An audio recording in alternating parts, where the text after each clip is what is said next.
Welcome back, Smash fans. We're here with the hill number 18, and boy, we have the biggest hill to date happening today. Triple digits for the first time. Let's go.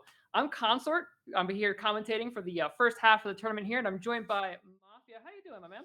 I'm doing great today. I'm ready to see some great Smash Ultimate getting played here at the Hill. And yeah, it's not every time with one of these events that a warning goes out of, hey, make sure you pre-reg because we might hit cap. You might not be able to get in.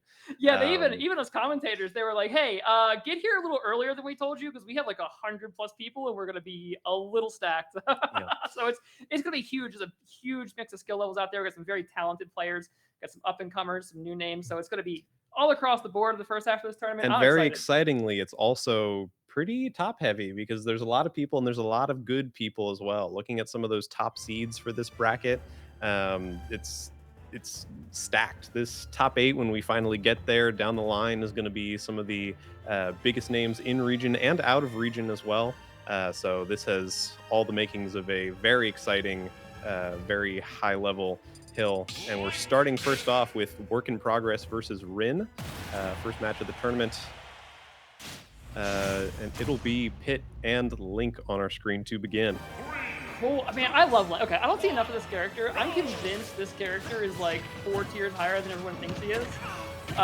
Because I just think remote bomb stuff is really cool. And I know it's not actually as oppressive as I think it is, but it looks cool and it makes me think it's amazing. You know what I mean? Link is absolutely one of those characters where, because there's no top rep, doesn't have high results, and wasn't a great result there on that recovery from Rin, as Work in Progress able to land that spike early on, and it's only 24% with the stock lead. Yeah, and as I'm talking up my boy Link, I mean, Rin is, or Work in Progress is really showing kind of the limitations of the character, exploiting them very well. It just has a lot of trouble getting things off of him without using the resources of that Nair. Oh, he's going way deep for that, barely clicks the ledge, but he does connect remote bomb trap on the ledge, but Work in Progress able to switch through. Just not quite enough pressure to finish the job, and missing that last hit of the up B, so Work in Progress will stay alive and take advantage with these nairs coming out consistently. Trying to get back off of ledge, not going to work, and it's all Work in Progress early on as the arrow will take that second stock, and just over a minute in, we're almost looking at a finished game 1.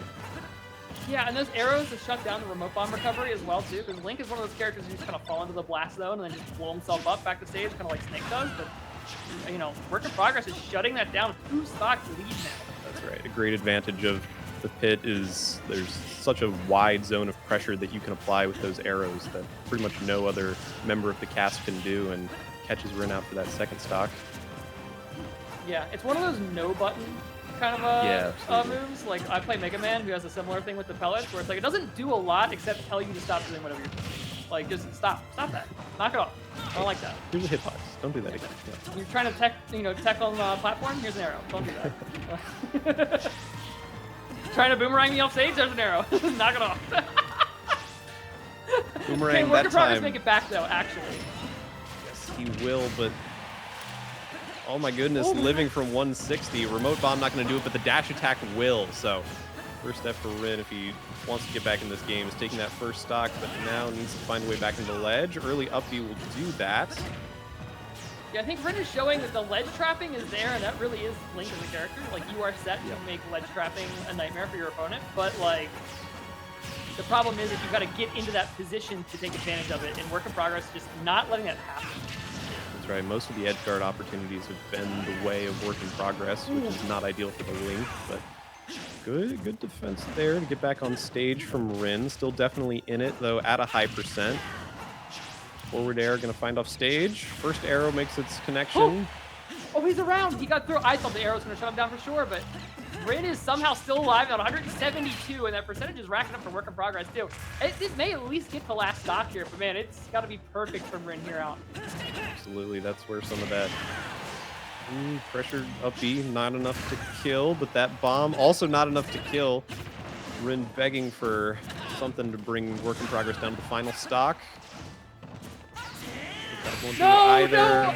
I'll pull the trigger. Okay, Rin definitely found his footing over there at the very end.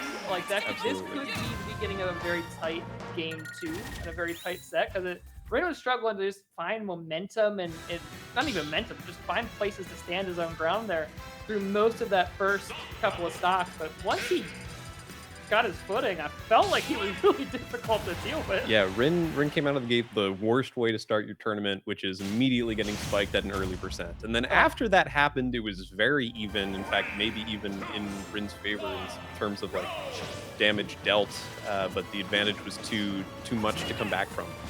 So work in progress got to be on high alert here because that type of early kill won't happen every single time. Though the early percent going in work in progress's way here in game 2. yeah, yeah. I mean, work in progress is neutral has just been like really, really solid, just kind of opening up Rin wherever possible. Link is a character whose neutral game just doesn't have a lot to it. You've got Nair, you've got sometimes back air, and like maybe forward air if someone is like really taking their time getting in on you. But that's about it. So a lot of these struggles you face with Link is just getting the first couple of hits so you can start doing your full projectile stuff. Especially when that no button arrow is coming and pestering you all the time. It is so annoying. Like it's just, please, I just need to get a remote bomb in my hand or a boomerang out. Just please, just let me do the one thing. Work in progress doing a pretty good job shielding with the down B a lot of those boomerangs that come out, making them more of a hazard when they're coming back to Rin than they otherwise might be. Yeah, yeah. Reflecting the boomerang on the way back in is such a dirty move. Ooh, nice catch with the forward air. Yep, just a solid string there from work in progress to take the first stock from a high percent, and now has some room to work with, similar position as the first game. See what Rin has to say about it. Just doesn't quite get that dash attack to connect. That dash attack might have actually killed. Yeah. That thing hits like a truck. I don't know for sure, but like I know it hurts. Ooh, wait, another down air? Rin with the whirlwind slash, that way able to get back. Spinning slash? I don't know, what do they call that? Yeah, I'd accept spinning splash. He's spinning and slashing. Sounds about right to me. True. Oh! Great. Okay. See that pit side B come out for the first time. Not a move you want to lean into often, but it is in its situation when it's not expected, quite good. Oh, shields the spinning slash one more time. There's a huge punish. We are seeing kind of a similar situation here where, you know, Rin is down 2 whole stocks. We did see this get kind of close last game though, so who knows? And finally that kill comes across for Rin. Up B will connect, and such a high percent from work in progress, really making that first stock work. Now such an advantageous position, getting the aerial combo. Forward air not able to connect. The side B will on the way back to stage, and the combo continues. Work in progress, please. Let my man play the game. I want to see Link stuff. Like, let him press the button. There have been a couple very interesting bomb setups that Rin's gotten out, hitting it around with the aerials in clever ways, but it just hasn't come to much because this pressure from work in progress has been so much. And that's 3 times now that side B's come out when there would otherwise be a lot of pressure from Rin as the pit recovery is coming up. And that up air off the down tilt will be enough. Fist bump comes across, and it's work in progress, very convincingly taking the 2-0 in round 1. Yeah, you know, I was kind of geared up for a longer set there because it certainly seemed like Rin had kind of stabilized, but work in progress just adapted well, played very well into the game too, and just stuck to shutting down the Link game plan. And just like, I'm just not going to let the neutral losses happen and get into a situation where I can get ledge trapped in the first place. And was able to do that so effectively early on that by the time he had to start adapting with like the side B back to ledge later, it was still a surprise instead of something that Rin was like actively thinking about. Well-piloted Pit is one of the smoothest characters in this game. It's just everything flows into itself, and work in progress was showing that to a T that whole game. So very exciting first one to get into. We'll see if I'm right. I was checking earlier. I think the next one is chicken versus O-rings. I'm gonna chicken versus O-ring. So we got like just a whole meal combo. We got a whole BK value meal or something going there, right? CPO rings. Yeah, CP0 rings, something like that. It's a it's a Chris Paul joke, says the man in my ear. Yes, Chris Paul, 0 rings. One of the finest point guards of his generation, yet to win a chip, and that's a fact that player is so devoted to that it's their tag that they'll take into battle against Chicken next up on stream. That makes a lot more sense than where my brain went, because I heard O-rings is onion rings first, and exactly. then I immediately went to O-rings. I was like, didn't I have one of those break on a paintball gun when I was like 14? That's a thing, right? Like an O-ring? I don't know. That's where my brain went. But no, the onion rings connection was definitely there. It's like, okay, we're ordering from Burger King. We're getting chicken. We're getting onion rings. We're gonna get a large drink, something like that. But no, Chris Paul, 0 rings. I think he's in San Antonio now. See if he can the frowny face to boot too.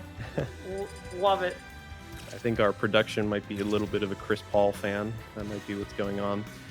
So in my past as a tournament organizer, I was doing work at my alma mater, George Washington, and a fellow tournament organizer there is none other than Chicken on screen right now. So a good personal friend of mine, which you might think will lead me to some biased commentary, and you'd be right, but it is going to be biased against my good pal Chicken. If this Zelda makes any mistakes, I'm going to be on it. All right, let's see it. Zelda, a character that like has kind of I want to say almost a static game plan. Like you really are just like, you want to get delayed phantom set up, right? And then create pressure with delayed phantom, and then kind of like wash your institution. Yep. But just because it's a static game plan doesn't mean it's not necessarily a good one. And especially in a matchup like Snake, like this is going to force, I feel like, Snake to play a little bit more aggressively to control stage, because you don't want to give space for the delayed phantom to happen. Yep.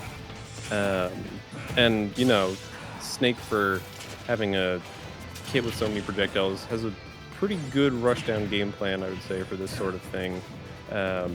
And it's Chicken now in the early stages who's backpedaling and trying to charge that Phantom, trying to put that game plan into effect.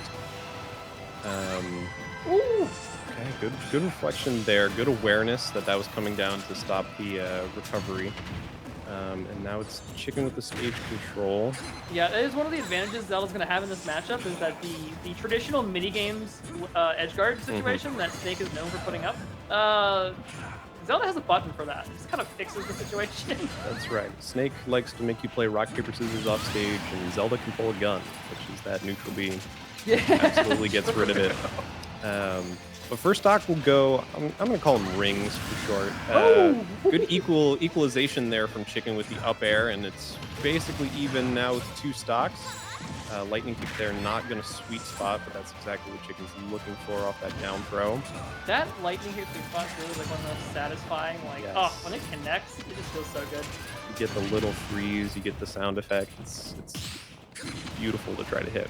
It is like dopamine, like pure dopamine right to the brain. Oh, speaking of dopamine, the Snake forward air spike 2 on the stage, setting the missiles up, setting up the mortars up, but just the haymaker coming up from Chicken to get the stage back. Yeah, stand up, dash attack, get out of my face. Just that easy. But lots of these situations, probably something that 0 rings is okay with. Even if not every edge guarding situation is going that way, as long as Snake is putting you in that sort of situation a lot of times, that residual chip, that sort of pressure is going to add up over time. And it's manifesting here with Chicken the one behind and needing to come up with the some way to break set here. Yeah, and part of the problem I think for Chicken here is that the grenade pressure, it's not interrupting the Phantom setup, but it's not as consistently just getting damage as the grenades are. Yep. So it's putting Chicken in a place where you kind of have to approach as Zelda, which never feels super great. Oh, back the dash hack into the missile! A little bit of extra damage. I'm not sure it really made that much of a difference. It looked cool. Yep, just caught by that hitbox, which is way far away. Now 118 against just barely 11. Good up B back to center stage, and the Phantom to knock away, but it's going to have to be nearly flawless here from Chicken. Stay in contention for this game 1. Misses the grab and misses the lightning kick sweet spot. Both of those could have been great. Okay, neutral that was B. a huge mix. Yep, absolutely. No connection from that Phantom.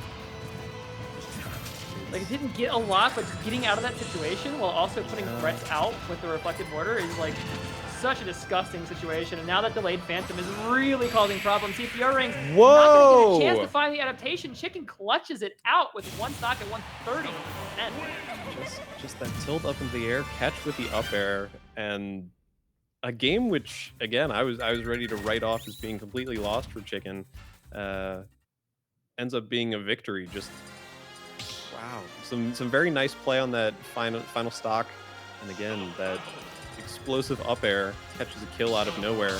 But very exciting game to begin. Zero Rings in the lead for the vast majority of that, and just gets caught out. Probably still feeling confident about being able to take game 2 and game 3 after that performance, despite losing it. yeah, you know, it really did come down to, I feel like that chip pressure was there, Yeah. but it was just really hard for O-Rings to like really finish the stock off if Chicken wasn't approaching. I Yep. think Chicken locked onto that. And he's like, okay, then I'm just gonna stay over here and I'm just gonna play purely defensively, even though I'm behind, and keep throwing phantoms at you, and eventually this will equalize and we'll both be at one hit to death, or I'll find an opening and you'll die. And it ended up being the latter, but ooh, down throw into the grenade, back air for a little bit extra damage, almost finding the C4 too, but Chicken wisely DIing out and catching a teleport combo on the other side. Yep. See that with a lot from Zelda. Another up air catch there. That has been a big boon. We've seen it like twice now with these platforms here on Battlefield, where charging that Phantom, Zero Rings tries to jump over it, and then Chicken runs in and throws the up air hitbox out. And it's worked out twice, that time for a kill. Back on the stage, putting out the up B hitbox, getting back to center stage, but Chicken wants to land, is able to do so. Up B back to the same spot, will catch a hit. And now it's so much pressure. Phantom being charged. How are you going to get around it? You won't. Oh, this is looking like a repeat of the last few. Good air dodge this time, though. Yep. I tell you though, snakes can slither on the ground. Oh my goodness, they can kill people too. Snakes can slither on the ground and they can swim sometimes, but they do not fly. And I think O-Rings needs to take it hard to stay out of the air, because up air has been a consistent threat. And I think not dying to that might actually be the difference between winning and losing. Absolutely. Up B first hit connects there, but Chicken doesn't go for it. Gets grabbed now. Dash attack won't connect, which means another Phantom charge, and it's that same combination over and over again. And we see that one again as well. Just the up B not quite killing percentage-wise, but the Phantom will. So much pressure everywhere from Chicken, and it's really rough if you're Zero Rings, because you're trying to jump over these Phantoms and you're repeatedly getting caught by the up air, and then you say, okay, I'm not going to jump into your up air, and you die to the Phantom. There's just hitboxes everywhere, and Chicken's really controlling the stage right now. I'm trying to figure out what percentage of that was like a mix and what was intentional and what wasn't, because Chicken threw that up air really early. Yeah. Like expecting an immediate jump out. And it was because O-Rings tried to react and punish that the Phantom actually landed. Was that intentional, or was that misfire just kind of like serendipity? I don't know, but this grab, though, seemed pretty intentional. And now Phantom on the ledge. We've seen this before. Does air dodge, dodges the Phantom, but still even after all that, there's still another layer of stuff you got to deal with. That's right. And then try to beat my... Be getting back on stage now. The center stage control. Zero Rings, but the Phantom will stop any other further setup. Okay, the Nikita's going to catch Chicken there. But not an advantage of this teleportation recovery is that there's a lot less space that Snake's able to pressure with that Nikita off stage. Another up B catch. Anything that's kind of unsafe, Chicken's been punishing with that. And the spacing has been incredible too. Throws a little bit of a call-out grab, doesn't quite guess correct, but still able to teleport back regardless. Playing defensive, gets the grab. Up air for the kill. Chicken would have taken 2-0. That was a clinic on Zelda up air, I think, right there. That was that all 3 kills in that game too? Came from Zelda up air, I think. Just anytime you try to jump in, and kudos to that stage pick as well, where part of that is you have those platforms in the way. You have to get around that Phantom, and just so much proper spacing on the up airs, and that is a move that can kill 3 times, in fact. So impressive showing from Chicken to start off the tournament.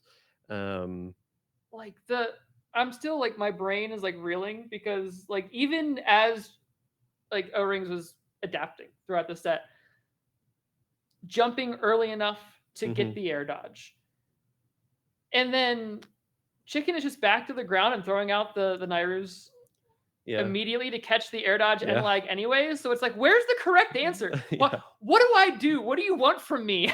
Mhm. Like, how do I get out of this? We saw ledge trap? every single path there, and each time it ended with Zelda hitting you with a move. Yeah. So that was good control, good pressure, and again, solid finish there from the Zelda. Always a character that's entertaining to watch for me. It shows up pretty low on the tier lists, but I always think that's a little bit deceptive at not the highest of levels, where that's a character that can catch you out. All those sweet spots, all those setups you have to know. Look, It's and I've been doing esports for a long time, and it's not just in Smash Brothers. I've done just about every genre you can imagine. I've competed in it. I've commentated whatever, like from old stuff way back when to the stuff we're playing now. And if there's one thing I've learned is that tier lists are that's right. largely, if you're not playing a traditional fighter, like a Street Fighter type 2D, outside of that, tier list is made up. It's not real, because 90% of the time, it's just that no one's figured out how to actually optimize those characters lower on the tier list, is why they're down there. Now, 2D fighters are a little bit different because you can do the math on them, where like the frame data is like, if your character's got good frame data and good damage and like yada yada yada, Yeah. mathematically you are just better, and that like works a little better. But in a game like Smash Brothers, there's just so much expression and movement that a lot of the times it's not the character's fault they're low on the tier list. Just nobody cares enough to like, no one's playing the character enough to bring them up there. And then somebody does, and we're all shocked. It'll happen like once a year. Yep. And here's two characters that have no problem with people picking them up and playing them.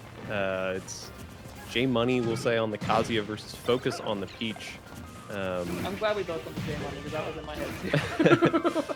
J Dollar Sign just doesn't quite go off quite the same. Yeah. Both of these characters, I think, are deceptively similar in that it's kind of got a high skill floor, I would say, in order to play these at a top level. We're hopefully going to see some good stuff in terms of like Kazuya combos and setups and things. And similarly from Peach, you've got a lot of stuff that you can do. That was a very good recovery from Focus, and that was no opportunity to recover at all, as Kazuya will take that pretty easy. That was a deep laser, though. Like, yes. That was, if anything, maybe a little bit of a 3D laser. But yeah, these two characters also have another thing in common too, which is that if they touch you, you may in fact be dead. Yep, absolutely. And Kazuya is perhaps the more thought of, more well known. The Electric Wind God Fist is obviously a combo move, but sometimes Peach gets a turnabout, and you go 0 to 90 to Blast Zone very fast. Yeah. Or sometimes, like, the Peach player just hits all of their inputs correctly, and you get stuck in that, like, nair, up air, like, endless oblivion, and you're, like, Mario Kart Smash DIing trying to find a way out, and there just isn't, and then it finishes off like a back air or something goofy, and you're just gone. Yep. Focus will equalize there down to 2 stocks with that down air to edge guard. Now we're all even. Yeah, it has been strangely traditional kills for characters that are so apt for slowing you up for no reason. Yeah, but we see a little bit of the, we'll say, cheater bits of Kazuya there. As Focus went from 20-something to 116 in just a few hits. Now has more pressure on to be able to take back this stock. Down air going to connect, but just raw up B. Here's a pop quiz for you. Your opponent's underneath you on the platform, and you need to get out of the platform safely and maybe even get a hit. So what is your option? The up move? Yes, correct. The answer is yes if you're playing a DLC fighter, I suppose. So true. Woo! And that is a powerful rage art as well. Air gonna block. Okay, forward air from Peach there from Focus to just stay alive in that, but the pressure's just not.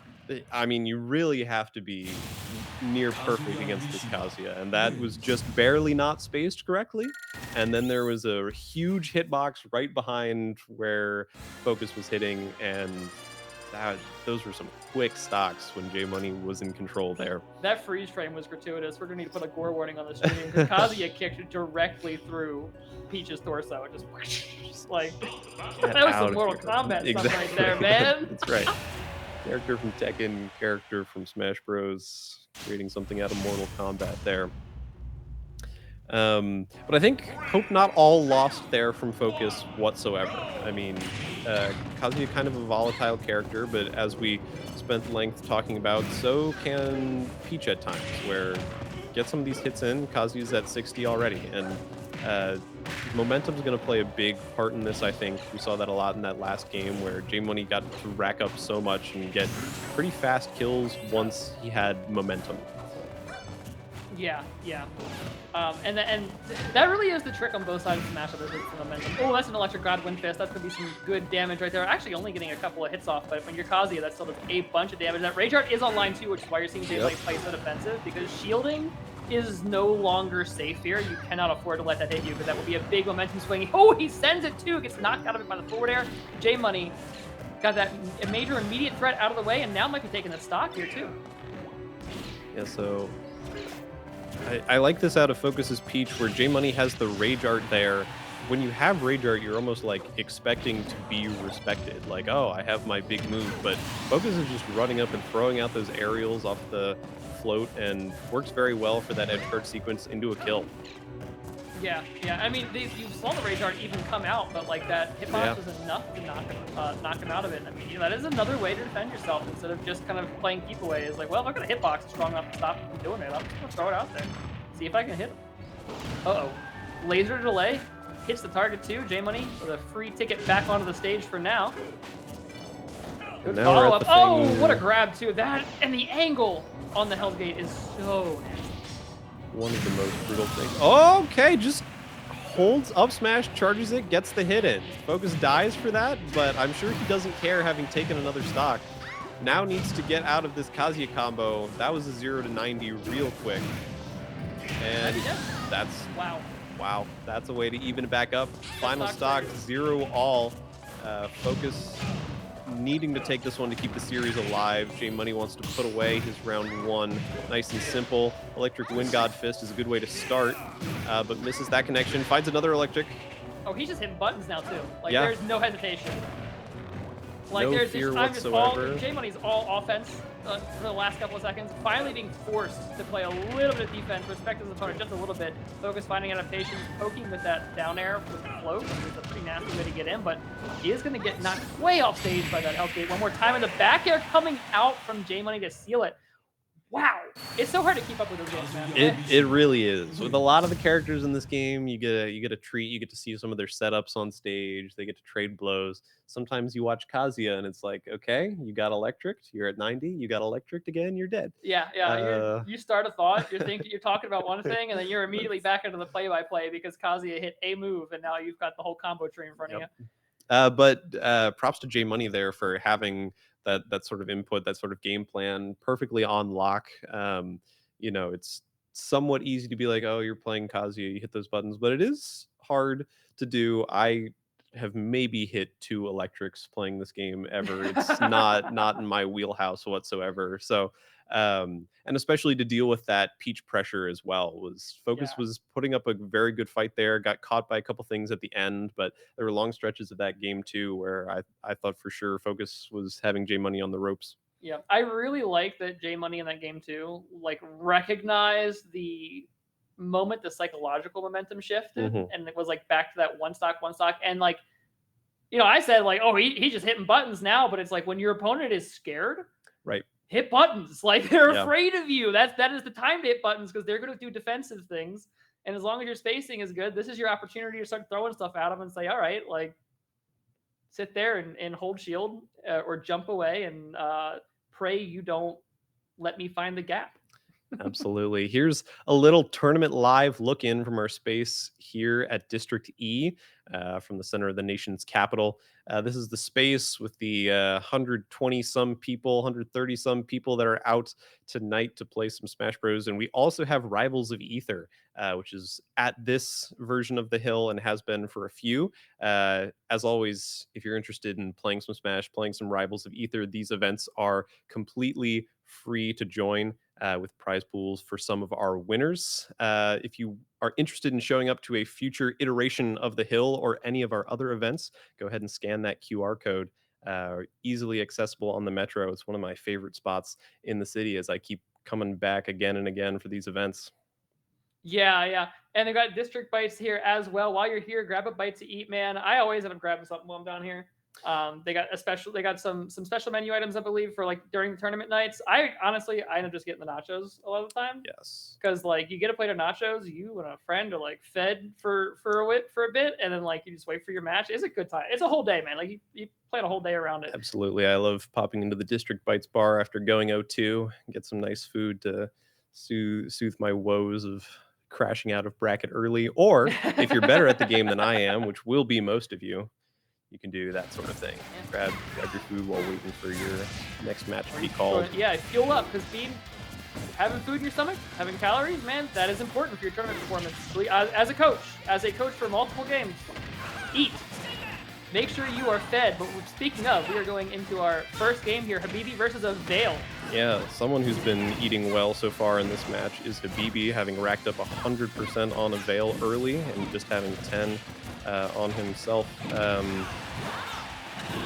We'll see what this Min can do. It's always a very polarizing character, just because Min doesn't really play the game in the same way as pretty much anyone else on the roster. It's even clear just looking at the button inputs and stuff like that, and it's always a strange character to have to play against. Avail being on the receiving end of that difficulty early, as Habibi has the advantage in the stock lead so far.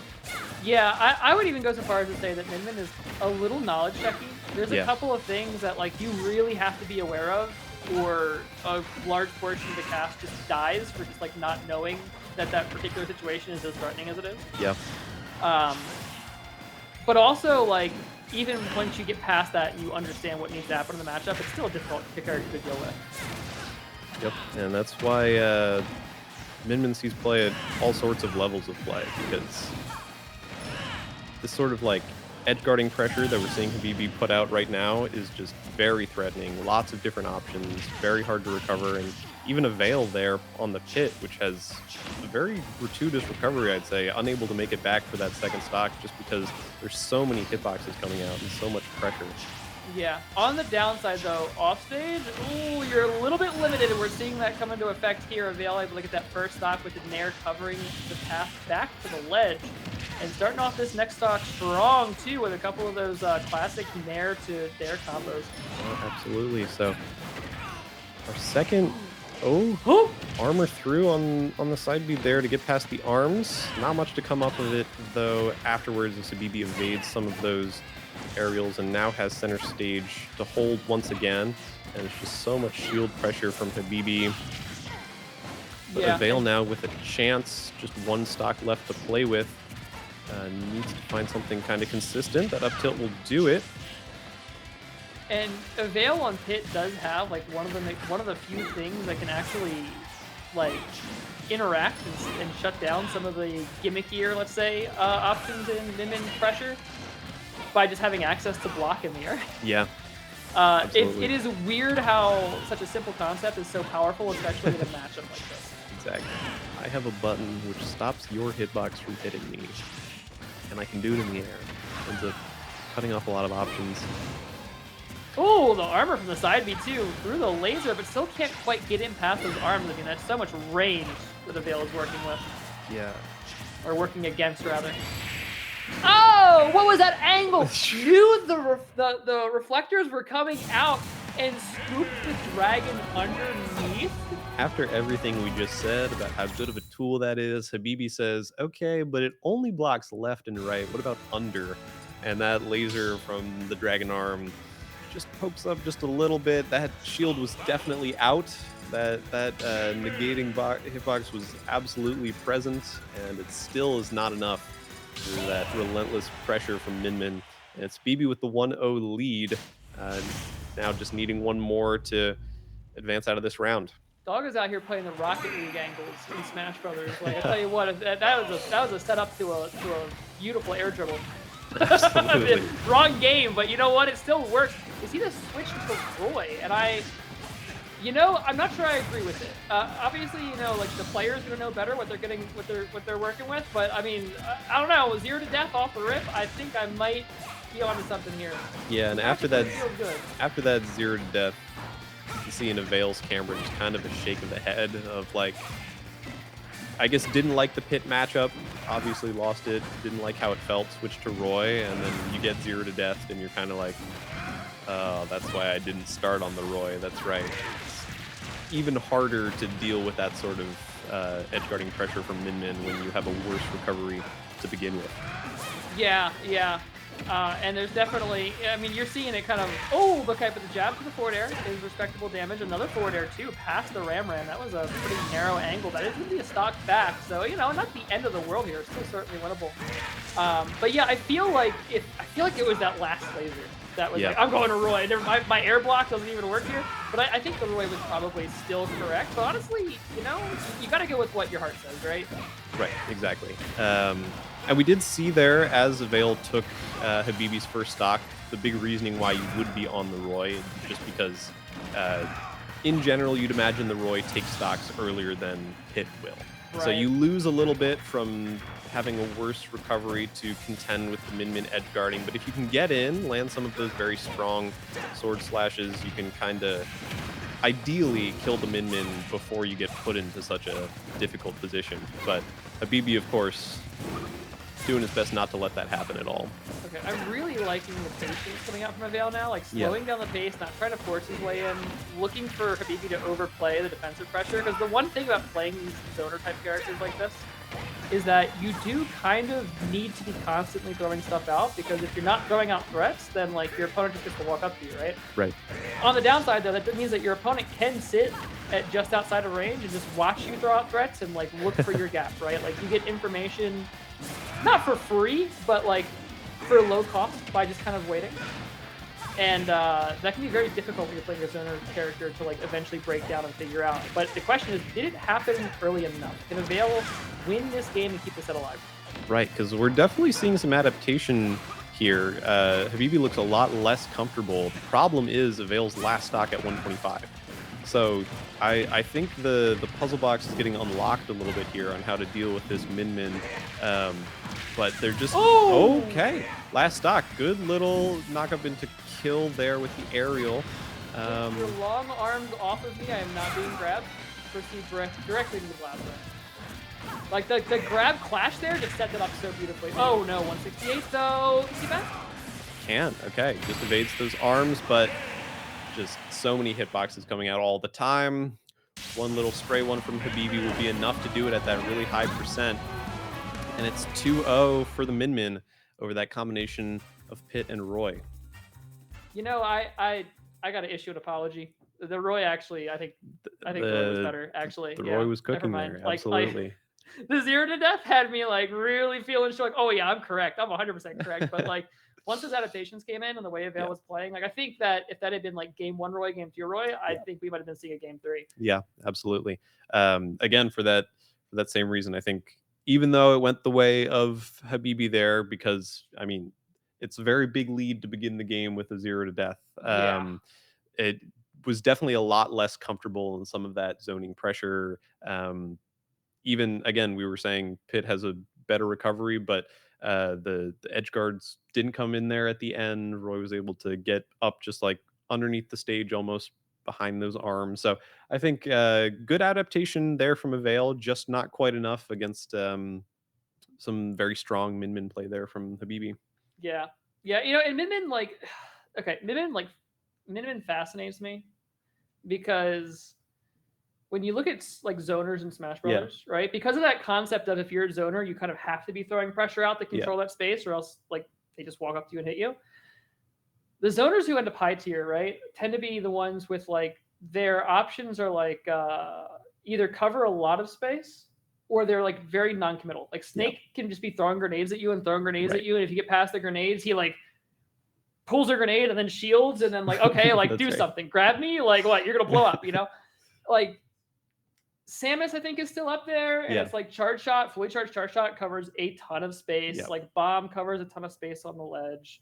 You know, like even look at like Mega Man, like a lot of it is like those like individual pellets are low committal in a sense, right? Like Metal Blade in hand, low committal, right?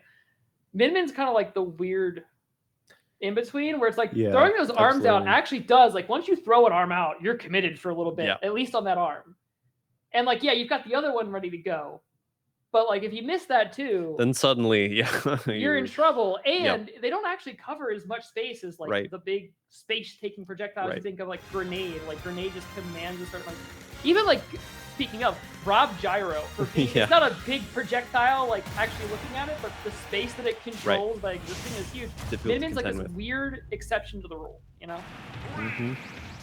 And that Rob that you just mentioned will be going up against Bowser. Maroon piloting the Bowser against Spoon's Rob.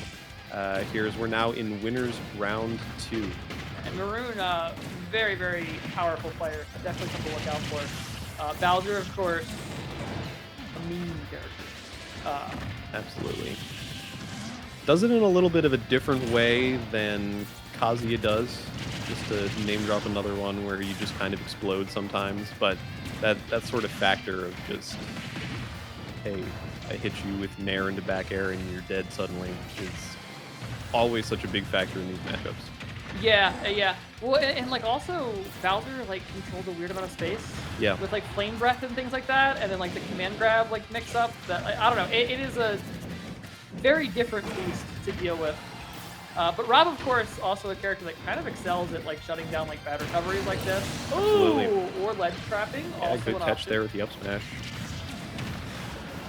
But Maroon with an answer. Again, coming back off the Halo platform, gets more of the fire breath, but not able to keep Spoon from getting back on stage. Laser, and the pressure continues from Spoon, but the F-tilt will catch there, just right at the end. Yep, talking about that sort of like space control. I mean, one way to control space is just have a huge hitbox on your moves by playing a huge character.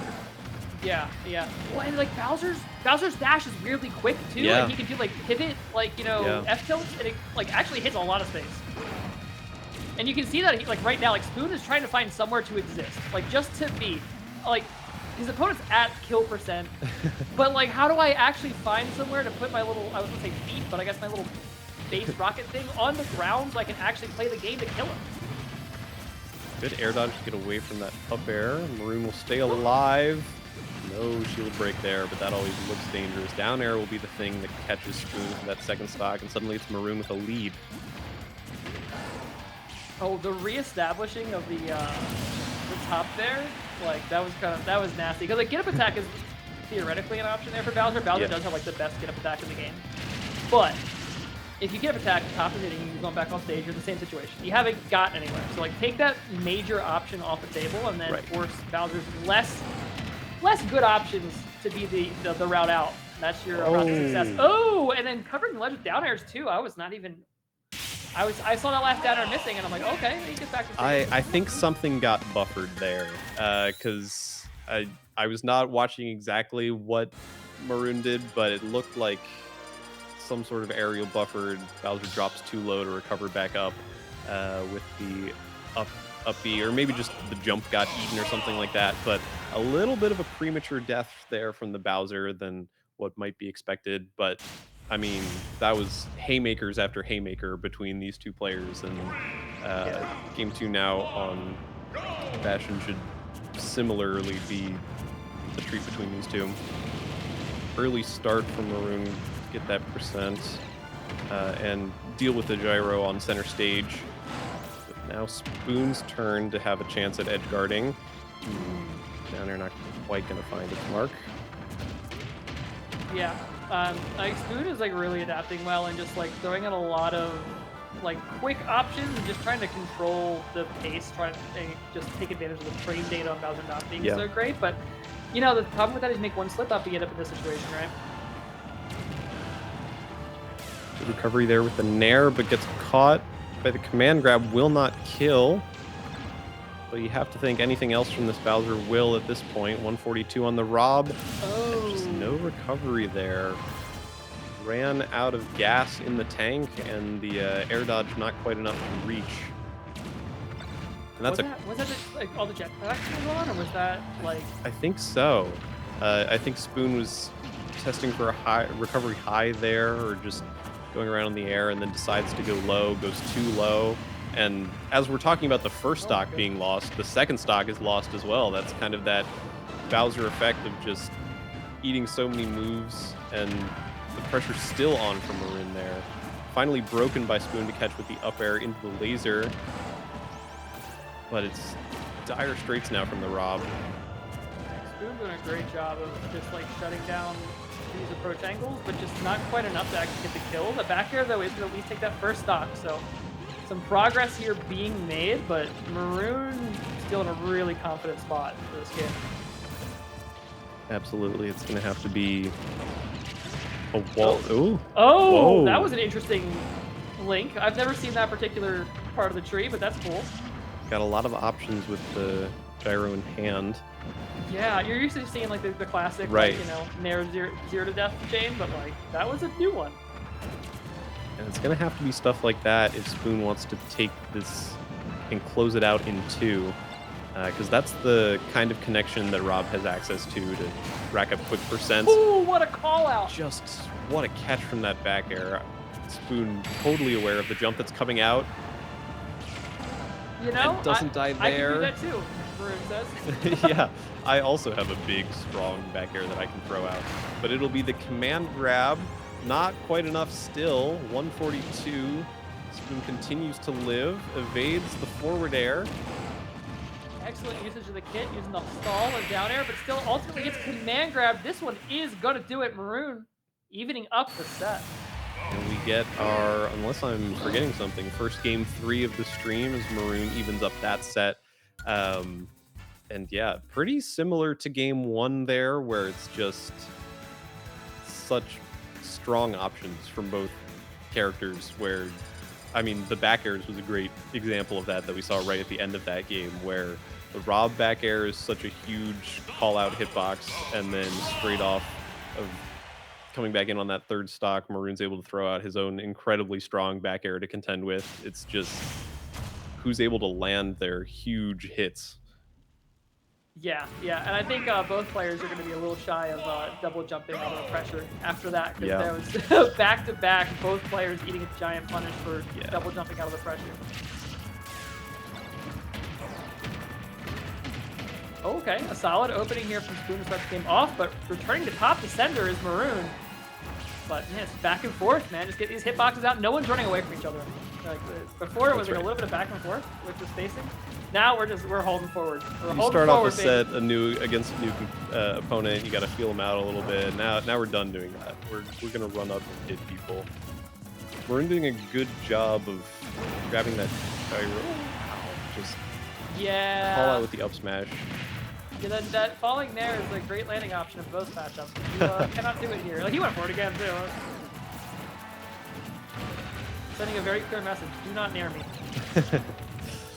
You try to land on me with nair. I have a good response for that. Don't try it again. And we'll see if Spoon follows along with that advice. Now having a pressure situation, but Maroon gets out of it. Again, trying to hit with that up smash, but that should be a kill of an up smash of Spoon's own to even up on 2 stocks, but now going to need to make up this percent difference. That's a bad way to start eating a back air, but the high recovery is good enough to get back on the stage. A gyro in hand to find a hit. Oh, tries to read with a jump into nair, not going to get there. Uh-oh. That gyro is very quickly becoming Maroon's #1 problem. Nice command grab, gets the space between the platforms for the extra knockback, and then is going to seal the stock.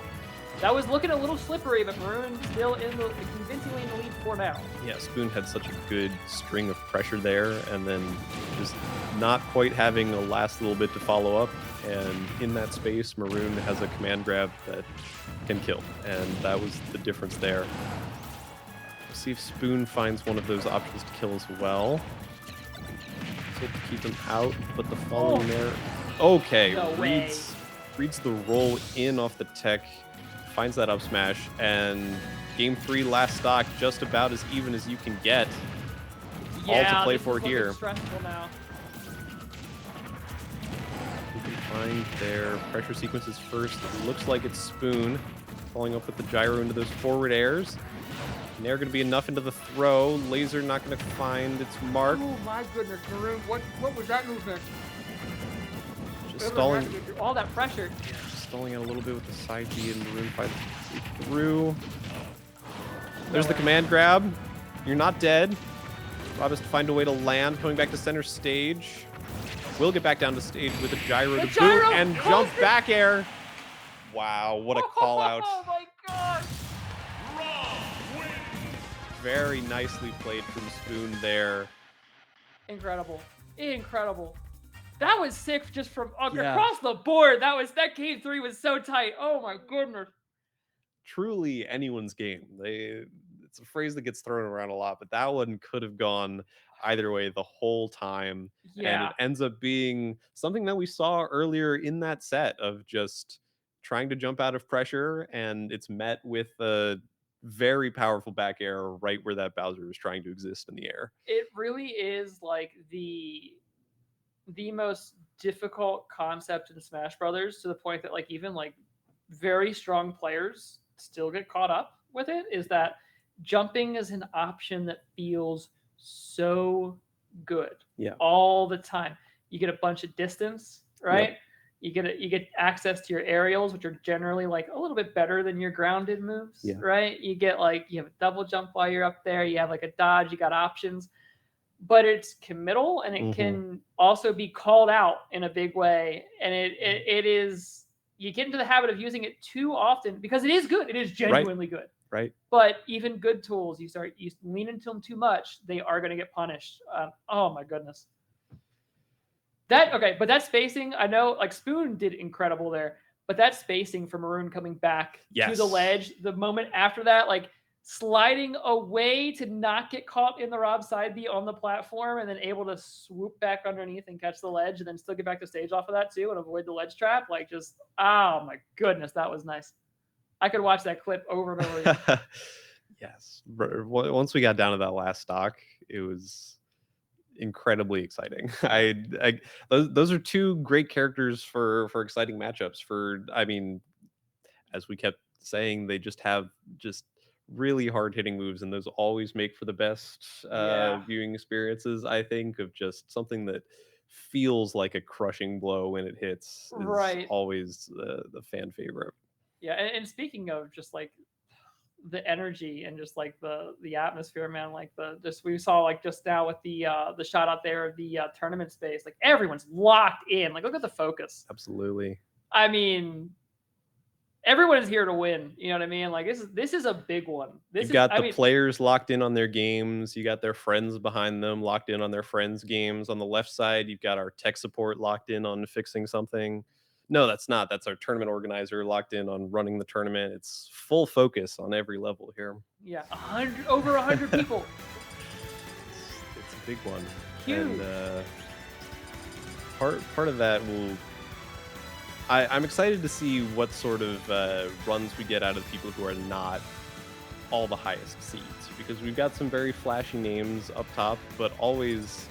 It's true at events that are bigger than this, and then I think it's true at this one as well. I love looking for the person who's seated in the 70s and goes on a run for like +3 SPR. So you always get exciting stuff at the top 8, and those types of runs always end. But at big tournaments like this, it's a huge opportunity for people to find some upsets and get way past what they might have expected to when they showed up for the tournament at the beginning. Yeah, and also just to get that, you know, that nice, that flashy VOD, you know, like that that big VOD that like, oh hey, people start thinking, who is that? Like, who is this person? They see the VOD later and like, oh, they put a heck of a fight against a big name. I might have to keep an eye on that, man. It's big. Turtle King versus Diz is coming up next, and we got some Luigi. Luigi, a character I feel like has been disrespected because lately everyone's talking about how every character is like every different kind of Luigi. Yep. Like let him be his own guy, Are you a man. wolf or are you a Luigi? No, there's just the one Luigi. Exactly. Like say like, oh yeah, like Incineroar is just big wolf, really. I mean, like... But I think part of that discussion goes to show like Luigi almost the original of, it's not quite an archetype, but kind of an idea of a really explosive character that can kill you out of nowhere. And Luigi obviously has the, like, famed combo potential of 0 to death, but also some of those moves, like the up B in particular, that just kills out of nowhere on the ground, is very explosive. Yeah, Smash Brothers. Oh my goodness, that first stock come out for Turtle King too. Turtle King went so deep for that revenge as well. Like, that was sick.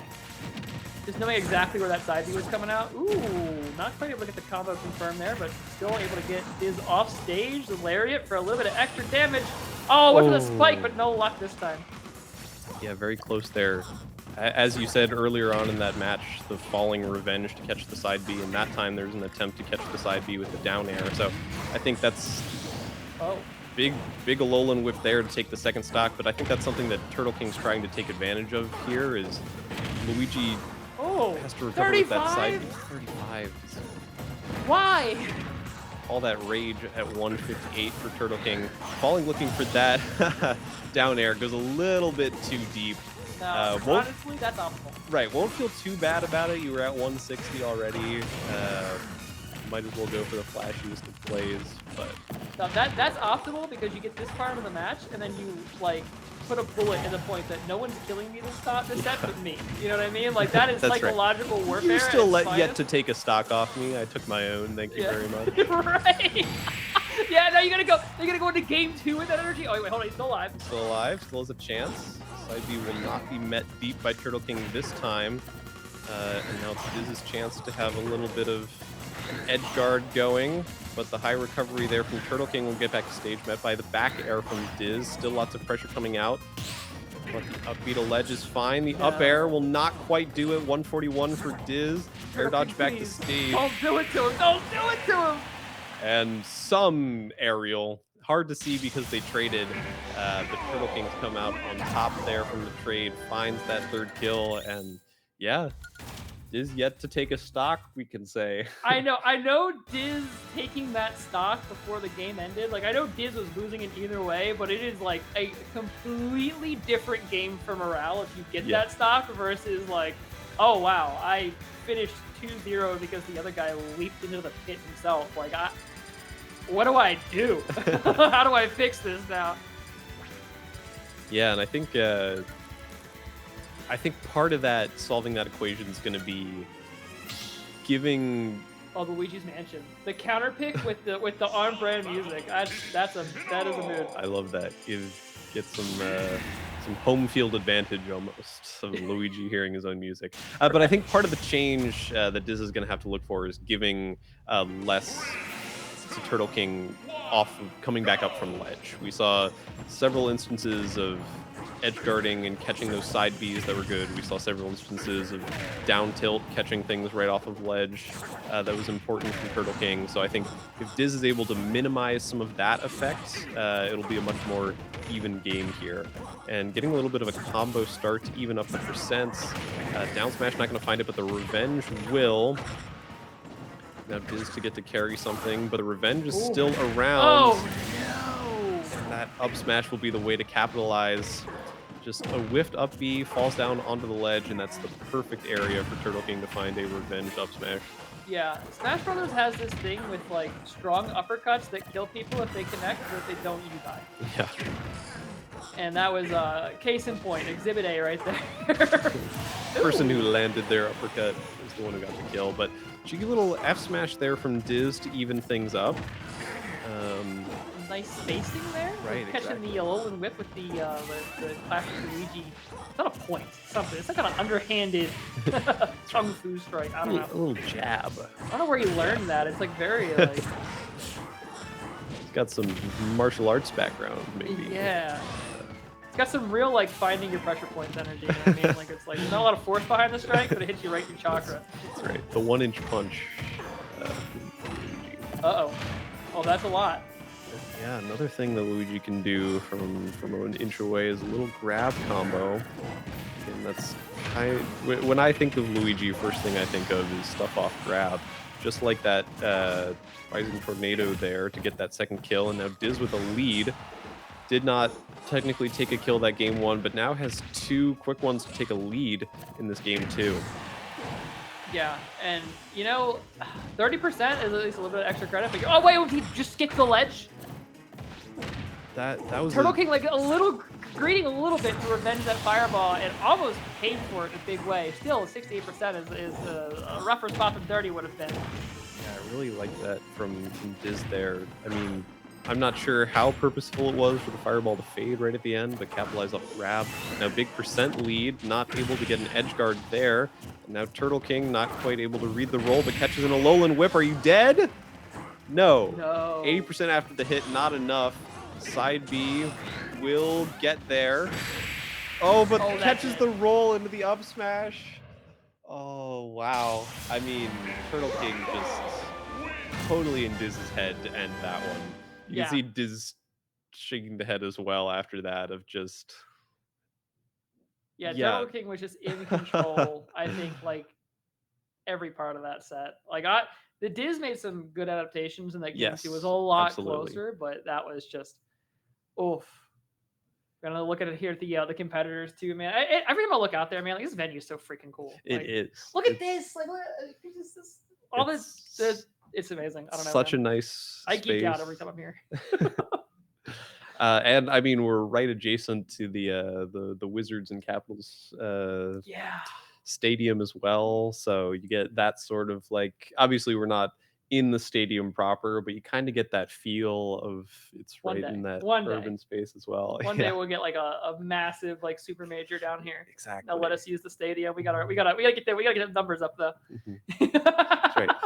Look, owners of the Wizards, we got 130 people to come out. Now imagine if it was 1,000. That is still a lot. Yeah, it is. We're running a good show here in the event proper. So and again like free entry tournament. Like there's food at the good food at the venue. Metro accessible. Exactly. Like I've worked the front desk for some of these events, and we have a lot of people who like wander in. They're curious of what it is, and the thing that widens their eyes most is free entry for these events. I can just show up for anything. Yeah. It's like, come use the space. They did a Rocket League one a ways back in June, and like I showed up and like I'm okay at Rocket League, but I was like, why not? Like I'll show up and play a couple of games. It's free to enter. Like, Smash Brothers, like like absolutely, like come down here, get some games. Like even if you're not very good, who cares? It's a free entry tournament. You go to whatever. Like it didn't cost you anything. And we've got a whole host of events running now too. We've got these monthly Smash events that are also running. Rivals of Ether. We have the Alley, which is fighting game tournaments, runs Street Fighter, Tekken, Guilty Gear, Rocket League that you just mentioned. There's a whole host of things going on at District E. And the next most pertinent thing is this match between Aiden's Symphony Antipop and Spicy Potato Soft Taco, which are 2 very long tags. Yeah, we're gonna have to do a little abbreviation here, folks, but I'm sure the players will understand. Oh my goodness, the max range on the plunger there. With the landing Zair, the Z landing air, which is like a whole other concept you have to know about Luigi to deal with this character. That's right. You know this mechanic that like 5 characters have? What if we made it the most important part of this game? Wow, down air, up B. I'm going to say Taco. That's how I'm going to shorten it. Taco with a huge conversion there out of seemingly nowhere. That's some of that explosiveness that Luigi can offer. Shorter than Taco. That seems spicy to me. Oh, goodness. You got it. And that's a kill out of nowhere as well from Symphony, just ripping a King DDD forward smash, saying I can let rip a huge move as well. I mean, that was actually the odd GG got him. Yeah. That's maybe. Like, literally, the Gordo on legs, a forward smash charging. Like, what are you going to do about it? Oh, the inhale. The deal with the shield on platform, too. I love the thought process here. Yeah, we've seen a lot of inhale early from Symphony to catch those fireballs and to just prevent any option from Luigi from coming out. Yeah, and I feel like DDD and Bowser are like in this camp of characters of like, if you don't want to play the game and you just want to play the player, these are your characters. Like, you don't have to be like crazy technical, mechanical, yada yada. You just have to guess right. Just know what the other guy's gonna do and know what they're afraid of, and then kill him for it. That was almost a guess right from Symphony off that down smash, but instead it gets caught. Now Taco with the tornado not going to be enough. Both I do high love Taco percents. going up to throw fireballs to like try to send the Gordos back to not just relieve the ledge pressure, but also like potentially kill back instead of the up smash, taking that stock before Taco. Ooh, yeah, you hit like a rising up air by Luigi too, and you're like your brain's in fight or flight mode immediately. Like, uh-oh. Oh god, DI. My next two DI options need to be perfect. Or I'm dead. Yeah. And so far, Taco's shown the ability to punish you for being wrong. With that first kill. That reflects the Gordo? Why? It's a puncher. That Gordo gets reflected by everything. And now it'll be Taco with a full stock to work with. Just has to find a kill on a DDD at 121 and just jump. I'll do it. Tornado. Easy enough. You Game 1 goes to the Luigi. You know, there's an old saying where I come from that says, where is the character with 5 jumps going to go? Up. Absolutely. And you know, I mean, Can't jump down, so... this is true. Let me jump down. Give me a jump down option. I think that would be hilarious. One thing that I am enjoying seeing that's a little intrigue in this game is it's our second Luigi back-to-back, but this Luigi is playing a lot differently. I was not seeing a lot of Fireball in the last match, but Taco goes to Fireball almost as the default option in neutral almost. So it's very interesting to see the difference in how those Luigis try to control space, how they try to get openings.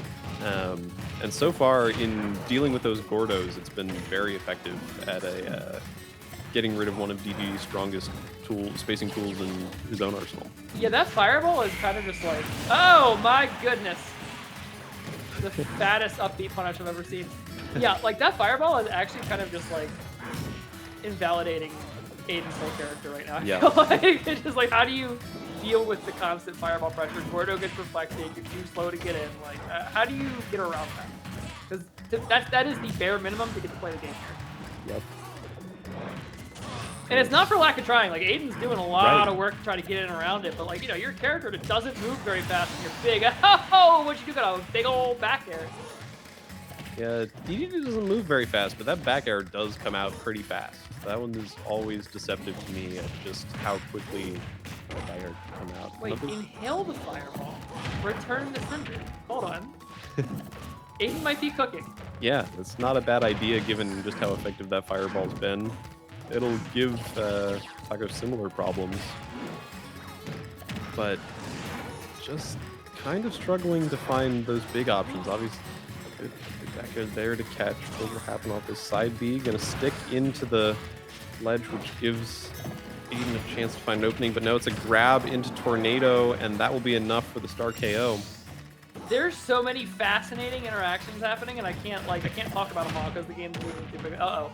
Speaking moving too quickly. Oh, he's out. Okay, we're fine. No 0 to death. We're living. The chance to keep playing the video game. Wow, inhale into forward air. Another... That can't be true. That's like a DI. That's like a DI catch or something. Yeah. That does not work 100% of the time for sure. But you know, you don't need it to. You just need it to work when it needs to work, right? Absolutely. Oh, the inhale doesn't connect though because the Tornado's hitbox. A way to break in would have otherwise become kind of a consistent option in the inhale there from... Oh, just miss on the forward air after the throw. And now the Fireball wave is coming again. I don't even blame Aiden just leaving. Just like, nope, I just don't want to be down there. Like, this situation is more stressful for you than it is for me. So I'm just gonna like buy time and let you get scared. And finally, a Gordo makes its way through for some good damage, but another just jump up Tornado. The win box on that move doing a lot. Was that up tilt off the Gordo to send it back? Gordo to send it horizontal. Another Tornado, and it's become so hard for Aiden to find an opening here. The up air will do it. And because you're playing DDD, you don't have to find too much more, but it's yet another jump up tornado. I mean, not to say the same thing as we did at the end of game 1, but very apt. Where's the character with 5 jumps going? In this case, directly into jump up tornado. I gotta say, I very much respect Aiden, like on that last stock of just like, Yeah. I'm refusing to play the game for like 30 seconds because you are at like a percent I can reasonably kill you at from here, Yeah. and I am not, and I'm just gonna like let that simmer. I'm gonna let you stew in that Yeah. for a little bit before I come back down. If and you play. would like to throw 6 fireballs in my general direction, I'm okay with that. I'm not going to get hit by any of them. I'm just going to hang out, wait it out. I'll be up here where the fireballs aren't. Like, just, I mean, you know, honestly, when presented 2 options, one of them the place where fireballs are, and one of them the place where fireballs aren't, one of those is better from that point of view, right? So like, yeah. Yeah, and then Taco realized that a far more advantageous question to make Aiden answer is, would you rather be where the fireballs are or where the tornado is? And that one's a little bit harder to answer. Yeah, and that is Smash Brothers for you. Sometimes Smash Brothers is a game about answering your opponent's question with a different question. Yep. And sometimes the question you respond with has nothing to do with the first one, and that's just the game. That's just how it goes. Next up, it looks like we have Meow versus Warner. This Meow should be Game & Watch versus Greninja, unless there's something different going on, but that's my expectation. Which is like an interesting, kind of a tough matchup, I feel like, for Greninja, because you kind of have to interact a lot of the times at that range where the up B pressure becomes a thing. I think like forward air, I think probably can be spaced well enough, like can be spaced easy enough to contest shield without being up B. Nair with momentum if you're going in the right direction, perhaps.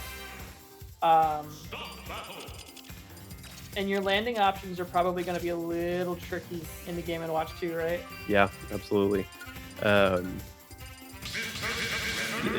Just as you said, I think Greninja somewhat linear in the way that it can approach, and you know, Game & Watch kind of. I can't imagine this one's too friendly for Greninja. We'll see what Warner can do. Obviously, gonna play through it here, but I would my intuition would suggest that this one's probably favored for Meow based solely off characters. Yeah, this is going to be an interesting one. I do really want to see how Warner like handles this. Okay, yeah, see, there's those space forward airs that you can get around the up B, but again, like certain things that would be normally free for at least shield pressure, not going to work on Game & Watch because of the power of that out of shield option. Okay, that might have been a little bit greedy there, Warner. I don't know. Obvious frustration in the player cam because it definitely feels hard done by dying there, but that just means there's even more ground to make up here in this matchup. The dash attacks have been connecting pretty reasonably. That's something that Greninja's going to get a lot off of. But so far, nothing big enough to really concern Meow, who's just continuing to catch with these nairs. Yeah, and again, like getting out of these nair traps too, like just getting back to the, or up air traps rather, getting back to the ground is going to be tricky.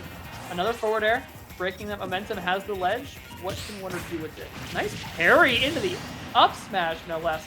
Big stock take, and the stocks at least are even now. Yep. So that's exactly what Warner's looking for there. If Greninja's going to have a hard time landing, the best thing that you can do is make the Game & Watch also have a hard time landing. And that sort of parry into punish is a great way to do it.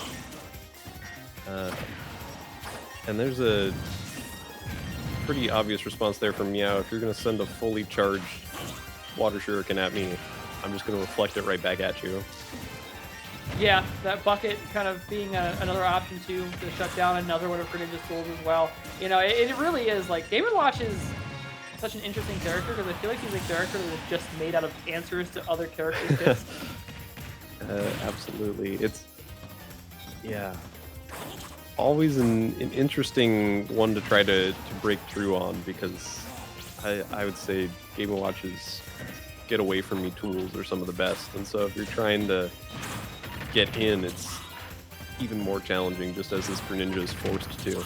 You run into the gauntlet of all these grabs, all these nairs, all these forward air bombs, and Warner visibly frustrated trying to find an answer for this wall that Meow's able to put up. Yeah, just trying to find a way in. And, like, you need to kind of be on the ground first too, which just makes it even more painful when you do make the mistake, because then you're getting juggled for so long that it's you know, an age and a half before you're able to even get back to the ground and try again, right? Big turtle. Warner off stage, can't get quite back up to that bomb. Not gonna kill. Able to recover high, get back onto the ledge at least. Still in the corner from now. Another up B sending him to the far side, and it's the steel chair. Finishing it out for Meow. Yeah, great. Game & Watch is just like... Yeah, I feel like it doesn't matter what character you're playing, you're always like, God, this guy's got like whatever, some option that is just... shuts down my whole game plan. Like, and I have to play around it all the time. Like, if you're a zoner, oh well, he's got reflexes. Like, your character has good shield pressure, not good enough. Your character, like, has good, like, punishes off of grabs and things. He's just gonna up you early. Like, he's still gonna the same answer to the same problem, or to a different problem. You know, I'm a fast, evasive character that excels at like moving around you and doing stuff. He's got like relatively low committal, high danger smash attacks to kill you with. Like, it's just, you know, he doesn't have like a lot of like cohesive things that work together with itself. He just has a bunch of Uno reverse cards. That's right. Swiss Army knife, and every single character is some sort of nail or screw to try to solve. It'll still be the Greninja for game 2. Counterpick probably not in Warner's mind, I would guess. Wants to try to solve this on the character he's most known for, but so far in game 2, not going ideal, as it's 74 straight and counting for Meow. Yeah, oh, okay, threw the bomb though for a little bit of damage to kind of get some pressure started, get some damage going. Catches the landing too. Warner starting to find some correct options here, finding the gaps in the defense. Oh, that spacing for that forward air I was talking about too, to deal with that up B. This time a little too close, and Meow gets another chance to get that juggle going. That's right. So right there we saw the difference that sort of spacing matters, where that forward air can be safe if you don't put yourself in range of getting hit by that up B. We're able to do that first time. Now, interesting situation. Ooh. Gets caught off the dash attack into the grab. Shuriken's going to get reflected back. Center stage is Warner's once again. Wow, good call out with the forward air. Knows that he's going to jump. Goes up and gets him, and it's a stock lead now for Warner all of a sudden. And this is the way you deal with these like very defensive characters and playstyles that are like kind of built on answers to your character, is you just need to play slower, play more measured in neutral, and then look for the habits, because none of those defensive options are perfect. There are gaps. There are always things that you can do to find the gaps. Spacing around that up B, you know, looking for the jump to get the forward air to get those kills. Like, that's the kind of stuff you have to be looking for. It's an uphill battle, but it can be done. That time the get up attack is into a shield, just caught by the down tilt, and now we're even on stocks, but it's Warner with the advantage. Air dodge to get away from that first forward air. I love that empty jump there too. That is free data. You air dodge here? Okay, cool. I know that. Next time, this back here is coming. Warner just playing like keep away. Just try to maintain that spacing. Force me out to do the moving in. Crucially, the balance of the game has shifted because Game & Watch is now behind. Which means he cannot play purely defensively. He does need to actually interact. So if Meow just wants to play defensively and just sit at the corner and kind of hold shield, then Warner will just not do that too, and we'll sit here for 4 minutes, and then Warner will win. Yep, and the gap that Meow's playing behind from now gets a little bit wider as Warner takes the stock into a combo drag down up air into that jab. Is good for 40. And still an interesting position. Catches the grab. It's been all Warner for a while now. Another good forward air. And Meow on the ropes. The jab there too, just kind of catch for the, you know, see if that shield was coming down immediately after the tilt. I like that. Keep the pressure going. Make Meow rethink every option, every possibility he could be in. keep finding that mix. Oh, even the down air there looking a little too spicy now with the way that forward air from the Warner came out to punish it. The water from the hydro pump there not going to stop Meow from getting back. Oh, no way. Just a straight call out from the side B. Wow. Wow. I mean, that... I got her production pop off for that one, too. I down think the hallway, man. Like, I wonder if that gets picked up, but... I cannot believe that connected. And that's kind of a check there, because you can...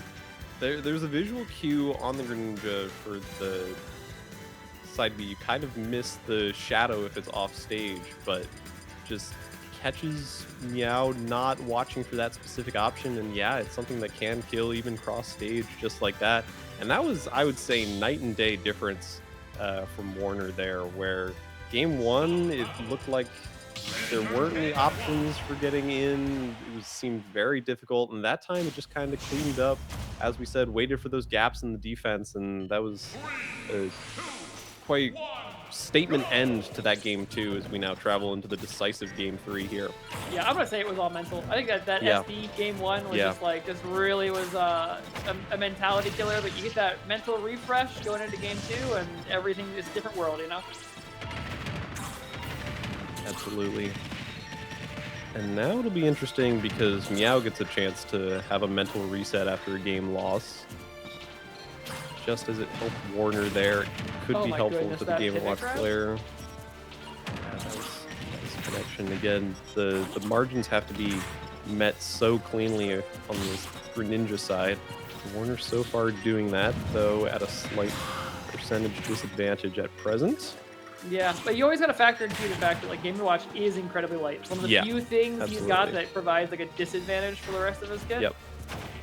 So even with that percentage deficit, it's still kind of even in a lot of respects, right? Yep, absolutely. And Greninja's got a lot of things that are just not quite connecting there, but Greninja's got a lot of stuff that lead into those powerful kill moves. Unlike certain characters, he doesn't really have to swing the big buttons exactly. You can get a kill off of down tilt, you can get a kill off of dash attack. The forward air will connect there. I'm not sure how that should hit, right? Yeah, I'm not sure how that did not hit at all. Did the key hitbox kill it? I don't know. That seems like it should have connected, but regardless, I've noticed Meow moving a lot more too. Like there's a lot more movement coming out from Meow to manage the spacing, which you have to because that's what your opponent's doing. Right? If your opponent is trying to manipulate spacing, you kind of have to play that game back because otherwise they get better spacing and better opportunities to do. But Warner is still doing a really good job of keeping the pressure going and kind of staying one step ahead most of the time. The problem, I think, is that Meow is just getting so much more off of every individual win. Right? Yep. Like a forward tilt there for Meow, that's a stop. And same opportunity for Warner, just like you get some damage, you get a little more damage, maybe a chance to play ledge trap. That's right. So that's the kind of difference that Warner needs to make up. Some of these forwarders have been doing the job, breaking free of the pressure, but nothing quite conclusive in the way of taking stocks yet, as that up air is met by a key to break through. Forcing the bucket out. I mean, you at least make them press a button, right? Like, maybe one time they don't press the button, you get the hit. Like, that could be a game changer, right? In that game, too, you know, to end it, Meow could have pressed the shield button to not die. Caught him not having that quite up to bat, and you could do the same with a water shuriken, hypothetically. Okay, a little trade there. Not sure exactly what that was. 169. That's a big percent for a character as light as Game & Watch is. That's got to be starting to take a toll on Warner mentally. Okay, lots of these little chip moves, but nothing big from the Greninja like that up smash from the Game & Watch. Up throw will be enough to take it directly out of the platform. But now it's a full stock advantage for Meow here in this game 3. And the pressure continuing. Nair will be the first part, gets a little bit of a juggle, and as we saw before, Greninja really wants to start things from the ground, and Game & Watch is so good at keeping you in the air with the juggles. Yeah. It's 85 already. Oh, that bacon was just the perfect trajectory to just add that little bit of extra damage, that little mental interruption. Oh, here we go. Okay, catches the jab on the. We got a little bit of damage coming out here from Warner. Has the ledge trap, looking for something big. You see those forward airs coming out, even the back airs, a little bit of extra pressure, trying to keep Meow in the air because that means he can be on the ground and play the game. Dash attack to punish the key up onto the platform, looking for one more up smash. This is not sweet spot. Still sends Meow out though at the ledge one more time, giving up a little bit of space. Up tilt to send him up. No catch on the down smash, but still has the ledge trap going. Good job evading pretty much every hitbox there by Warner. There's a lot of attempt from Meow there to put out other hitboxes. Oh no! But Warner finally does get caught by that down smash, and that's the bread and butter in terms of smash attacks from Game & Watch. Down smash, F smash. That's the advantage of playing the simple character that has less responsibilities, is that you get just on the other side of some like 30 full seconds of extremely intense back and forth gameplay on the ledge. And you get to rip a down smash. Yeah, with Warner like just absolutely oppressive in his approach to just not letting Meow back onto the stage until he was dead. And then you come off the Angel platform and you press down smash and it hits and bam, I win. Like you're dead. There are drawbacks too, but there are benefits to being the simpler, less complicated character, and that right there, that's one of them. But good showing from both players there. Obviously, with the win from that side, but I think that was very obvious adaptation there from Warner. I think, as you said, mental had to be a big part of that. Throwing away that first stock way earlier than he probably should have kind of took away that game one. But we saw a lot more of how you have to approach that sort of Game & Watch matchup from a character like Greninja. And yeah, very, very good stuff here as we get later on in the bracket. Yeah, and so I'm actually going to take a second to talk about like player mentalities and approaches and talk about a phenomenon that you see quite often when you're watching tournaments, and especially tournaments with fighting games, right? And especially Smash Brothers. There is this sort of phenomenon that happens where you see like X top ranked player and they're playing against Y person who's like maybe quite strong in their region, but like definitely isn't up to the same caliber of play. And they get playing game one, and that, like region player goes up a stock or maybe even two, or maybe even up a whole game. And everyone's popping off. And they're like, oh my God, like that's a top rated player, right? And then game two and game three are just, if there even is a game three, are just like crushing. Yeah. Right. And it's because of the way that like players approach the game when you're at a higher level. Lower level players, and even including like people who are regionally good, they start playing like trying to find their big stuff. Like find the big stuff immediately. The top level players play very measured first, and they're going to feel you out. That sometimes means they take a couple hits, take a couple big haymakers early on, and they go down because they are playing measured, and the other guys, throwing out some caveman options to catch them off guard. But they're doing that for the data. And especially those matches like Game & Watch, or even a matchup like this, for example. If you're Sephiroth here, you cannot afford to always be looking for like your big cool stuff right away. Yep. Because if Wario hits you once, you are in mortal peril. And that's just the game. You have to play a measured pace, feel them out first, and you may even see like Platinum go down a little bit here. Matador though, Matador is extremely. It doesn't really hold up in this analogy because Matador is quite a strong player. I think that the level is probably pretty similar. I'm not familiar with Platinum.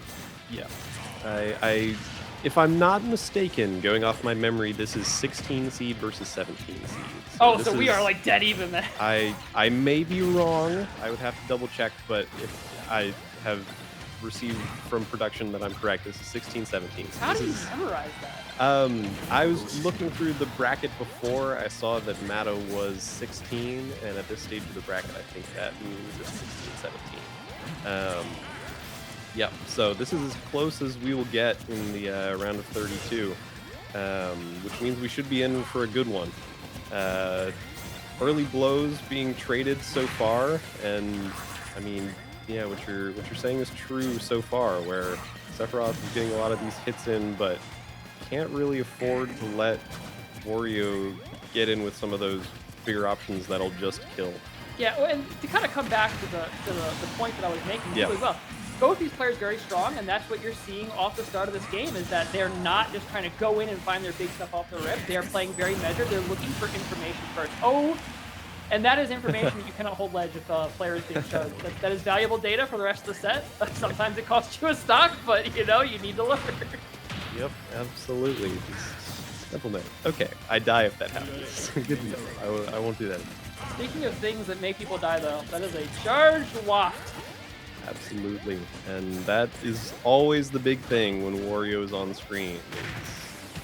Suddenly we're playing a game of will that waft connect, and the answer in game 1 is yes. Goodbye to Platinum 5-second stock. Not only did it connect, but like, this is early enough in the game. There could be a second one. That's true. If this starts to go long, I mean, obviously Platinum wants it to go longer, because if it doesn't, that means that he's lost the game. But if it does, suddenly you might have a second waft to contend with, and as the percent gets higher, it doesn't even need to be full waft for it to be incredibly dangerous. Yeah, the patented and extremely dangerous half waft. Something you always have to look out for, because you barely get an indication that it's ready. That was the spark right there, I believe. But if you don't see that one specific spark, like right away, you don't know it's there. No. And suddenly, it's a very, very dangerous game for Platinum to be playing. Down on percent and stock, and it's just going to be nair directly into dash attack to take that game 1.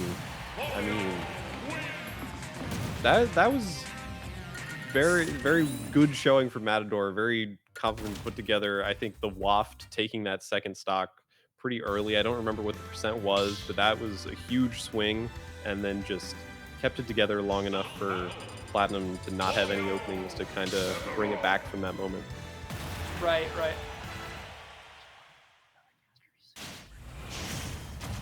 Yeah, so definitely, I'm interested to see how Platinum adapts here, right? Like, Wario's a hard character to keep on, you know? Like, you theoretically have 7 whole feet of sword to work with to keep him away from you, but like, this little chubby man is just so quick in the air. Like, it's kind of hard to actually even mount. It's one of the funnier moveset decisions, I think, in Smash, where it's like some of these characters from Nintendo properties, it's like not exactly clear what they should be doing. They were like, Wario can make all of his limbs bigger, and he's going to throw them out super fast. It's always so threatening. And yeah, just as we saw to end game 1, something like nair into almost immediate dash attack would be lethal. Oh, the counter, though, is a problem for Matador recovering, as we see there. A stock converting early for Platinum. Oh, he gets back on the bike! That's right. So when the bike is just stalling out on stage, it means he doesn't have access to it. That's why he died there for that first stock, was he did not have that horizontal recovery option. So he just rides back on it to get it to leave so that it can come back again, recharge almost as an option later on. That, but also it's also like kind of an effective mix-up tool sometimes. Yeah, that's because true. People don't think about that. Like, it's not something you see very often. You don't realize that like you get back on the bike. So sometimes it's just like a weird mix-up dash attack. Yeah. That's like safer than a dash attack would be. I don't know. It's a very funny concept in general. Yeah, because kind of mentally, when you see the bike stalled out on stage, you're like, okay, I don't have to worry about that option. But Wario can just get right back up on it, and suddenly you have to deal with a fresh side B again. So what Wario cannot do, though, is get in, it seems, because Matador is really struggling to break Platinum's zone in this game, too. Well, I love those patient hops, man. Like, you want to throw that up air there, but it's waiting it out because you know Matador is not going to just walk in immediately, right? Just looking for that information. When is he double jumping? Because eventually, enough data will be gathered, and Platinum's going to find that up air. It's going to be massive, right? Ooh. We'll show pressure on the platform, too, catching the jump out with the back air. That's kind of what I'm talking about, right? Like, now that Platinum has a read on what Matador is doing in the air in the situation, he's taking these big jumps to catch it and gets the back air for the stop. Yeah, that was a very good little sequence there from Platinum of just not allowing any opening, just playing safe. There gets hit by the waft and won't die for it. Gotta be pleased with that outcome, because if you're the Wario player, you want your waft to be good for a stock, ideally. But Platinum will continue on, and just continuing with these spacing options. I mean, Warrior doesn't have much to do if he can't get in. So as long as that sword continues to take up all of the space that an entry might go, wow, I don't exactly know what happened there, but it was a up B stage spike looked like, and we are even on stocks all of a sudden. I'm guessing that must have been like Platinum didn't pick an option right away, and then the get up, like the ledge invincibility wore off. Yeah. And now this is like very different game all of a sudden, because you do have to worry about the idea of this swap actually just ending the game, right, taking that last stock. Oh, that is so scary, because it was looking so good for Platinum. And it's still not all lost. Good. I feel better catching the up air from behind. That is a huge sword swing. And Platinum will take game 2, send us into a decisive game 3. Yeah, that was just nicely done on all of that spacing. Yeah. I mean, obviously it ended up going down to that last stock off that weird ledge interaction, but it almost like didn't really have to. Like, that kind of felt like a 2-stock for Platinum, the way that he was controlling that game, controlling the space. It was hard for Mata to get in and get effective damage done. Speaking of, if I'm not mistaken, I'm gonna make a prediction. Matador's gonna play way closer to the ground this game, because Platinum has done a lot of scouting of what Matador wants to do when he goes high. Yeah. And I think you have to recognize, okay, like every time I try to go high, I'm just getting shut down. I'm gonna have to play a little bit closer to the ground. When you're Wario, you can't exactly play fully grounded, because like your grounded options are kind of situational, but like expect a lot more short hopping and less like being on these platforms versus like being on the platforms doing these full hop drift kind of stuff, because Platinum has really scouted that out well. Oh, the counter back to the stage. Yeah, good little catch there from Platinum. Now an edge guarding opportunity, but Matador with all the resources to make it back just fine. Platinum has the ledge still though. And we're back on stage for a moment. Platinum just trying to maintain the spacing, looking for the back air. Doesn't quite find that sweet spot, but still it is going to send Matador back to the ledge, clashing with the bike. Playing around, wisely not throwing anything over the bike, not to get those extended hitboxes that can get very punishable. Yeah. And now the pressure has shifted towards Matador's favor here, at least for the moment. Platinum on the back foot, and it's Matador finding the opening. Has the bike, has the ledge. Can he get the stop? Oh! Yes! What a call out there from Matador. I mean, you lose very little by tossing the bike there, and it ended up being the perfect option as Platinum dropped off of ledge and was greeted by a falling motorcycle. I think the funniest kills in this game are when like you drop an item off the stage and kill somebody, and the bike is objectively the funniest. Absolutely. Yeah, because usually when you just like drop a turnip or whatever off, you're going for like a gimp, but no, that motorcycle is going to hit you really hard. And easily takes that kill. Then we get this match. This game 3 has gotten so tense. Yeah, like, you can feel it. Oh, he dodged the waft. That is a big momentum swing there, because at 60%, that probably killed. Got very close to it, and now suddenly Matador has to play the honest way.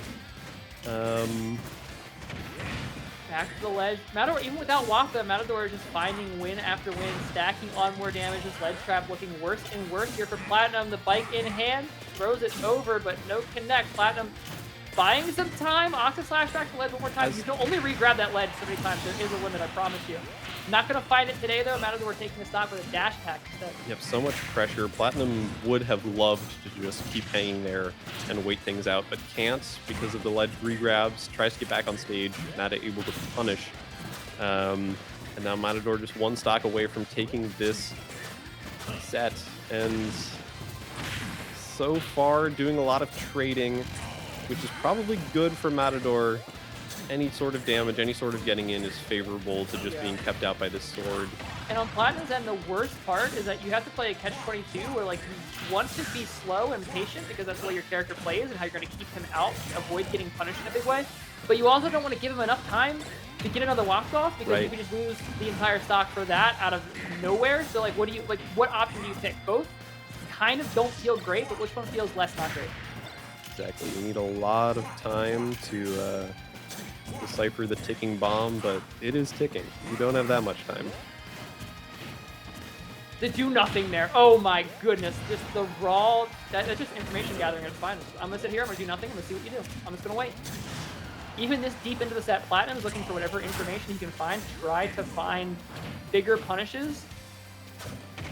And so far, not finding a lot to show for it, but you can see the gears turning. Matador going way off stage with Brent, and that waft is charged. Oh, this is looking really rough for Platinum. The waft is charged, but the wing is out. So both characters with their big options. If Platinum's going to come out, he's going to want to do it as that one winged angel finds that kill with the up air. And now 84% last stock is incredibly doable for Platinum here.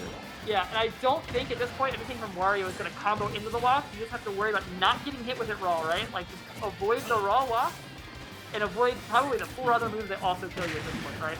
Exactly.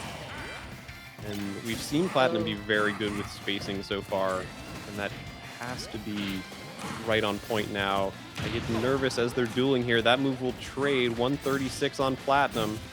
Matador looking for anything that will kill, but getting caught by these up airs. No way! That's the biggest possible option he could use right there.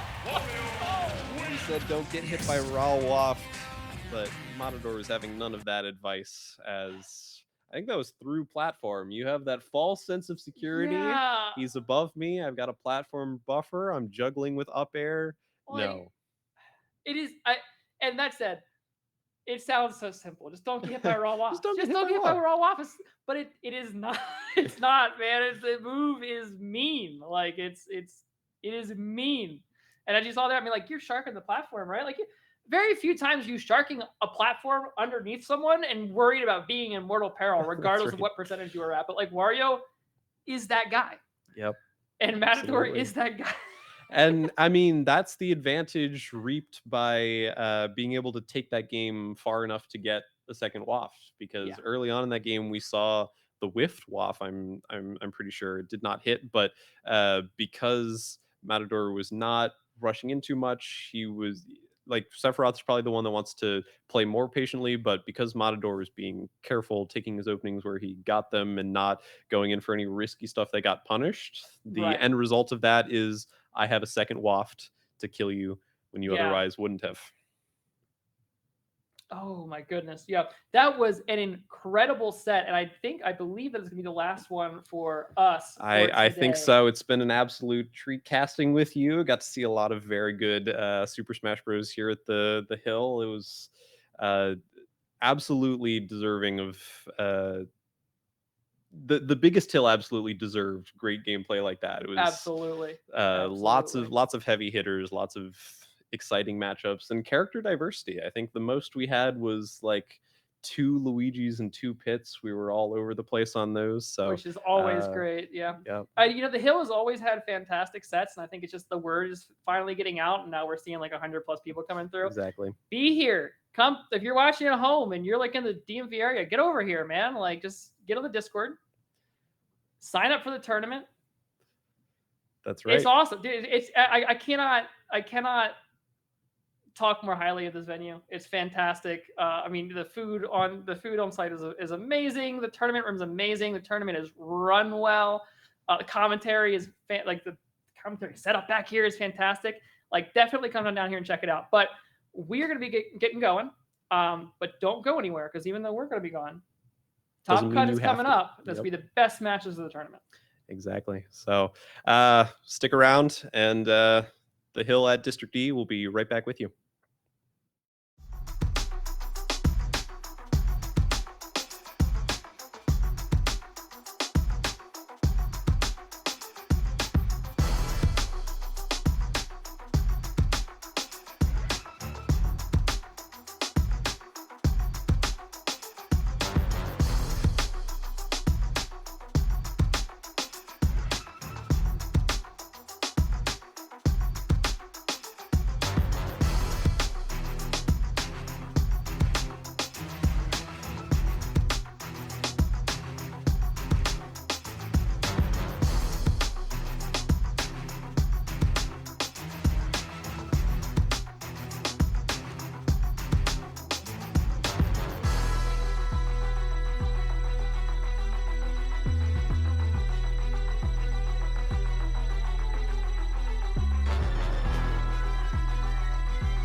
All right, hello everybody, and welcome back to the Hill number 18 here at the beautiful District E venue in a sunny, way too hot DC city. I am IRLC, joined here by C-Splash. I think it's raining right now, actually. Is so. it raining right now? No longer Yeah. sunny, but still abysmally hot. It So is still take with very that hot what and you humid, will. But luckily, as we're in a always. beautiful air-conditioned room. Oh, yeah. Just like the other 124. Oh. Let me say that number again. 124 entrants in the 124. Ultimate Singles bracket today, and we have the tall task of thinning that down all the way to 16. That And is that's what's right. gonna be happening next.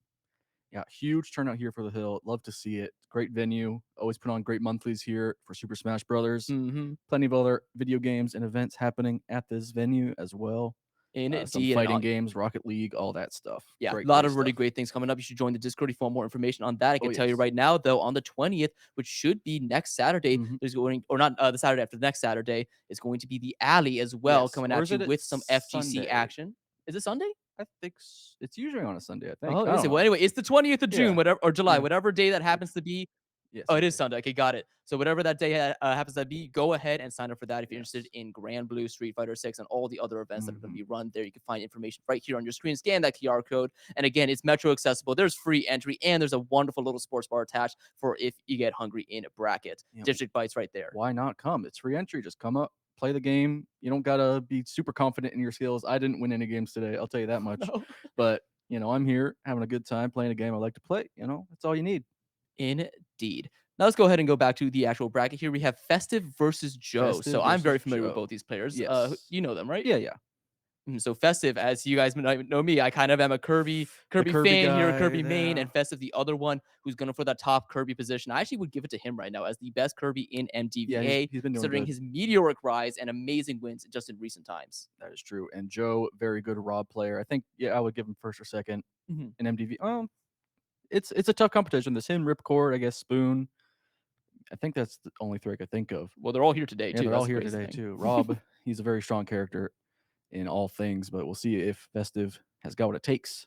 Because let me offer a little bit of insight into this matchup. Because let me tell you, quick words of wisdom from a Kirby main here. It's a bad matchup for Kirby, right? Yeah, I could. Big reason why is a character that could do really good two-framing against Kirby is really, really strong. Kirby's already easy to spike. Rob Downer, one of the best moves at doing that two-frame spike. That's On top of that, the neutral's really rough. But then again, Rob gets comboed so hard by Kirby. The issue is finding that initial hit. But Festive, he is so good at the defensive gameplay, and I know for sure this man has lapped out parrying Rob Nair and a bunch of other moves. So I could really see him get that one opening. And let me tell you, Kirby with one opening, we get about 70% or bust. That's true.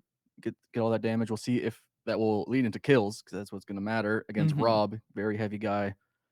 I wonder we'll see the inhale into the copy with the laser. That could be. Copy is actually really good in this matchup too. Being able to stop Rob from doing the because since Rob laser goes through gyro, you're able to punish him for dashing back in gyro ring. Gotcha. So there's a lot of little nuanced things here. We got the Kirby doing some dance moves right down there. Love seeing that. The Dungeon Meshy shirt on Festive as well because he's absolutely incredible. Yes, that is culture. And what is he holding? Holding what is that? Is that a Pikmin guy? Is it like a bean or it like a something? Well, I don't know. Wait, I'll show it to the camera. I want to see that again. Either way, it's giving him comfort. Okay, maybe that's like the anti-Kirby plush that I bring everywhere. The thing you just saw me with here. I don't know. That actually scary. It looked like a little frog, It right? has like eyes, yeah, like a little frog or toad or something. I'm trying to figure out like what game franchise would that even be from? Maybe let me tell you, it's not Kirby. No. Pikmin is a good answer. I think it Pikmin. might be Pikmin. It looks kind of Pikmin-y. It looks like a little dude you'd throw your guys at. Yeah, it looks like something that's like good fodder in a game. Yeah, just like a level 2 enemy. Oh, there we go. All right, can we keep the Kirby on screen? Kirby's please? still there, of course. All right, so again, the thing is, though, is that Festive did just come off a win on EOF, another very, very good Rob. And for the first 2 games, he actually went Mario. Looks like we're sticking with the Kirby here. Oh, I thought we were going to go to Dark Kirby. Oh, we are getting Dark Kirby. He's feeling himself. Kirby. We're doing a fist touch. Fist hug, I yeah. wouldn't say it's a bump. They kind of held it there. Maintained contact. They showed a moment. That was beautiful right there. Yeah, love to see it. Moment is over. We're getting into now game number 1 on Small Battlefield. I do know Festive loves this stage. I personally do not really like it for Kirby, especially in a matchup like this where you kind of want a higher ceiling to deal with Rob up here and especially up smash shenanigans. I can see that. It does have hold of the gyro. Is going to get nice back air. Just keep it in hand. Get that option away from Joe. I already like the gyro play coming out from Festive as well. It kind of just puts it away there. I definitely want to see Kirby use it a little bit more because that's one of the best ways to get combo starters. This should be something. No, he misses the pivot up tilt. That would have been a true confirm. But just like that, Joe not getting the pivot himself and missing that F tilt again. We are not even here, but again, as long as Festive remains on stage, I could see this going his way. Yeah. Holding the gyro, nice. Throwing it to There we go. be defensive off stage there. Ooh, see the berry. Not going to lead to a kill, just an up air.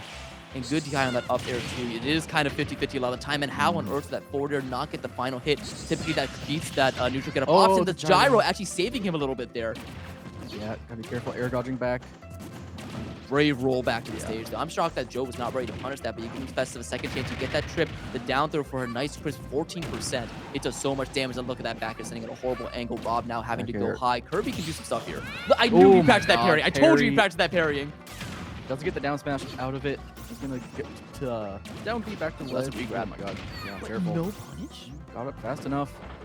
See though, Joe fishing. Nice retreat back under the stage all the way to the other side.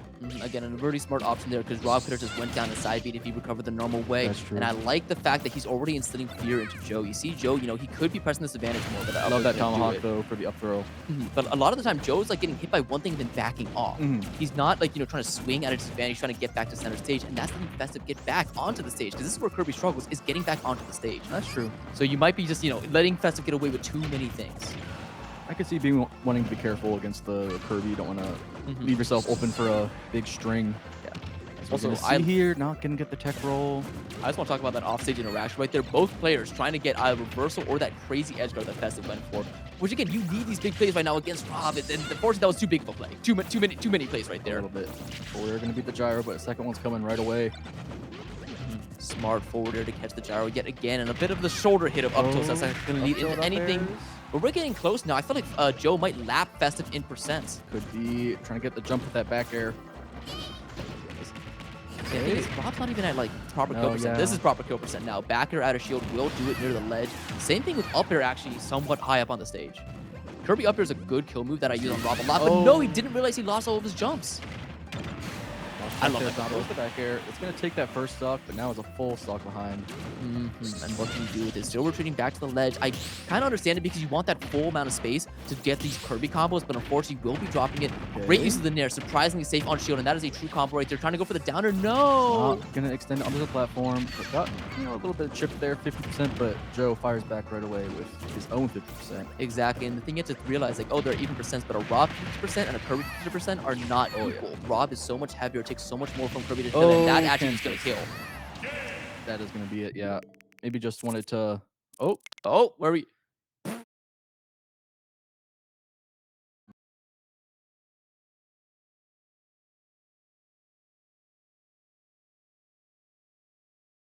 A piggy bank? It looks like a piggy bank. I kind of want to see it. We need to investigate. Bro, we're not... It looked okay. Also, the real thing there was light mode switch. Really? Oh, come on. Really? Come on. Also, I think there was a system update hat that...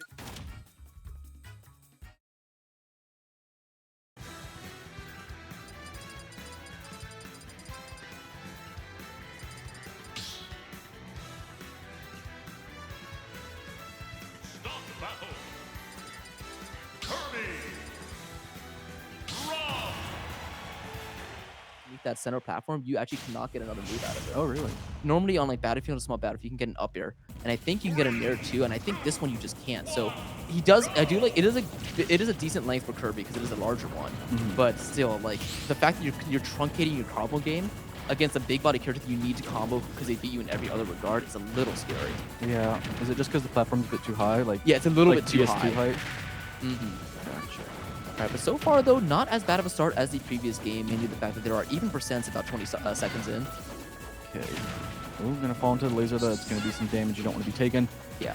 I am still shocked that Joe has not gotten a successful down air yet on Festive. Good mash out, avoiding the up tilt after the down throw, but is stuck in the corner here. Oh my god. Wow, Kirby emerging from the fire and the flames right there with a little bit of a smile greeting us. Oh my god, that was a crazy nair to go for it. Oh, that forward actually stuffing out that nair. A lot of fuel being wasted. Yeah. This could still be really good for Festive. Not much Kirby can do to get up there and contest though. Yeah, just wait for them to come back down, but again, wow, that fuel meter is a little bit lacking. No misses picking up the gyro. I know that meant to be a dash attack. Yeah. This back air is going to hit the gyro. We're not going to pick it up and get up throwed onto that hollow plat.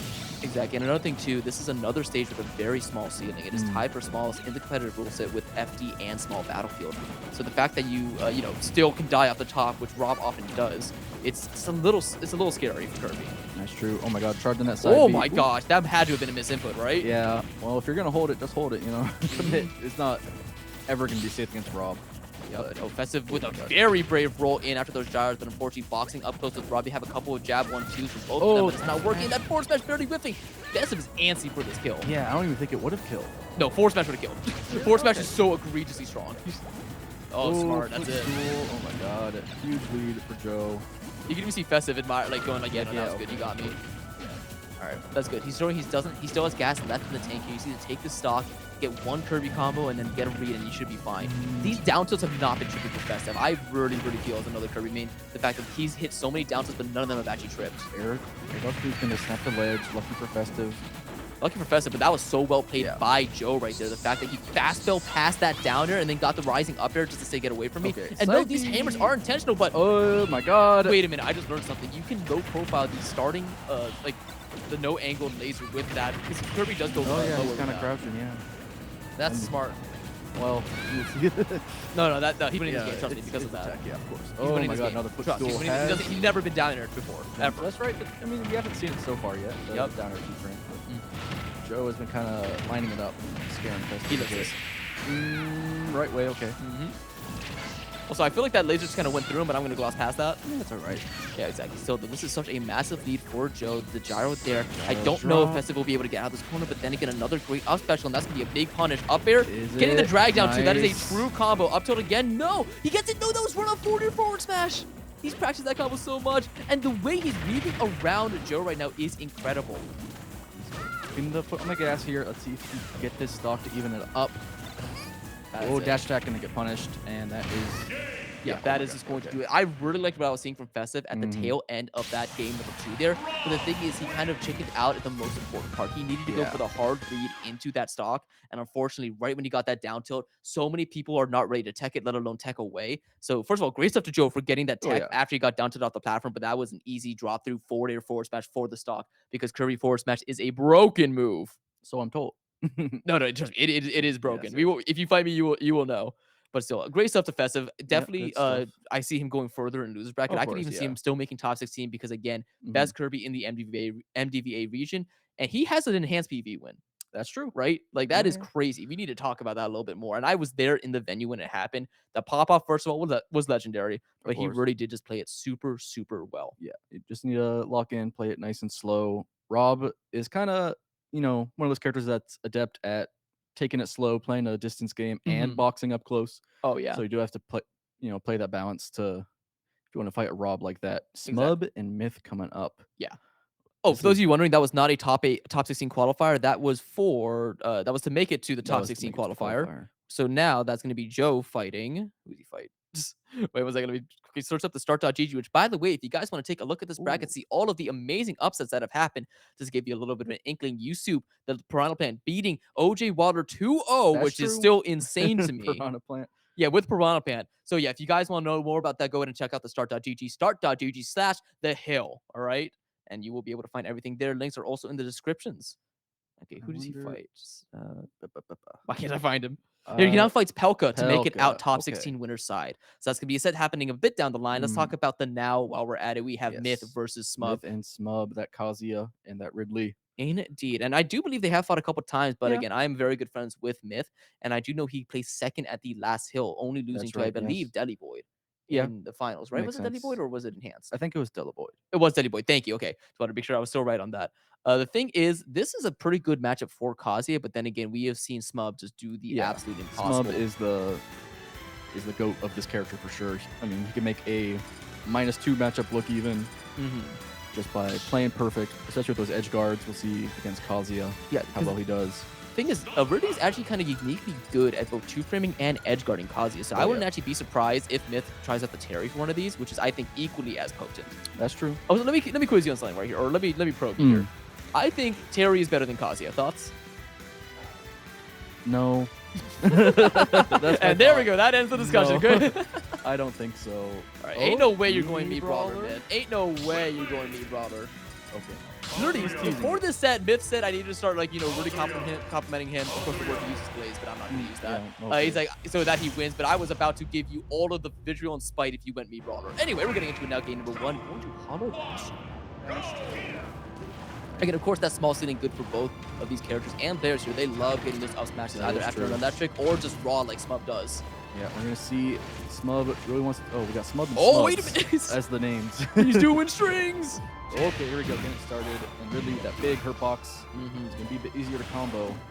But that was pretty smart, getting that air dodge right there before he even landed and going back off stage. Because again, really has the luxury of retreating off stage against Kazi. He's not going to get two-framed with that incredible ledge hang he has. That's true. But unfortunately, it doesn't really matter when the damage output for Kazi is so threatening. Because now one electric, your stock is done. Okay, gets a F-tilt into the dash attack on that mistech.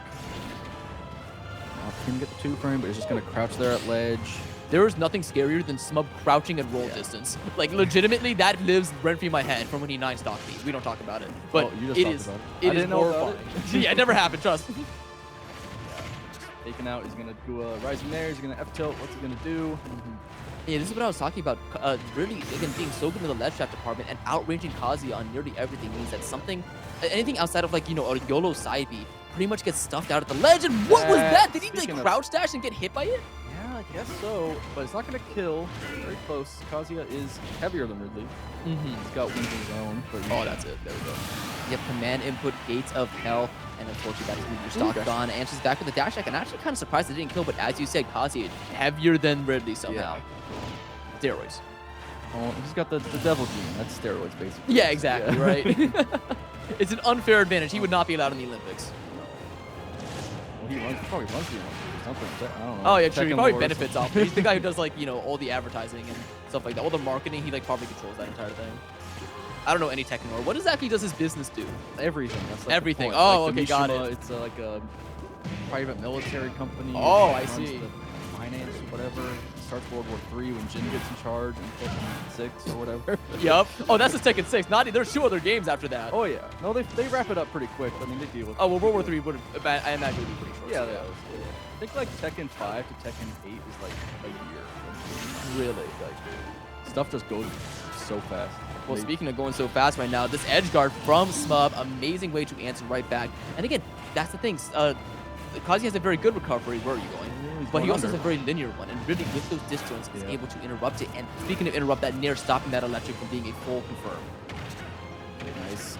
And that extension on the platform with the Nair, and just waiting for the response. Like that patience from Smub, one of his strongest tools. Oh, I said, like, that YOLO side B is typically the best option Kazuya has at the ledge here, but it's so predictable, and if Smub just holds shield and nothing will come out of it this time, Myth knowing it would be unwise to go for it again, and that was a very scary situation for Myth. Didn't get to ledge, yeah. I wonder if that would have got two-frame. Has to go high, but that should be it. Only has the upbeat, an air dodge, and now a laser. So, has to, but somehow sneaks his way through. He's not dead. He's not dead. The Rage Art is gone. Where are you going? Okay, no, yeah, I was about to he's say. not even going to try to contest that. He's like, you know what? This bottom corner looks kind of cozy. I know, right? So does that mean that he didn't have his jump after that side special? I think he did. Yeah, I think he did, but I think he just like saw the dragon kind of approaching him, and he's like, you know what? I'm gonna take my own path here. I know how this ends. Yeah. We just want to stage swap here, going to town. And this is smart too, because you will be spending a lot less time at the ledge on this stage. Yeah. But unfortunately, something about the stage is that it's actually easier to two-frame here. So really, Porto can be really, really devastating. But I do think this is a good option, especially since Kazuya... I was talking with Myth before again, and he was telling me he's been using a lot more forward tilt. And that is an incredible kill move that sends it straight horizontal. Yeah. And so on this stage, it kills extremely early, and so maybe that's what he's actually really looking for. But first, he actually needs to get that hit, right? Needs to get these electrics, because so far, Smub, despite the big frame, has been so maneuverable. Okay, had to air dodge back to ledge. Huge lead. And take your time rolling in onto that distance. Smub will take that again. And are we going to get a single hit here? Oh my god, two-framed. Are we going to get a single hit here before we lose the stock here? Smub going down there with the No, bear. we're not! 0 to death. Quick and easy for Smub. Yeah, typically it's Kazuya, the zero death character, and I like going under the stage to refresh, get rid of that angel platform invincibility, and still, this is an untouched Ridley getting these reads. He can go for an up B. Oh my god. Whoa, calm down, Buster. It's not that serious, man. It's only its best top 16 qualifier. Hey, Smub plays like his friends in friendlies, man. I don't know. Oh, yeah, he does. He'll be popping off. He could be fighting someone in their first tournament ever. First time playing this game, he sees an opportunity for the cliff, he goes for it, right? And I respect it so much. But still, now at 85, the percents maybe even, but the stock's telling a completely different story. Myth having to do the tall task of taking this first stock off Smub. Yeah, I think he's playing a little bit nervous here, doing some rolls. Might be ill-advised. Side B's gonna get him back. I don't even feel like he's hit attack yet. And the Oh my shield God, poke yeah. up smash. You can see Myth reacting there. Has the, again, staring down the barrel of a 3-stock right now. I feel like he can take this first one, and then maybe a Kazuya stock can happen. But with the way Smub's been playing, he's been avoiding every single, like, you know, big move that Myth has to offer. That's true. Okay. Yeah, just really scared getting out of there. But not gonna find his own opening. Up there might kill. No, not yet. Even though that is Kazuya's best kill throw, the Air Inferno, it still is not good at it. Looking for that down B, but again, really with those multiple jumps, can just retreat back to the ledge, and now you're in the ledge trap game again. This is exactly where you don't want to be. This could be a 3-stock because Smub's not let these ledge traps go, but finally the down B working out in his favor. Finally finding a stock. I mean, first clean hit really that game is kind of getting bits and pieces. So I just saw really up throw, and that's that jump scare beam, man. That's not a move you typically see. No. Oh, where are my you God, going? He wanted it all. Oh, this would be huge, but no, gets the shield out in the middle of that, takes the rage drive for that damage, 73 after the hit because that move does 40. Punish Smub for going for that greedy clip, but still going to lose the game, and Bassett to that. Smub really on fire there. Again, Kazuya matchup look, I mean, kind of really favored, especially off stage. Exactly, on fire is the right word because once Myth got off stage, it was so hard for him to make it back, literally getting burned at that ledge, those forward tilts, those down tilts. You could just sit at the ledge, and you could sit roll distance, and you will just react to Kazuya's stuff, and Smub is showing off that reaction time in spades, and with that moving on with a quick and quite dominant 2-0 right there. I love you, Myth, but Smub had it. Smub.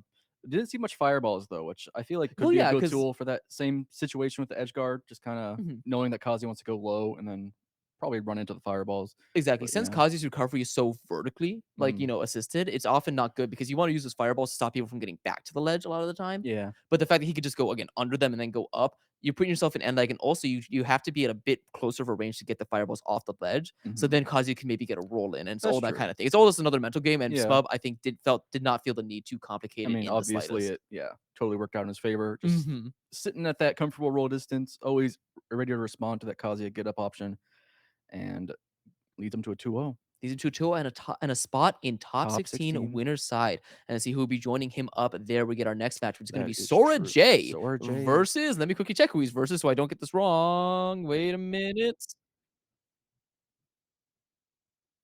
Front row. It would be Toa, that's it. Sora J versus Toa. So, of course, two very well-known faces here in the MDVA region. I'm going to talk about Toa actually a little bit if you could take Sora J here. So, Toa, for those of you who don't know, best corn in MDVA, and I would even reckon the East Coast. There's a bit of competition with people like Orange Lightning and a lot of other extremely good players. But Toa is the one, and for those of you who don't know, previously known as Aqua, previously known as Swifter, that has been consistently making the top 8s here at the Hill. They helped run the cave. They've been doing so much work at Xanadu and so on. And yeah, they are incredible. I've had the luxury of fighting them multiple times, and although I've gotten some games out of him, it's never really been super close. Yeah. And then of course his opponent Sora J. Although wait, we're getting Zexy Deadly Boy. Okay, never mind. Apologies. All right, so Zexy, of course, best Young Link in MDVA. Now, of course, that Pawn Master has gone up to New York City. I definitely think it was a lot of. It could really swing either way. Who's the best of those two? But with Pawn Master gone, he is continuing to go on an absolute tear in region again. I think he got top 8 at Defend the District. I know he got top 8 at one of the previous hills recently. Yeah. Delaboid on the Toon Link, slightly different. Gonna have a little bit different combos there with the bombs and arrows versus what Young Link's going for, but. Do you believe that Young Link is the worst Link? Because I've been seeing that narrative thrown around a little bit here, that like Toon Link is the best, Adult Link is like, you know, middle, and then Young Link's the worst. And I personally cannot see it. I can't see that either. I think Young Link is so good, and like blessed with so many tools, specifically in the frame data department, to make his opponent miserable. I think it's, I mean, either way it's close. I don't think any of them are like miles better than the others. Oh, I think Young Link's miles better. I'm real. But anyway, both of them starting off with the boomerang, so maybe my point is moot and void. But still, let's talk about this a little bit, because Deadly Boy, our previous Hill winner, actually, the reigning champion here, and I believe the first seed of this event, right? Or no, Enhanced PP is the first seed. Second seed, yeah, second seed. So, which is going to be a hot set if they meet in grand final. Oh yeah. Say. Ooh. This combo here. Toon Link can't do that. Yeah, I know. Yeah, I do think Young Link's the better of the two. But still, though, Toon Link has a lot of stuff, as you were saying, with that bomb. The bomb that Toon Link has is one of his best moves easily. I would even say it is his best move. Yeah, I'd say just for the sheer combo potential it provides. But another one of his great moves, that forward tone. You're going to see Deadly Boy use that a lot. Trading projectiles here. Oh, nice run up down smash, covering the options there on the landing. And I like too that right now this is a very scrappy match. Normally you would look at this on paper and think, oh, look at these two projectile heavy characters. I mean, They're not going to be doing the long range, but no, we're getting a lot of mid range and even up close, it's right in your face gameplay here. Yeah, but it's still the projectiles, but just kind of in your face, running at you, throwing a bomb. Because again, the projectiles, they still combo up close, and oftentimes they get more mileage off of being used up close, especially that boomerang. Boomerang fair only works if you hit it immediately. But somehow, he's actually getting that amazing forward smash, and that's going to be Delaboy losing his stock first. Uh-oh. Slow string there. How much do you get here off this opening? 31, actually. Okay. Considering Youngling combos, that's not the worst, but it looks like the advantage state continues into 68. That down throw into up air, such a consistent combo is going to be working well past this percent. Oh, yeah. Good landing. Still holding on to that bomb, but now Zexy's grabbing it. Also, has actually been hit in a while. He's about to get hit now, and Yeah. that's actually going to be taking that stock. But 80% of extra credit is nothing to scoff at. Yeah, that is huge. Especially when arrow, up air is certainly a Coco thing that is on the table here. I don't know what that up I air don't was. know either. That's smart from Delaboy, though, to wait to still get that bomb hit for just that tiny bit more damage. The down tilt, that was such good DI from Delaboy, but either way, it's Youngling down tilt. I At feel least like up air. that wait from Zexy after landing that arrow, but he's not going to get a punish off of it. But still, really just holding this advantage state. Delaboy not really finding an opening. Just hitting boomerangs, not bombs. Yeah, he's hitting the boomerangs, but he's actually choosing to disengage because, like you said, the bombs he's had like a 0.3 hit rate right now with those down specials, and well, that's not the worst. Like you need more of them, especially as Toon Link, who has a lot of those slower hits, but they're so good because they come from the bomb hits. Gonna roll through the grab, just kind of keep his distance. Don't want to try to overcommit on a punish. The thing is, though, the grab is the move you have to try to punish on Youngling because that's where all of his end leg is. Because so many of his other moves are just extremely safe. That frame 4 Nair being safe on shield is kind of criminal, if I have to say so myself. But still, living at 187 and at 50%, Toon Link has a surprising amount of kill power. Oh, but there you go. that down air is loads of kill power. It's so strong. I have a name for that kind of move. I call it a deer in headlights. You could throw that move out, and no matter if your opponent sees it, you will still get hit. That's true. Like, I have been hit by so many just late downers because I think the move's got to end now, right? Nope. No, you can just hold it. Pretty comfortable lead here for Zexy. You want to see, but that long range grab. Yeah, super smart too because the boomerang forced Zexy into shield. That should be a combo, and that should not be the stock, actually. Beautiful DI. Yeah, not on PS2. The thing is, they have to be so scared of that bomb in hand. And another up tilt will still lead into an up air. That was a punish! Or there should be another up smash. I don't know if it's going to kill. Yes, it is. So only 36%. Delaboy suddenly right back in this. You can see Zexy in the player camp, feeling it, feeling the pressure, and knowing that if you give Delaboy an inch, he could take it to a mile. Let's see if that's going to come to fruition or if Zexy is going to be able to close out this game number 1. This is best of 3, so any mistake is that much more costly. Loving these forward airs. Delaboy, how to get back to stage here. Getting greeted again by his own bomb, reflected off that shield. And still, though, this is Zexy at 100, or this is Delaboy at 152. Zexy sitting pretty at that 0%. Oh, yeah. That's it. That is it. Nice catching on the jump with that fair. Game 1 to Zexy. Indeed. And so something really interesting there was pretty much, there were like 2 points where there was like this 20-second interval where Zexy just did not get hit and racked up about 100+%. And then Delaboy, would bring it back, but then that other, second phase of him not getting hit just has started to happen right there. I want to see Delaboy take a little bit more, risks in this game number 2, because when he was playing it safe and he was playing this whole projectile war with Zexy, he ended up not getting any hits while Zexy just kept the bleeding going. That's true. So I want to see him try to approach a little bit more. We're running it right back to PS2, trusting in himself to make the adaptations, not trying to look for a change of scenery here. I guess it's just the difference in frame data where Young Link is able to kind of get that move out a little bit faster. He's not getting as big of hits, but he's just getting way more of them. Yeah, already I'm seeing a little bit more aggressive play from Delaboy. Yeah. Let's see if that range through the rest of this. Because he knows that when you give Zexy some space, things go wrong. Oh. The boomerang catch animation from Delaboy actually stifling out that defensive offense. So unfortunate for him. Yep, now kind of resetting. Oh, nice bomb fair. Uh-oh. Yeah, we've not really seen much edge guarding from either side or running off stage. It's actually a very fair point, you're right, but there we go. Finally, bomb fair yet again will be closing out that stock, and for the first time we have Zexy, or we have Delaboy with the lead. But what can he actually do with it? And there we go. This is exactly what I'm talking about. He's doing more of this aggressive play. He's landing backwards. We weren't seeing that in game number 1. He recognizes the fact that playing the long-range game was making him lose. Nice drift back on the fair. Catching Zexy swinging, but yeah, they're coming out. Catches he's swinging up high. But 80%, huge extra credit on that second stock. A nice read on the roll. Yeah. Yeah, literally a mirror of game number 1 here, where Zexy was the one sitting with that extra credit of 80%. He gets that falling up here, but a little bit low, so it's not going to be taking the stock just yet. But still, Zexy's got to be feeling that pressure, man. Yeah. The person you were just, confidently beating in game number 1 has now gotten your number. And the onus is on you to make these adaptations. Great grab, though, and that's how it starts. I wouldn't even say that Zexy had that first game confidently. I mean, looking in the player cam, he was, reacting pretty intensely, especially on that last stock. I mean, for a fact that Delboy could just take it from anywhere. I know, and you may think that Delboy sniffed out that fearness now, but it's explaining it so well here, but still, it's actually not giving up. Getting that hit, is that actually still going to combo? Yes, but the sour up, you're not going to be the stock. That down air would have killed. Yeah, they're just finding so many strings on each other. The back hit of that Nair 2, so fortunate for Delboy that hit, because if it didn't, he would have been in mounds of end leg, and now able to rack up 62%. This character does so much damage. We're going all the way out there, a clash with the up special with a beautiful tech coming out from Zexy. That was a great option there, falling down with the Nair. Trying to get the advantage out of that scramble situation, but kind of just resetting back to status quo here in this game. Oh my goodness, so many close hits, and that so many little times that I think Zexy saw his life back before his eyes. Okay, that bomb hitting both him and Delboy was so fortunate, but then the whiff down smash, the forward throw taking it off the top, and then how did that up throw into the upper knockdown for Delboy? This game, in my opinion, should have been over, so Zexy, count your lucky stars. Let's see if you can start making this comeback, but no, that's up going to do there. it.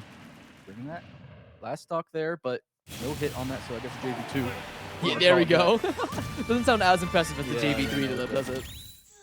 Dude, I remember I watched a video on the lore of the JV and how that came to be, and it's funny, but it ultimately just comes down to, oh yeah, that's just some guy's name in Melee. Half the things in Smash are just named by some guy in Melee. Stupid rule or whatever. Yeah, I know, right? Okay, we are just running it straight back to PS2 for this decisive game number 3 too.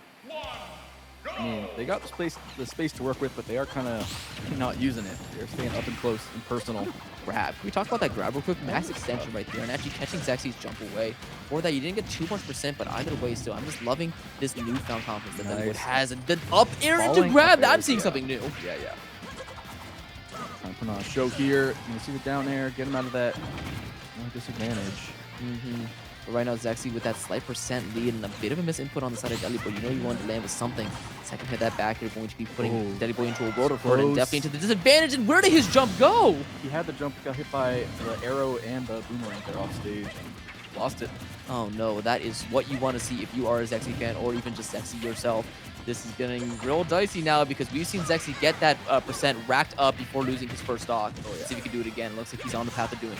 Looking like the lead in the advantage state is all the difference maker in this set and the that's going to be an up air, right? No, great DI from Delboy, but can we talk about that weight into the up special? Such a good read. But that's at least stock there to the bomb, but 114. I mean, you're seeing this back and forth in the set. The one player gets the lead and keeps it. And so far, it's Zexy in game 3. This would be a pretty big upset to Zexy. I do think he's a top 10 seed here, but again, he's about to take out the number 2 seed. All right, feeling himself. Jumping around in stage, full stock lead, 0%. But on a second stock versus Delboy's last stock. Oh my god. These landing backers from both of them are so potent. And somehow that Nair working there, the landing backer actually stuffing out that up special. So many combo starters for Zexy are not working out. If Delboy could take that and run with it, this could be the beginnings of this reversal in game number 3. Not really keeping the pressure going though. Taking back center stage. Nice landing with the bomb. Yeah, exactly. But now you can see Delboy is getting trapped in this projectile war again with Zexy. And just in game number 1, he's losing it. Where's the punish? Oh, we're another. Okay, that rising back air, not gonna find it. I'd like to see something else there from Delboy. Exactly, and that Nair super safe on shield, so not going to be going punish. Delboy needs to stock right now. That forwarder's not going to take it. This edge guard could be it, though. If you go out there with the bomb, the Z drop, he gets that forward tilt, but Zexy with a bomb in hand. Bomb in hand, good awareness from Zexy, and does make it back safely. Nice catch on the jump. That was last a great stock. forward air. Both players very much so in this game. The double roll, do you see that from Delboy right here? Not going to get sniped. Not going to get sniped by that second arrow, which is super fortunate. That should be it, though. The down tilt combos, and Zexy taking it 2-1 over our second seed here. Delboy, the previous reigning champ from the hill, whose path to the winning 2 in a row just got that much harder. Great stuff to Zexy, landing a spot in top 16 winner side. Yeah, very impressive. I think, Young Link probably better.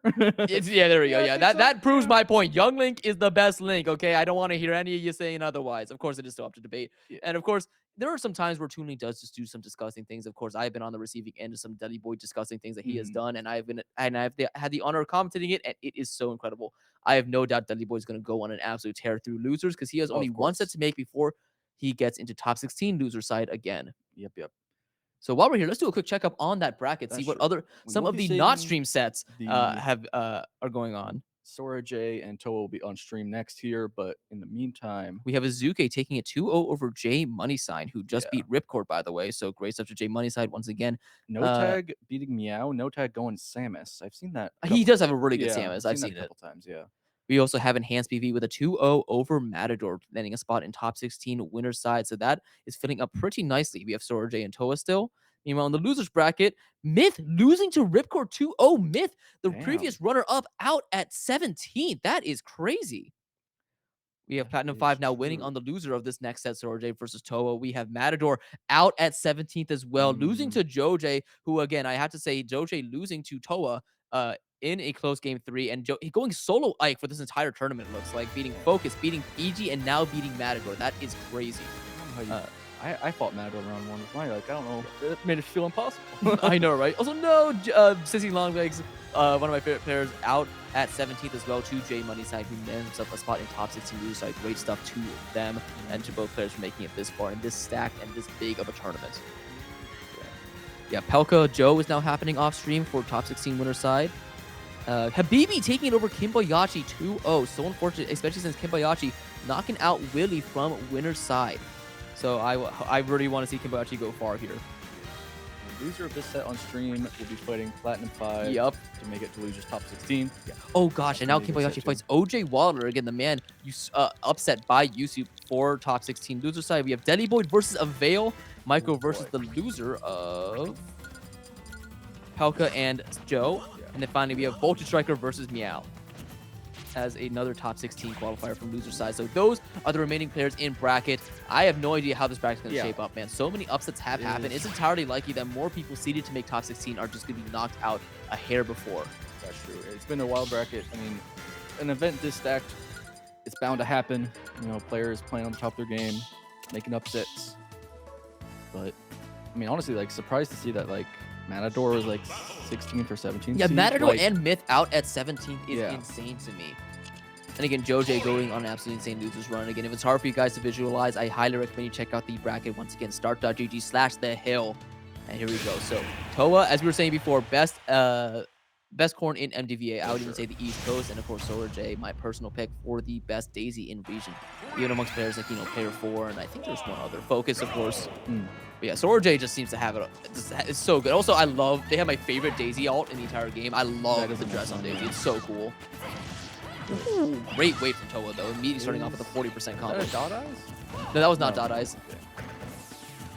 I wish we had more names for like all the turnips, because like Dot Eyes and Stitch Face are great. But like, I want to know what the little sad one, what the sad one is. I guess he's the sad one. I guess it's the sad one, yeah. Like the bedroom eyes one, I've heard it called. But anyway. Okay. Whoa, I like the gears turning in Toa's head right now.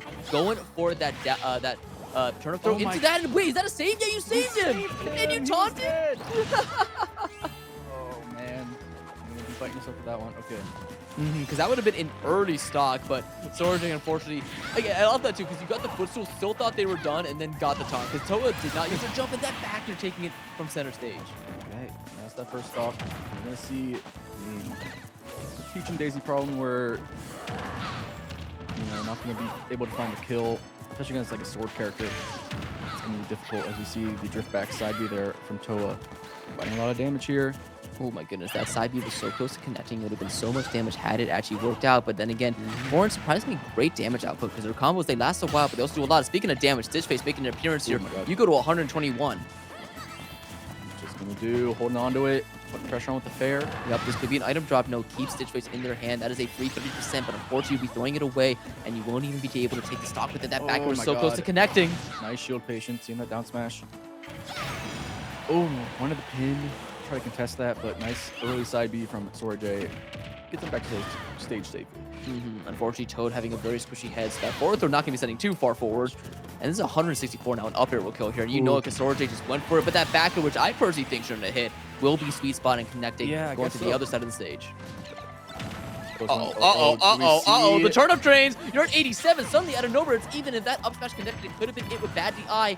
Suddenly, Toa actually is the 1% deficit. Oh my god, Uppy almost killing there too. How on earth did they go that high? I do not know. That move should not kill, be even close to killing at that range. Oh, where are you going? Not gonna be a hard punch, just the jab. Looks like both of them surprised by that. I know, right? I thought I was gonna see my first ever corn jab kill for a second like that. That should be it. The pin straight through the heart. And that's going to be the kick afterwards for that knockback. But the immediate forward air, bad DI, but Toa's still alive. I think he got clipped by that turnip. Is that another Stitch Face? Like it, but throws it down, trying to clip forward on the way up. Not gonna be so easy though. Like that tomahawk grab. Oh, now it could have been it, knowing which direction that turnip was going to send, but Sorajay just not having the movement to get there fast enough. And another 40% combo coming out from Toa here, who reads that float. And this is looking a little scary. That pin was so close to connecting. God, that was so close. Yeah, missing the jump there. 188. There we go, up there. I mean, the right turnip combo. Peach can do anything, but you have to land it. Yeah, exactly. You can already see Sorajay shaking her head in that player cam right here. They know it's best of 3. They know they can't be affording to make these mistakes. But again, another turnip train incident, but look at how good that pin was, recognizing it was going to be a drop shield. God, the 2-frame almost there. And I'm already going to call it. If this goes to a game 3, it's going to end with Toa getting a clutch 2-frame pin. I can see it. Okay. Oh, the air dodge in, but the turnip pull is going to leave Sorajay in the end lag. Not leaving open for the punish. That was a very brave turnip pull, by the way. Yeah. I did not think they were going to go for it, and that should be it. No, not going for the back. They're trying to get a little bit fancy with the pin. Great recovery from Sorajay. Here we go all the way in, but that's like the 3rd Daisy Bomb that's been so close to hitting, but it's not. Yeah, but still no punish on the whiff. All right, it should be a pin. Toa, pin, but the umbrella is going to hit you sitting there. Is that dot eyes? I can't tell. No, it's not. No. But, that could have been it. If they hit that turnip, then that would have been an immediate up special, and that might have actually taken it off the top. PS2 has sort of a weirdly high ceiling, where like with the platform, it's a low ceiling, but on stage, it's really, really high. So I could have seen that going either way, but woo! Definitely breathing a sigh of relief if you are Toa right there. And now it is going to be Sorajay having to make this go to a decisive game number 3. That is true. I mean, we saw the one huge turnip combo bringing it to 80 from nothing. Basically 2 seconds, but we'll need to see a lot more of that if you want to see the win for Sorajay. Something I'm scared of for Sorajay right now is that they kind of showed their hand really early for a lot of their really good recoveries. That's true. And I feel like, again, that's good. Like, you want to bring out all the stocks, but doing it early like this means that Toa now has the opportunity to adapt, because I don't know if we're going to see too much more of that pin on the ledge. Like, you know, with the facing the stage, you can kick back because it loses to the parasol. It also didn't work on that side special we saw previously, but yeah. Oh my god, that was so many backers, and we were still continuing this advantage going on. Great get protected from Toa just to get rid of it. 70% no turnip needed, just kind of landing these back airs. Woo! But speaking of advantage state, you're in the corn blender now. Exactly. Daisy might have turnip, but Toa has up air and forward air, and oftentimes that's all you need. Okay, is gonna go deep with the back air. Is that a down air attempt I saw from Sorajay? Or was it a nair? I don't know, but either way, I like the fact that they were swinging out of the corner, trying to make Toa regret going for those options. And another, and a great counter. Finally working out, but bad DI on that up air. One a bit earlier than it should. Again, falling off the angel flat with the fair. Dot eyes. Dot eyes. Oh my god. Okay, we're good. Okay. It scared him. Questionable up B from Toa, but imagine if we saw another footstool save. Or just like any save. Yeah, like exactly. an air or something. Okay. Pin still hold on to the dot eyes. Want to keep it alive as long as possible. Oh, they messed up the Z drop afterwards, but gets that side B. Great tech on the side of Toa, and oh my god, that shield damage. Oh my goodness. That's ridiculous. Almost Mr. Saturn. Yeah, seriously. God, I miss him. Waiting. Nice catch on the up air still. There's another thing too. Peach does have float, but against like just the the huge fly swatter that is. Oh wait a minute, get the forward air too. That wasn't a true combo, but Toa expecting a back air spot dodging and then gets hit by that delayed forward air. So good. And speaking of delays, we're going for that forward smash to try to take that stock. There's the bear. Oh my goodness. Not pretty even here. Yeah, Sorajay more even than last game. Sure. Indeed. But yeah, Sorajay right now has been completely unable to hold on to a lead. Let's see if they can do it now, but I feel like one landing forward air from Toa is going to be so much damage. Teching on that platform, beautiful DI to get a little bit of height in order to do that. Okay, coming back here. I'm the turn-up and the parry into the down tilt.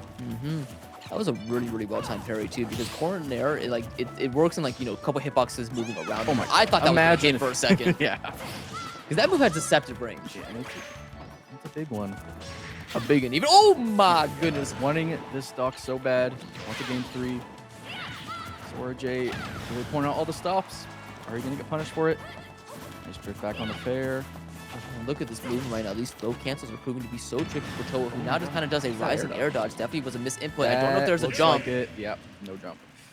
All right, and game number 3 here. Sora J definitely showing the adaptation in game number 2. They were a lot more confident. And again, also just the combo game, I felt like was a bit more on point there. But still, they dropped a couple of really, really big ones. So that brings the question: if they don't drop it in game number 3, are we going to just see a 0 to death? Yeah, and also just a couple mistakes from Toa in that game too as well that need to be cleaned up. Some definitely that up special. Yeah, the up special, kind of jumping and air dodging in spots where it's not quite safe.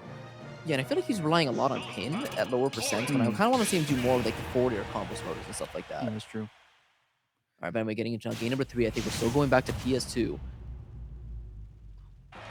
Yes, indeed. Both players liking the space, liking the ceiling, liking just overall how they've been playing thus far. They both got a game win here, so no reason to change scenery. The grass is green, the matches are hype. Why go anywhere else? Well, I can think of a couple reasons. Fair enough. All right. Again, the counter coming out a little bit late. These are very eager counters from Sora J, and I feel like for the most part they're just trying to dissuade Toa from swinging in the corner. Because typically, Peach can actually struggle to get off of it, can get out of this like smash. What an F smash! I don't know what they were going for, but if it hit, it would have been sick. Just gonna get punished for it. I also think the counter could just be for shifting your momentum, stalling off stage, but Corrin has no problem chasing you off stage, as we see with the back air. Concerning user right there. That up special is not going to kill. Oh No way! Oh my goodness! Both these guys getting very early stocks on each other. Sora J taking it at 70. Meanwhile, Toa, I think, also took it around 70. Or no, Sora J took it at 90. But what? Yeah, just what an answer back right there. And so far, Toa is continuing with the lead, 60% after just a couple of aerials. Corrin damage output is insane. But so is Peaches. I want to see them even this up real quick. Oh my goodness! One of that air dodge in read or a tech on the platform, but. That is the first time I've ever seen Sora J use F-tilt. I have never seen them use F-tilt before. Okay, no strong turn-ups here. Keep pulling. But hey, even though they're just the little guys, they still put in the work, all right? Even though they're like the pawns of the turnip pools, you know? Still great. Gonna trade with the up B. Does have a jump still. Able to go low. So much pressure here. F-tilt putting Sora J back off stage right away. Oh my god, that fair is so close. Yup, and again, we've seen that up air kill for Bad DI, but now it's going to outright kill. Should it connect again? Had to be scared. Risky recovery from Sora J. And the pin tackle. Yeah. Only 39. I feel like I can't count Sora J out, though. Of course, of course, you never can count Peach and Daisy out, but we've seen it happen before, where at this percent, they rack up like 50 for no reason. We'll see the kill, though. Oh, all right. Forward smash. Might as well get a free 20. Oh. I love the setup they went for. But great catch. And no extra credit for Toa. Also, I just want to talk about that ledge jump Z drop setup they went for. I've seen them hit that before. You can get that into a back air. It is nasty. Okay, no punish. Oh, no punish? I would like to see a grab there or something, yeah, but down tilt not fast enough. I really just feel like Toa has been the king of these low percent sort of scenarios where they've been the one getting the really big combos, and Sora J's been on the catch-up duty. Dropping some combos there, though, on that mistake. I've seen these before. They missed the turn-up throw, and this is going to be a big punish. But no, they redraw the parasol. In order to interrupt. That was so smart. Okay. And Toa waiting. Could have been it. How none of these pins two-framed. Okay, oh my god, got the one turnip hit and had the roll read right, but just barely mistimed. Had the roll read, but before that even had the jab lock too. What confidence to go for that grab right there. Toa now on the defensive. He gets the roll read, but no punish. This is Toa at 143. How are you still alive? Toa up air, putting Peach in a bad spot. No, that should have been it. Oh my god, trading with the back air, getting the reversal Sora J. Why didn't you just forward smash? That's a good question. Or up smash. They got so greedy because, again, really fortunate for Sora J that they did not get, like, caught by the pin. Like, they didn't get felt pinned like by there the were, pin. like, 3 openings there that Toa really could have taken the set off of, but yeah. Kind of. I'm not gonna lie, a bit of spaghetti from both players right there, but either way, that was an extremely good set. And Sora J, I think, as seeded, will be moving on into top 16 winner side is Toa now having to fight. We just talked about it. Who was it? I forget, man. It's okay. Once again, if you guys want to be ahead of the curve on, has to fight Micro now. Yeah. So let's see how that goes. Still no updates yet on bracket. Looks like Meow versus Voltage Striker, Dudley Boy versus Avail, and OJ Waller versus Kimboyachi haven't happened yet. But we are now moving on to our final winners quarter. Oh wait, no, we are now moving on to winners quarterfinals. This is 4 top 8 now. Yes, Izuke versus Enhanced PV. Oh yeah, this is gonna be a good one. I think. I mean, Izuki, up and coming. I think best Steve In region, now I'll for give it sure. to him. Yeah. Especially that, like Barking Frog has been taking a step down and stuff like that. Izuki's been the one taking up that mantle, and he is potent with it. He does have an enhanced PV win, and he also has a Matador win. So I was talking with him earlier today, and he said that no matter who he fights, he's kind of okay with. Yeah. Yeah, so Enhanced PV, of course, did take it over Matador. Unfortunately, that set was not streamed. Izuki, though, I think took it over J Money. J Money. Yes, that was at the Kazuya. Yeah. J Money. Those two fight a lot, both from Richmond. Yeah. So plenty of experience there for Izuki. And again, top 16 now shaping up pretty nicely right here. Let's go ahead and talk through it. So our 4 winners quarterfinal sets, we are going to have Izuke versus Enhanced PV, Smub versus Sora J, Zexy versus Habibi, and No Tag versus Pelka. Unfortunately, Zexy and Habibi is going to be off stream. So that's unfortunately the price we have to pay by having this many people in this bracket. But in loser side, we have Joe J versus J Money. Let's go. Damn. Deadly versus OJ Waller. So OJ Waller taking it over Kimboyachi. Ripcord versus someone. And then, yeah. So again, a lot of fantastic sets coming up here. First is going to be Enhanced PV versus Izuke. I do know Enhanced PV is very, very good at this matchup. Oh yeah, I mean you see at the top level all the time. Spargo, like versus any Steve. Yes, completely dominates that. And I mean I've heard varying matchup discussions about how good the Cloud actually is, or if it's just Spargo being a goat. But we're gonna see it here at the high level MDVA talent, putting this matchup to the test. And the thing is too is like, even though the match may be bad on paper, like Izuke, he is so calm and collected even when battling. He's having a fun time just playing the game and playing this character. But like, he's not even thinking about the match all the time. He's just thinking like, oh, okay, like I'm fighting Cloud, let me just do this. Yeah, I mean he does have lots of notes. He does have. He takes this game very seriously. Yeah. He's got all the studying down you need to play Steve right. Yeah, because I remember the first time we fought, I actually beat him. And then he like anytime I fight him again, he would like ask me for friendlies, try to get that matchup down. And now if we ever fight in bracket, I'm getting waxed. I'm gonna be real with you. It won't even be close. I'll get destroyed. Yeah. So this man, he studies. He really does study. He for sure does. And that is honestly, as you said, he has a meteoric rise, and I think that's the main reason why, because he has put the work in and has yielded the results. That's true. I think top 1 PR in Central Virginia. This past Really? season. So, yeah, I mean, obviously, very strong top Steve player, and I'd like to see him, do more traveling, get some results. Oh yeah, out of state. Because I remember, like I saw, he almost he beat Peanut in Cav Clash, yeah. And I was watching that, and I was rooting for him. I'll be honest, I am an Izuke fan. Yeah, for sure. Great guy, fun to be around. Plays Steve in a. I mean, you guys might be groaning at the Steve, but trust me, it's hype. All right, it's a good Steve. It's a very, very good Steve. He goes for the clips when he sees it. Oh yeah. Also, why are we in team battle? Let's go blue team. Let's go blue team. Woo! I wish it would still like force you to be the color of the team that you're on. Yeah, with the alt, that would be nice. But I think just especially when dealing with Cloud, who has a blue alt, but it's not notably blue. I don't think he's got a red or a green or a yellow. Yeah. I'm trying to think, what characters in this game don't have like a red, green, yellow, or blue alt? Cloud does Sephiroth? I don't Sephiroth? I think these Not Final really, Fantasy dudes are too cool to Yeah, have bright exactly. colors. I don't think Mewtwo really does either. He has a yellow, green. No, he doesn't have a red though. Yeah, I guess not. I guess you could call his default. Wait, just kinda Game & Watch? Red hat? Yeah, he has red. Does Game & Watch have yellow though? I guess that little puke green. Yeah, he's got like yellow. He's got two blues. Gross green. Got 2 blues. Yeah, but then like he doesn't have a green. Like, he has a green or a yellow. Yeah. That's kind of what it is. So no, can't do that with Game & Watch either. There's no yellow Game & Watch. That's odd. I don't think I think like majority of the cast don't have that. All right, wait. I don't even know if Izuke's played on stream yet. They might have to input their tags. No. Yeah. Yeah. Everyone else, I think, has already had a stream match. Bible verse and Enhanced PV's tag right there. It's some Bible verse, Ezekiel, whatever. I'm look this up. I think I've looked it up before. Yeah. Oh really? Just like.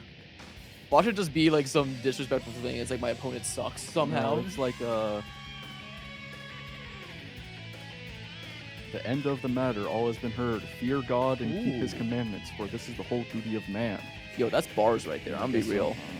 That's kind of a hard line. I like that. That's a hard Bible verse. The Bible has some great quotes. It's insane.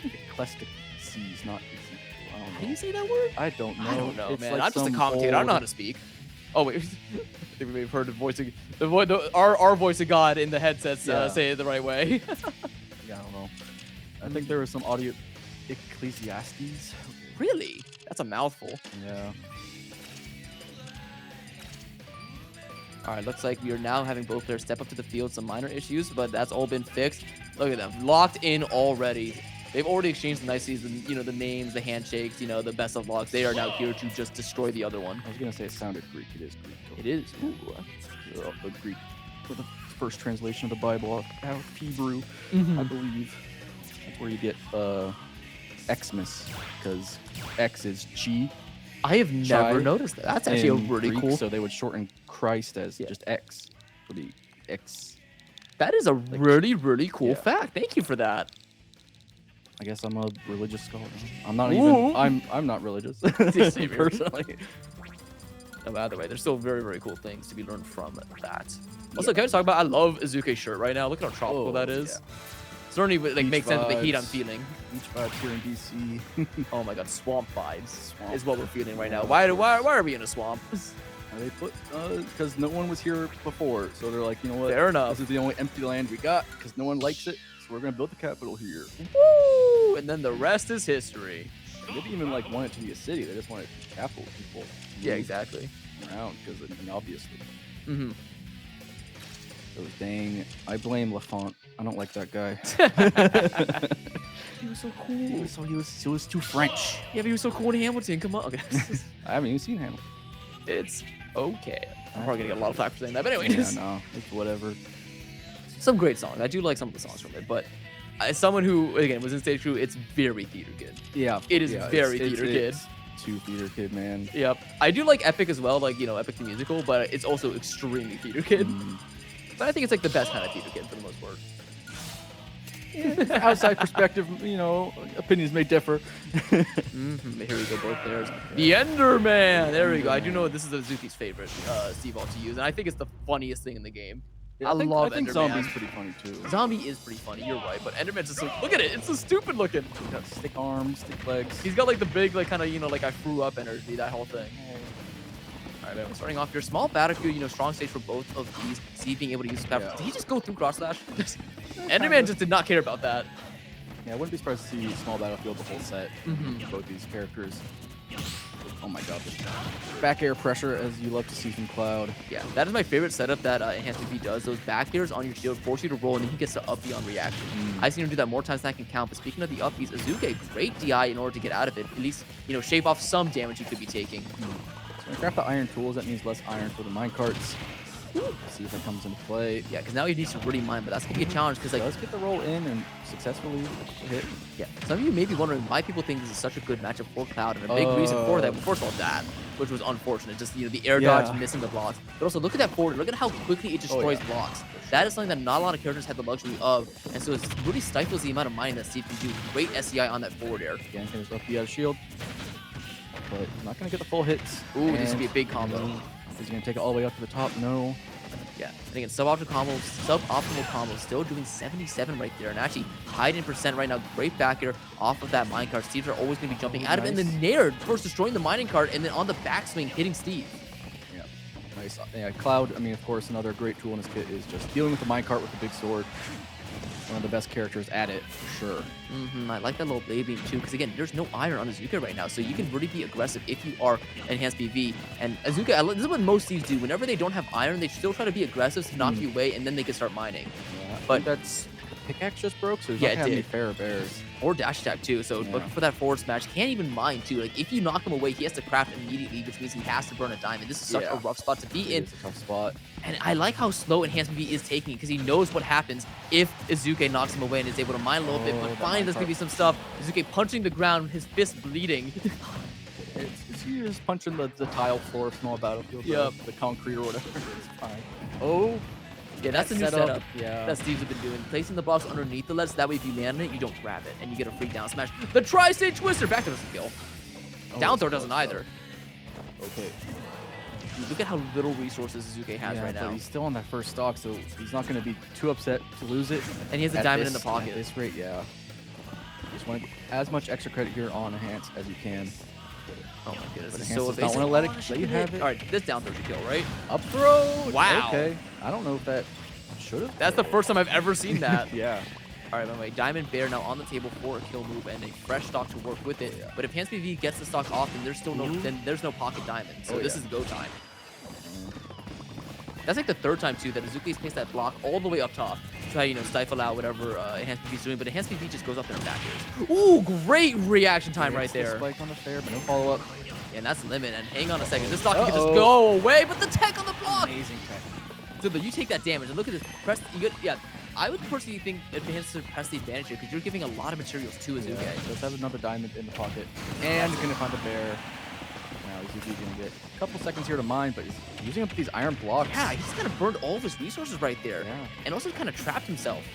He's gonna roll. So the bit of a word of advice: teams maybe will pretty much always roll when they put the blocks there because it gets rid of it instantly. Yeah.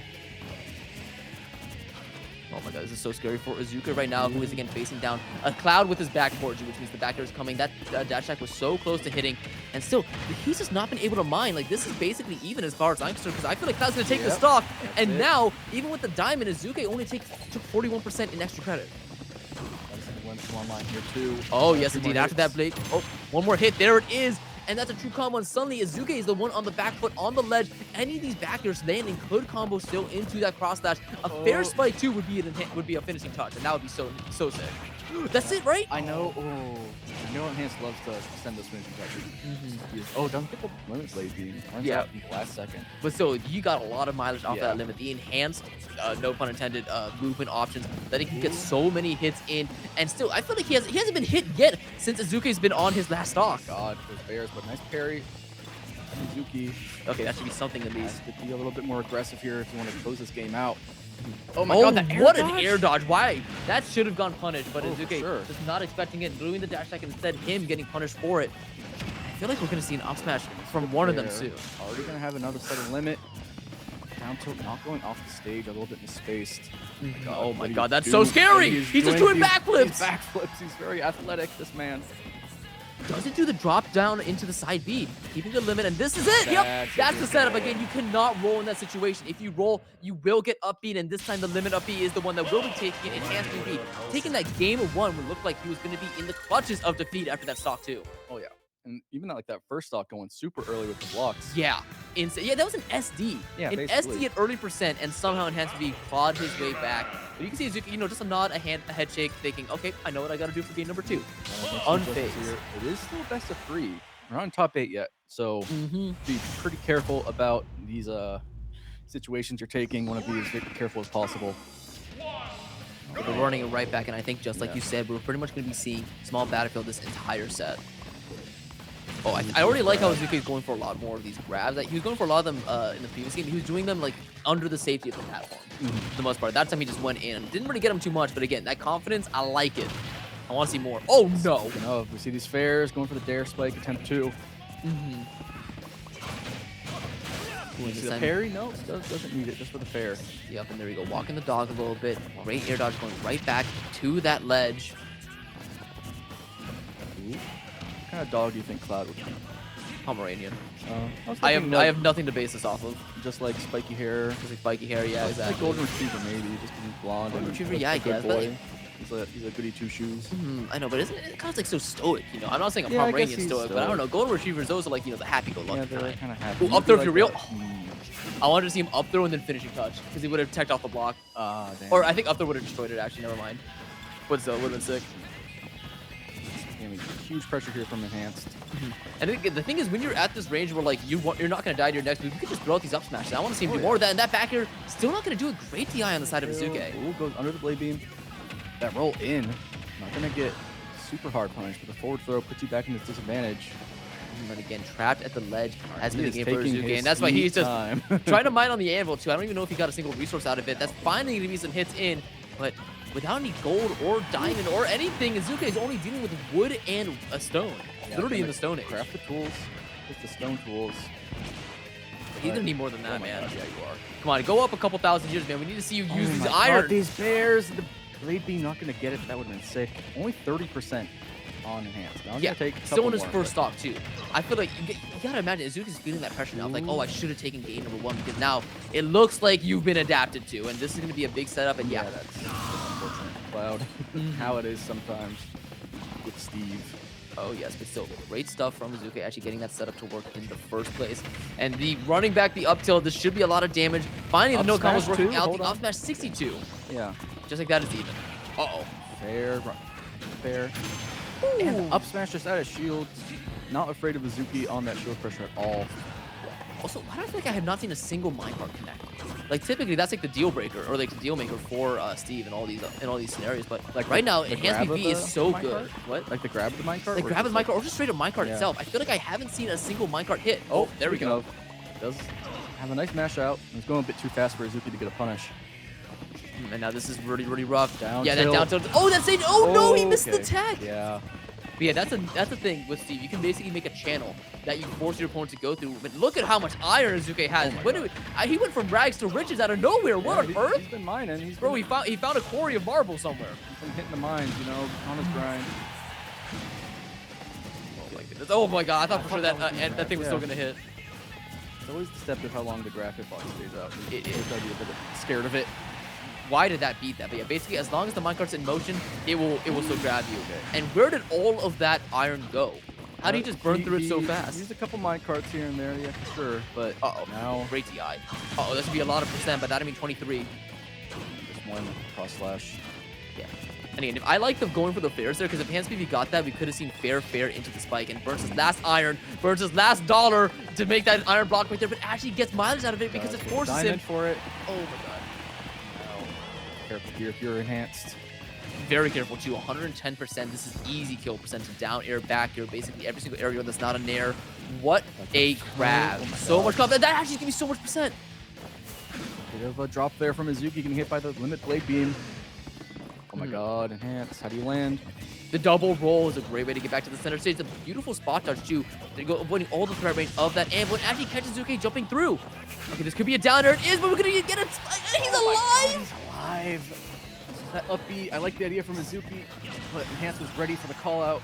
Indeed, 116 to 119. This is as close as he could possibly get. There's no Don't diamond, roll no in. iron. He's goes for that dash tag. That dash tag with bad DI could kill off the top. Both players taking a moment to get their resources, but maybe giving Steve that option to get those is a little bit of a bad idea. That should be a grab, but still no kill just yet. We're gonna see probably a side B.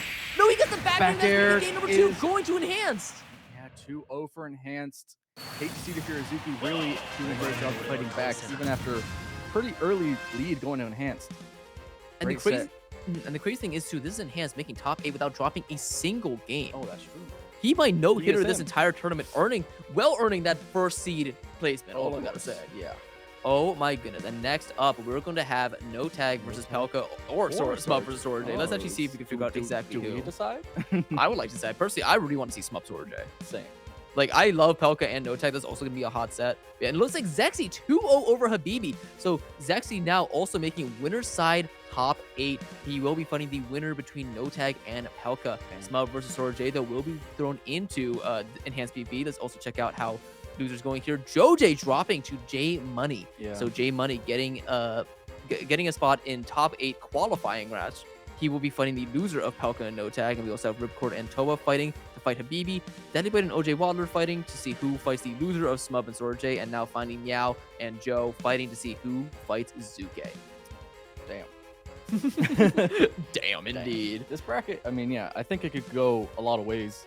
Yeah, so again, I Especially- still did not expect half these players to be in top 16. Oh, yeah. Like, again, I love you guys, but like Joe is like but like Joe can Joe's do it. really, really good, but like Joe, Ripcord, Meow, and stuff like that. J Money, I was unfamiliar with his game. Like, Yeah, he's good- because he's a I'm good saying guy. that's because I thought it was gonna be Myth. I thought it was going to be Yeah, Myth. J Money outplacing Myth is kind of a big yeah, I deal, thought it was gonna be honest. Matador, you know? Yeah. All those things. Okay, we are seeing Pelka and No Tag sitting down. No Tag with the Mario hat staple. I know, right, dude? Always- I love that. I love the calling I don't card. think I've ever seen him without it on. He doesn't even. Yeah, that's what I'm saying. It's Cappy. It's not him, right? He's Oh, actually just yeah. being controlled. I've never seen him without it. Did he sleep with it? I think he has to.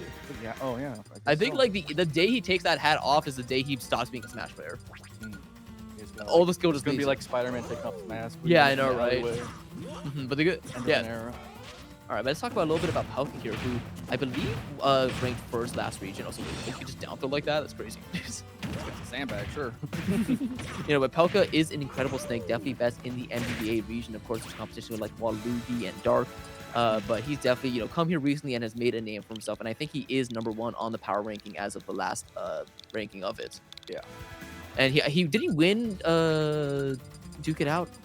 No, he didn't. No, but he won College Park Stampede, a tournament that I run, which was also filled with a lot of really, really fantastic players. A couple other notable wins. I think he does have a hill win under his belt, and so he's looking to take this into the future for another one.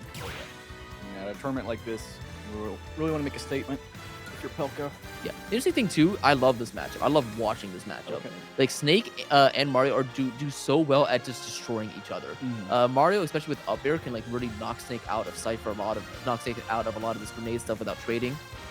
But meanwhile, Snake is so good in like the ledge trap department, and like actually surprising the edge guard department, because especially Nikita can really hit Mario for a lot of damage. You can see that being trouble for Mario if you can't get a cape off safely. Yeah. Either way, this is going to be an absolute slugfest, and I personally can't wait to see it, because this is a slugfest provided by two of the best reps of the characters in the world. Oh yeah. Isn't he South Carolina, right? Yeah, I think he was one of the Carolinas that moved here. Then, or I think is he Sova? Sometimes I don't know how it is. Is he? Okay. Okay, so he is from Sova, but went to South Carolina for school. Makes sense. Understandable. I'm so happy he's able to join us today, because I just missed watching him play. I think he should be showing up more often now that he, I think, is out of school. Woo! First of all, congrats, of course, to that. Of course. Gotta make a, Smash is not one of the top earning. It's not very sports, lucrative, is let's it? say. Yeah. I'll be. Although that's how you know that so many people here are here just for the love of the game, and that makes me very happy, because I really do love this Well, we game. do got a nice pot here at the Hill. Oh yeah, even with free entry. Even with free entry, there's $1,000 payout to that $1,000. top 8. So definitely, again, if you've not heard of the Hill before, I highly recommend you check it out. We're gonna be holding they hold monthly Smash Ultimate tournaments and also Rival Aether tournaments with their own cash payout. And of course, if you want more information on more events, you can check it out. Scan that QR code to join the Discord. That has all the information. But I can tell you that next, or 2 Sundays from now, is going to be the Alley. That has all your FGC action, your Street Fighter, your Go-To Gear, your Tekken, what have you. It's going to be an absolutely fantastic time. And again, if you ever get hungry at the venue, go ahead and check out District Bits. It's connected actually, it's like literally right outside the door to this commentary area. So definitely tune into that. Look at that delicious food. I have personally gotten their shrimp nachos, and it's fantastic. Okay. That does sound good. I like the, it's a nice sandwich, Mm-hmm. maybe some alcohol if you're feeling it. Exactly. Feeling a little bit sad. If Nick District happens to be here, then yeah, that will happen. All right, getting to now Hollow Bastion finally a shift away from PS2. I keep forgetting this is a starter. Yeah, that's true on that NA rule set. Smash the down airs right there. Did you see that? Yeah. Okay, we got the C4 on the right side of the hollow platform. I'm aware of that. Oh, actually, I did not. Thank you. Yeah, I saw it beeping. I wouldn't see it now. There it is. Ooh, there we go. This Nice. time reading that down air, kind of recognize that Pelka has been swinging a lot. air dodge. Neutral B? I thought that was going to be a forward air, honestly. I saw it look like he was swinging for it, but Yeah, I was Fireball like, came what? out instead. What are you doing, Mario? I didn't realize you could flood away the actual grenades. It really puts a damper on a lot of Snake's trapping and tricking. Like, he likes cooking those grenades, dropping it, cooking another one, and then picking up the one he just dropped. But getting rid of that middleman is really, really impressive. Oh my going out god, there. you are nasty for that. Getting this hard punish for that C4 detonation. Yeah, because the thing is, like, every other Snake, I thought for sure that was going to be an air dodge, but no. Pelka going for the C4 explosion and no tag reading it. Now sitting pretty at only 73. Snake has so much kill power, but a lot of it, comes to the fact that he has to trade, so having a lead against Snake is so pivotal. Here, a couple of bears, and the bear taking you down to the bottom. Ain't no way that's That is happening. crazy. Yo, no tag is feeling it right now. He is the Mario. Oh, ooh. Nice up air though. A 1-2 piece. Yeah, and even despite the low sitting on Hollow Bastion, not enough to take it even And after that up up tilt. Mario's too heavy, man. I'm telling you, it's the nose. Oh yeah, It's that's the probably- cartilage in there. Yeah, it's fat storage like a camel. Yeah, or seriously. something. Like a walrus. Oh, great match from Pelka. Oh my goodness. Didn't even get a chance to get a third pummel in that God. grab. And oh, Tag. look at the way that no tag is moving. No tag just doesn't get one hit. He always gets like 2 or 3. He managed to get an up air or a nair on you. Yeah, and it really does add up. I like getting that grenade right there. Tried to reflect the C4 so that way it doesn't hit him, but that's gonna be a down throw. Probably the back air. Yep. That's gonna kill. There's a 3 stock there for no tag. A quick 3-stock too. Really quick. Oh my goodness. Less than 2 minutes. And Yahoo! There we go.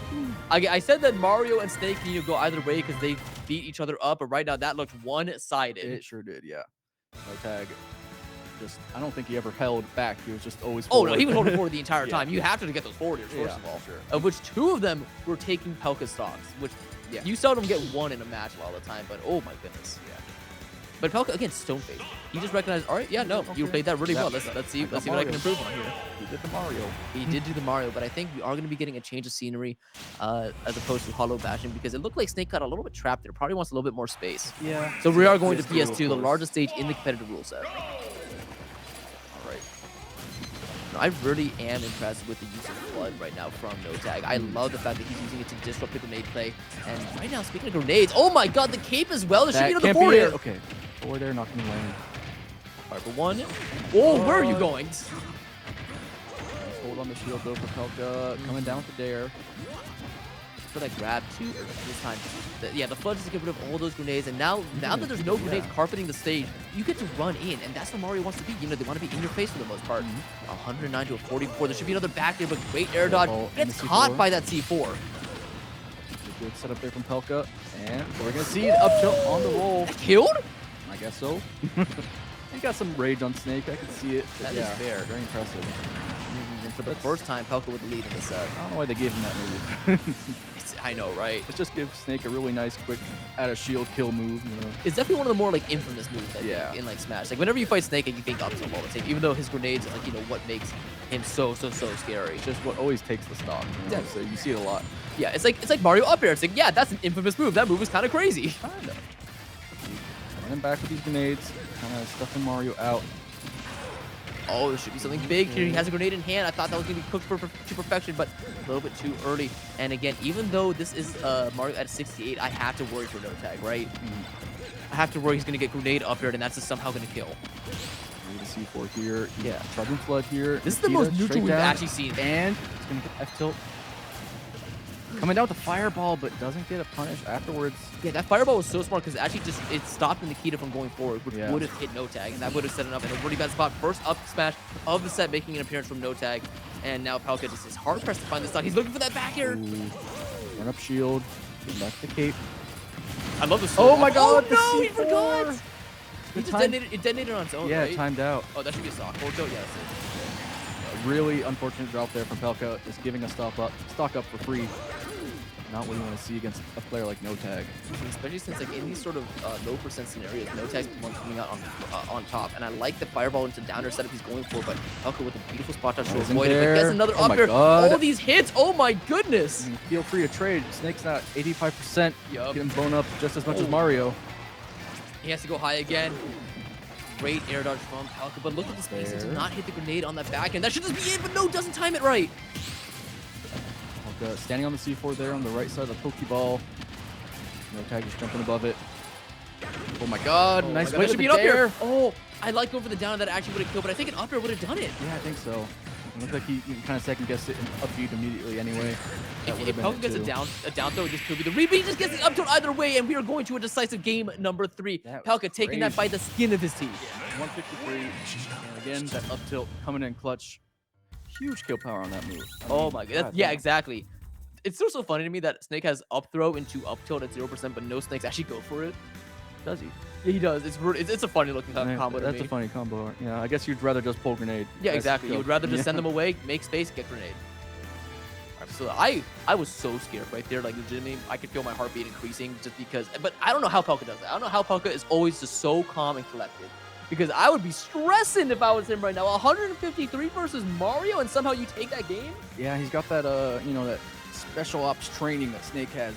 Keep a cool head. Yeah, dirty ice in his veins right now, and it looks like he's taking that new Smash build. This is a very, very strong Mario stage, and I learned that when watching Kurama's run at the Ludwig Invitational. Because holy crap, him versus MKLeo getting some of the nastiest Mario combos I had ever seen. Things I'd never even conceived, I've never even thought were possible. It's insane. Also, can I just talk about it? Why on earth did it take until then for people to remember Mario's broken? I don't know. It took people were like, oh, Mario sucks, and then Kurama came back, and then it's like, yeah, no, Mario's broken. We all know this, but Now, no, like- you guys were doubting. Skinny the Pooh beats MKLeo. Yeah, seriously, and Aquila. Oh no, that's it. That is why. You just need one little up air to clip at the right spot, and that is a fair to death. Yeah, that's a force smash right there. And again, that's why Smash Throw being the smallest stage means that one aerial from Mario can send you off stage into range of forward air. That's exactly what happened there, and that's exactly why the stage is so scary. Roll out, not getting hit by the grenade or the down air. Should be one. That's we're seeing a lot of fastball down air from Palco out of his son. It works out there, but I really gotta be scared. And he actually gets that back air to 121. He gets Nikita. It's easy. Oh.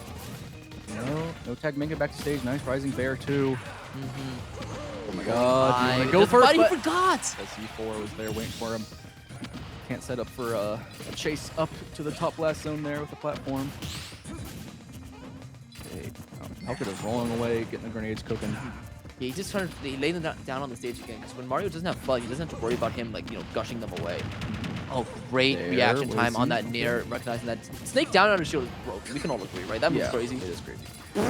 The forward air? But I think that actually could accomplish, like, forward air, like, forward smash. I've seen it happen. Oh my god, almost crazy combo there with up throw grenade. Great. I love Pelka's air dodge. They're always so good, but that's going to be a regrab. Yeah, there's going to be a regrab. What does no tag get here? No, he just started charging it, but he was worried about the Cypher. Yeah. Also, that fireball would have jab blocked if Palca didn't get up attack. So really smart stuff from there.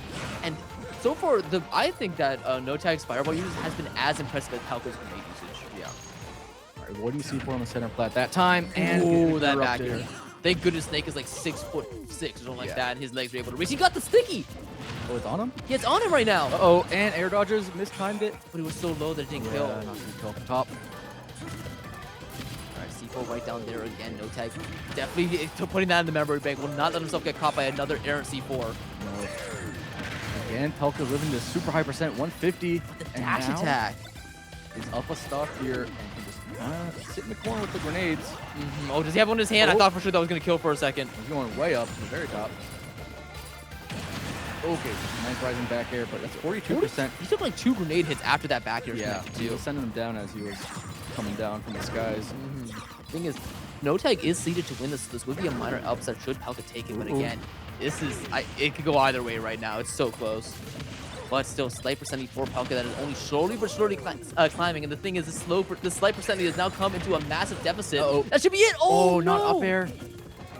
I don't know where the C4 is right now. Actually, I was literally, that's why I was stunned. I was like, dude, where is it? He just does it! And he just runs right into the up tilt. That is Palca taking it. It is just a best of 3. Yeah, but it is a best of 3. Yeah, you can see No Tag looking to see if it was best of 3. Nope, it is best of 3 right there. Look at the stream right there. Yeah, best of 3, best of 3. Sorry, man, that is going to be it. So, No Tag, unfortunately, falling into losers, will now have to fight. I believe that was putting him against, it's J Money B. Oh, he fights the winner of Deli Boy and OJ Waller. So he fights Deli Boy now. Oh, Deli Boy beat OJ? Yeah, Deli Boy beat OJ in a close game 3. So unfortunately, no Mario Ditto for us. But that means that we do now have to talk about the last winner quarterfinal set, which is going to be Smub versus Sora J. You guys saw that nail biter that Sora J was a part of against Toa. I still don't know how they squeaked that by. I don't know either. That was insane.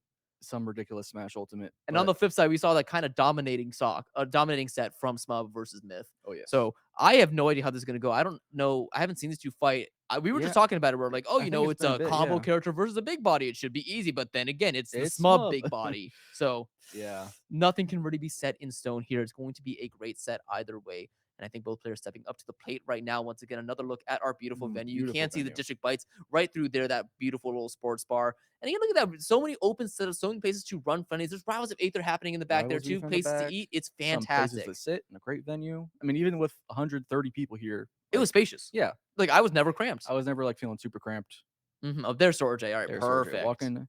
Yeah, taking the middle aisle. Taking the middle aisle. Doesn't want to squeak past people. That was a confident stride, too. I just want to talk about that. That is a stride. I'm like, I'm about to 3-0 somebody. I like 3-0 in a best of 3? Yeah, exactly. Yeah, that's that good of that confident. Okay.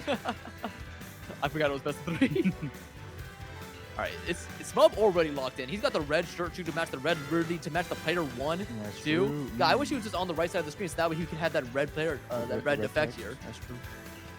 And Sora J's got the red ult too. You know. Oh, true. Again, I still have to talk about it. Like that is the greatest Daisy ult. It's so cool. It is. Nice. I love the fact that Umeki uses it too. Daisy and Peach have some really good ults. They do. I wish there was a little bit more difference between them gameplay wise, but they are kind of just absolutely. The exact same. I wish that. Yeah. I will say though, you may hate her, but Min Min has some of the best ults in the game, and I will take no criticism on it. They're gorgeous. Yeah, she's got good ones. She got some really good ones, I think. She's up there with that. I like Heroes. Heroes great, yeah. I think also like some good ones. I think Pitt has some surprisingly good ones for some reason. Like I love the colors he chose, and Robin has some great, great alts. Like such vibrant colors. Like both the red and the green especially stand out to me. And what can I say? I'm a sucker for that coat. That coat is so cool. I like all the Samus alts too. I think they're all pretty good. Dark Samus has some meh, like Has the some kind of weird weird ones. green one. Yeah, same thing with Ridley too. Like they have some like sickly ones. Is the way I would actually describe some it. Weird space alien. Yeah, it sells the alien nature. Oh my goodness! Just while I'm here, I got to nerd out because I am so excited for Metroid Prime 4. Oh yeah. Oh my god, I'm so excited for Metroid Prime 4. Still, one of my most prized possessions is this metal Wii case that has the entire Metroid Prime trilogy in it. Damn. I played through it again recently. It's peak. So good. I need to play it. I cannot recommend it enough. I played Prime on the GameCube when I was like a kid. Oh, Hunters, yeah. But I remember like I would always get stuck on the Parasite Queen boss, and I had to like get my uncle to help me or Is that something. the first boss? Yes. Well, I was like 7 years old. Fair enough, fair enough. I got stuck on Pokemon 2 Wonders Beyond for like 3 years, so I understand that. Yeah. Alright, I think it took me. Peach! What? Wait, hang on a second, bro. Go This to the ain't right. for you. No. Yeah, there we go. Oh my god, dude, my heart. Get her out of here. Yeah, get her out. That's not who you main. Come on, you main Daisy, not Peach. I would have equated that to basically cheating. I'm gonna be honest. That would have gone against everything I thought Sora J went for. But we're gonna get into another small battlefield here. Also, I just realized PS2 is not a starter, but we kept starting on any of the other ones. Yeah, I think there is. I mean, If you gentlemen is fine, yeah. Oh my god, already we're kind of seeing that combo character, big body action happen, but dropped combo, and now that's a Sora jump. J in the edge guard. Oh no! Nice drift back, just barely with the umbrella. I think smart there actually to go for. So many other Peach and Daisy would go for like an aggressive forward air or even just like air dodge, but dude, Not the those third turnip throw. trains are so scary. Yeah, even at that high percent, Lily's gonna get caught by it. Oh my god, You could've huge hit that. swing. Might have. Oh my god, but that back air just again a hair away from hitting. And wait, Smub's at 134. I feel like he was just at 70. Okay. Could just be giving Smub rage though. There should be an E. Oh no, I didn't think about how well Yeah, the the parasol umbrella. can actually snuff out those forward tilts. That's typically the main thing you want to do, especially since I think Peach and Daisy are pretty bad when it comes to snapping the ledge. That's true. You can see some other options though from Smub. Maybe a greedy up B. Oh my god, again the parasol coming in to clip Ridley as he's trying to get a kill. Great off special, and this should Nice be. drop. Oh, he's still alive somehow. That dash will definitely take it. The Nair out of shield. I think we're both see both these guys live past 150%. Up till we'll do it. There we go. We're seeing the fireballs here from Smub, kind of holding center stage more so to avoid the tricky edge guards. Really smart too. Smub recognizing that because of Peach's floating nature and the amount of rage he has, it will that forward throw will send on the platform, and because that backed up 70% and is still in this advantage state, and this time we're seeing all of this neutral B usage. He's down tilt, such range on that. It's crazy. Woo, still got that upper not sweet spot though, as it was on the side. That should be it. That is it up. You can see Sora J laughing. He's like, Like, yeah, okay. whoops, Daisy. Daisy. That was 0 to death, I realized. Yeah, he was at 188 for that whole second stock, didn't get hit. I mean, one hit would have done it. How did that forward air just drop? I don't know. They are just kind of swinging in their Oh, jumpsuits. wait, I've seen these before. I've seen these before. Yep, I knew it. Hold on. That combo was Speaking of so zero potent. 0 to death for 0 to death, literally. Basically. Okay. Oh, the down tilt coming out this time. And what do we see here? The bear. That is probably it. I gotta say, Smub is one of no. the most entertaining players to have a face cam for. That is I true. love how into it he gets. Every back air he hits, he jumps into it. That's why I know that if he takes, look at this, he's gonna do a back, he's gonna lean forward for it. Oh, Rising Nair. Rising Nair is not exciting enough for him. He's got to get the back yeah, air. exactly. If he did that dash attack, he would have done it. All right, this could be a huge combo, but no turnip enhance, so can't make it a 0 to death. But still, 49 is really good. Knows that downer was gonna drop. So smart from Sora J, who keeps the pressure going at 114, but it's hard to commit on that smash attack. Well, you're gonna chase off stage. Doesn't There we need go. to. With that F tilt angle down. And the moment of catharsis too from Smug when he hit that after. Yes, let's go. But still, that was a close game one, despite the fact that it was 3 stocks to 1. I was yeah. scared for Smub. Oh, like yeah. one, if Sora J had a turn up in hand when they got that down tilt, that would have been. I truly believe it. Yeah, really just showing you cannot give Sora J an inch. They will be taking a mile, maybe more. And indeed, maybe even a kilometer. It's crazy. I think that's less than a mile. I don't know what a kilometer is. I don't live in Europe. Yeah, exactly. I live in America. We live in America where it's so warm right now. It's warm everywhere, man. It's almost like the world. I know, right? is Crazy. warming. It's almost like we should pay attention to that. All right, getting back to doing game number 2 here. Politics. It's not even. Yeah, exactly.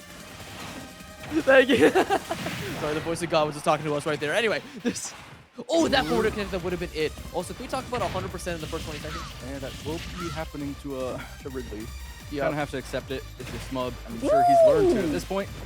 Yeah, that was it. I was about to That's say, I think he's going to get pineapple here, but that mirror sending that direction was so good because it made them. Oh, he just got that stock, but still, at least that's the difference between even and down to stock. You'll take it even, right? Yeah. Okay. Oh, there's 1, a 2, a 3. That is unfortunate. Still alive, but there should be a back here. Yep. Wow. How on earth did this go so wrong for Sora J? Sora J was just kind of retreating to ledge, and you really cannot be doing that against Smug. That's exactly where you want to. Yep, so 50% and has the lens position, but when you have that, you just gave really all the stage control. Goodness, gonna set up on the platform, recognizing it, but again, the Smug's defensive play has been phenomenal this entire set thus far, and it looks like it's gonna be another dominant 2-0 unless something big happens in favor of Sora J here. Ooh. And we could very well see it as we have with Sora J so far this tournament. Really being able Sora to... J's clutch, yeah. You're right. Making some miracles happen with the turnips. Yeah, because things are not down by too much. Well, I shouldn't have opened my big mouth, but like they're still not down by a lot. Take the stock, Yeah. right now. Ooh, Okay, no, right that now. would've been- There we okay, go. there we go. And one turn train is even. Even more than even. Good.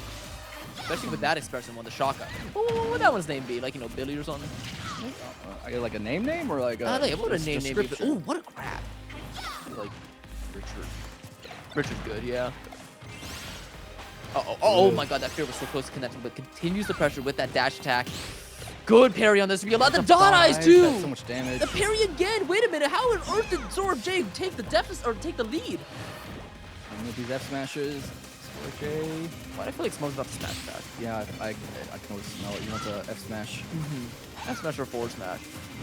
I don't know. I'm feeling it right now. I knew it. I knew it. This guy can't help himself. Oh, he does grab the turn up there with that F tilt.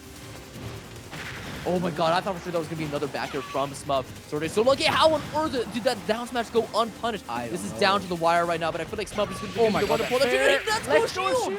Don't do that. Still alive? Turn up. How did able he to miss? get through too, and the ledge trump's not going to work out. Smug. Wake up side B. Oh my god. Oh my That god. That's gonna do it though. We were going to a game number 3. I told you. Oh my You were so right. Sora J is the most clutch player because how on earth did they just win Kind of that? have to be to play Peach. Man. I know, right? Like, oh my god. I remember that Mutex combo on Spargo when it was game 5 last stock last hit. Yeah. I remember just that. That one was up and- crazy. God. Oh my goodness. Dude, my heart. That was a nice game right there. And I think that's actually the first game Smug has dropped this entire tournament. That might be the case, yeah. I think we're just running back to a small battlefield. If I had to guess. Yeah, running it right back. Why change the entire stage? And you guys saw it right there. This is the final set we're going to be before our top 8 break. Oh, that should make me sad. Are they not streaming Yeah. movements? I don't know. You might get a couple. I Might don't get a know. couple. Who knows? But either way, that down is a great way to start this off. And back air dash attack. Wait a minute. Improvising with these combos right now. I like it. Oh, nice way with the float like that. Can you catch me with that stitch? It looked like a stitch. Oh my god. Kind of trading back and forth here, a little neutral if you could call it that. Oh, I like the drop through up air, and I do feel like Sora J is getting a little bit too antsy to get these turnips because that was a really big like they let Smub get so much damage because they pulled a turnip. Great air dodge though, Smub with the reaction time on point. And the Daisy Bomb still Oh, not gonna you're hit, dead. You're and- just dead. There's nothing you can do. Did you see the lean back that Smub Yeah, did it's as like, well? Oh, I see you. Missed Yeah. attack on the platform. what will happen? Bro, he's probably salivating for that up smash. You're like rubbing his hands together. Only I had a move that covers the Everything. entire platform. Oh, hey, would you look at that? Oh, look. Oh, nice gee, throw up. buddy. Mom lets you have a move that covers the entire platform. Wow. Uh-oh. I think of like a sweet spot uppercut killed there. Also, this is the second time I've seen That- Smub. Okay, good. Nice throw. I was about to say, this is the second time I've seen Smub above 160. I was like, wow. I do, yeah, keep seeing Sora J just kind of reset neutral by going back to ledge, and I do think that's a good idea for Daisy in most situations, but But not against one of the best ledge not trappers against in the Ridley, and business. definitely not against Smug. Oh, yeah. Yeah, one of the best ledge trappers, ledge trap characters, run by one of the best ledge trappers in the business. It is an insane combination, because we're going to see it here. Still not getting that F tilt, but once again, you're still disadvantaged. But the turnip throw Turnip. actually sneaks through. Yeah, gonna get Sora J off the ledge there. That's the second time I've seen that catch with that F tilt, and that now tells me that is intentional, which is, Again, I keep lauding Smub's reaction time, but it is just on point. Not even the 2-frame is catching you drifting an inch away from the ledge. Yeah, speaking of on point, Sorajay falling victim to the point of that forward tilt right there. That move to me was so funny, but then I learned to fear it. I learned to realize that move is terrifying. It keeps me up at night. Up smash. Okay. Sorajay still will not be counting them out yet. And the back air. You've seen this spot so many times for Sorajay. And it's just up to Smub to not drop it, not give Sorajay an opening. Exactly, and a big opening being that down tilt. It's going to be another down tilt into the Nair combo. 57, wait a minute. No turnip though, so it doesn't get a full extension. Yo, Sorajay's on a diet right now. I'm not seeing any bread and butter. We are improvising here. This is an insane little advantage that Sorajay has got. Just meat in the combos. Yeah, exactly. It's one of those, deconstructed sandwiches. Ooh. Oh, what? That they charge you like $50 for because it's avant-garde. Anyway. You think of turnips on that? They got protein in them. They got protein, yeah, exactly. I doubt it. Got cellulose, that's not a protein, it's a carbohydrate. Ooh. Dude, I think this is actually back air range for Smub though. Like one it's big back air. Okay, putting yourself off stage. That might just be it. Oh my God. god, actually gets through with the peak bomb. Ooh. Pulling a turnip in that spot is crazy. Yeah, exactly. That's what I'm saying. Like they're too eager for it. Oh, the neutral B, that's gonna do it though. Oh my goodness. Panic there at the end that almost didn't kill. Dude, but Sorajay was so close to doing it, but that move, like, I'm so happy Smub won that, because if they lost for flubbing that neutral special, would have been insane. They would have been thinking about that for a while, but that's going to be the last winner's side top 8 qualifier, Smub, who will now be fighting Enhanced PV. Oh my god. And that's going to be a hot set. That sounds like a grand final set to me. It does. However, that unfortunately is going to be a set that is happening right after this break. The top 8 winner side have been decided. The top 8 losers still being decided right now. Let's go ahead and take a look right there, because we have no tag beating J Money, guaranteeing a spot in loser side top 8. Habibi and Toa, not yet anyone decided there. Izuke over Meow. Meow beating Joe. So that's Izuke in top 8. Nice. He's waiting now on Daddy Boyd versus Sora J. I wish we had that on stream, man. I know, right? It's such a I really want that on stream. You gotta take a break here. Yep. As you can see, the beautiful District E venue. Once again, District Bites in the back. And if you want to be coming out to these tournaments, if it looks fun, which it should, then you could be heading over to our Start GG page to sign up for future events here at District E. Scan that QR code right now, and you'll see, I think in 2 weeks, we got the Alley, which will be fighting games, Tekken, Street Fighter, all that good stuff. Week from tomorrow. And then as well, Beltway Boost, that's the Rocket League tournament that gets held here. It's also going to be really awesome. And yeah, we already allotted District Bites, but I know I'm actually going to get some food right after I'm off commentary. Which, by the way, one of us is going to be switching off, so might as well just both give an outro just in case, right? That's true. So I'm going to say it real quick. So thank you so much for watching. If you don't see me again, I am IRLC. Actually, I did just start streaming on YouTube, and it's been going absolutely great there. I'm going to be streaming my final part of Hollow Knight tomorrow. That's great. So definitely tune in. Dude, that game is so good. I had no idea. I went in completely blind, and I'm so happy for that. Oh yeah. Oh, that's great that you get to do that now. And Silk Song is actually going to come I know, right? I can't wait to be excited for it. It's going to be awesome.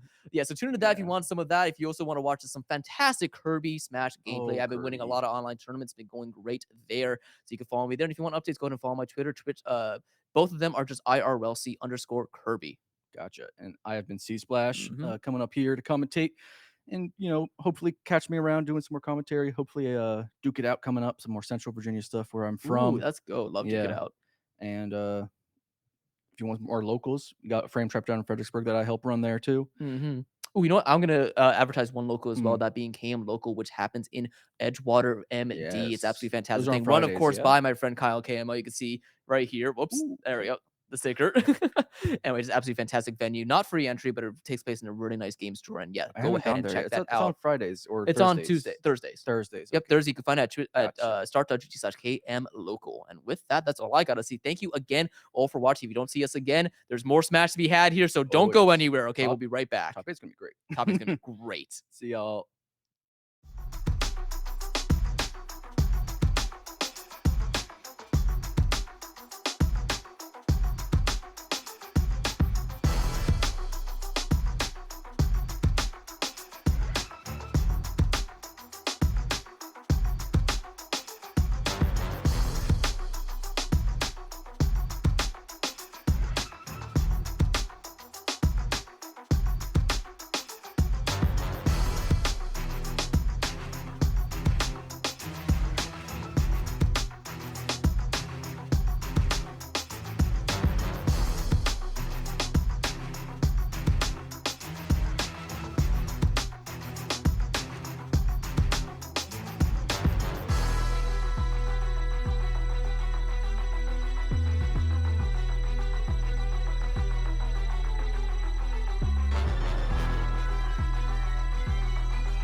Hello, hello, and welcome back to the hill number 18.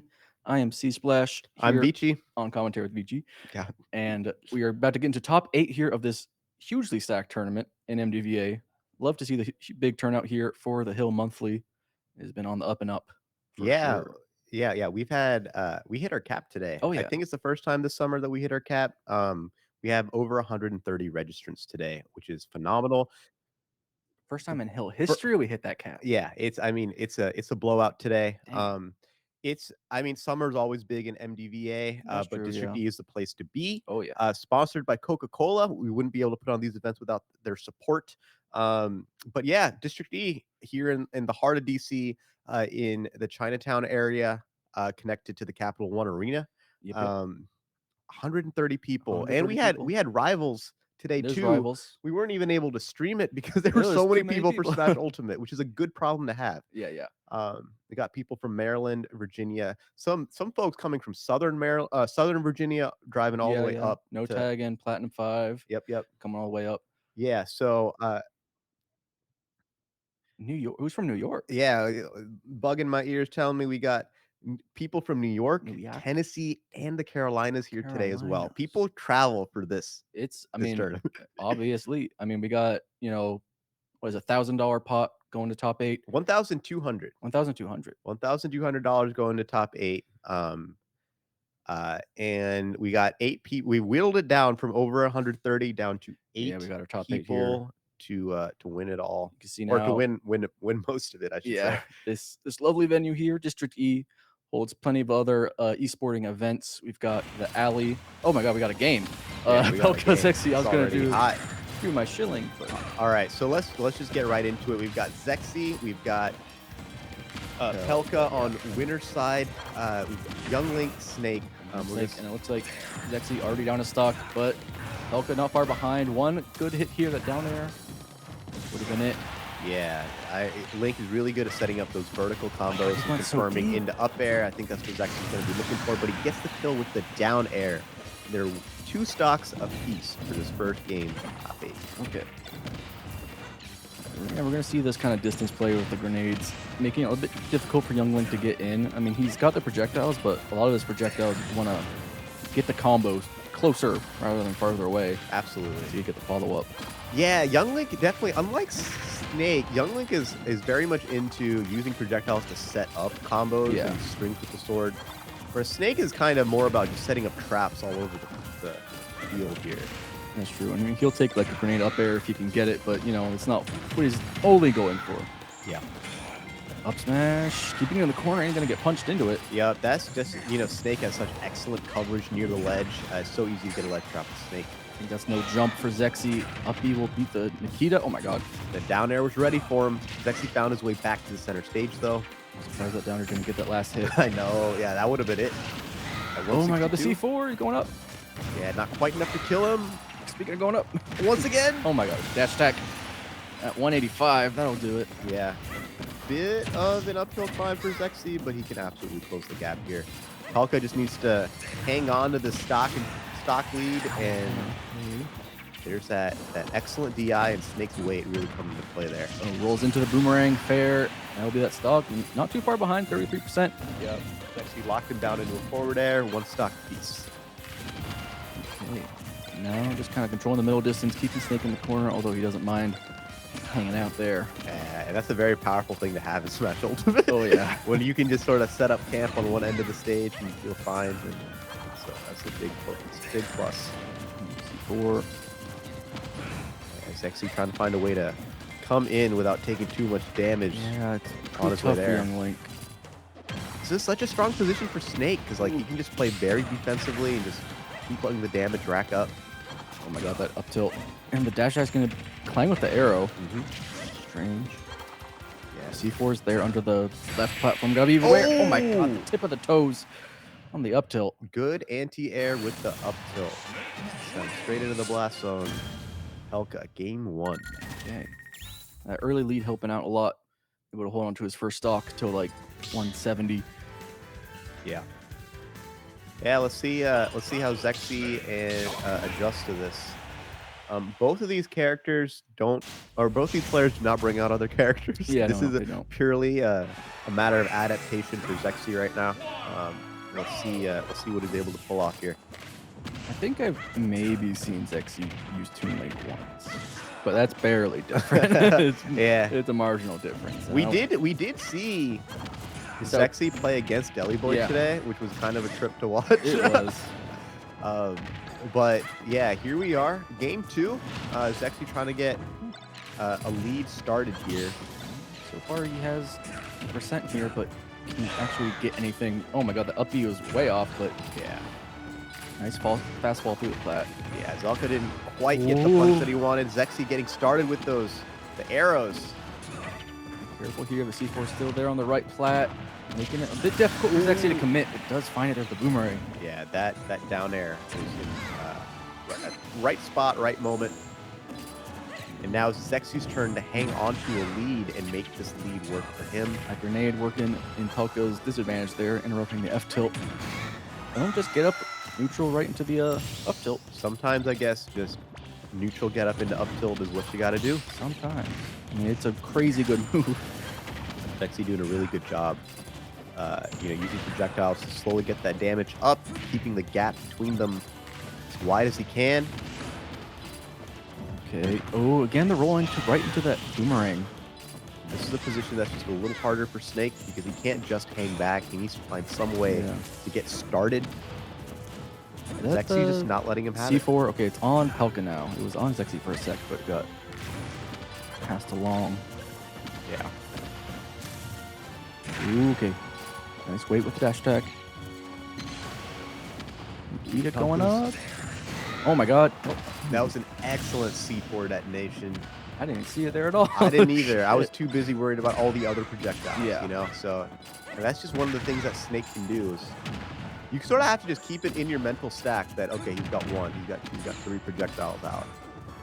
And then you forget about the one that he set before all of those. Before all those. Yeah, I set that there like a minute ago, man. Like, keep up. Yeah. Ooh.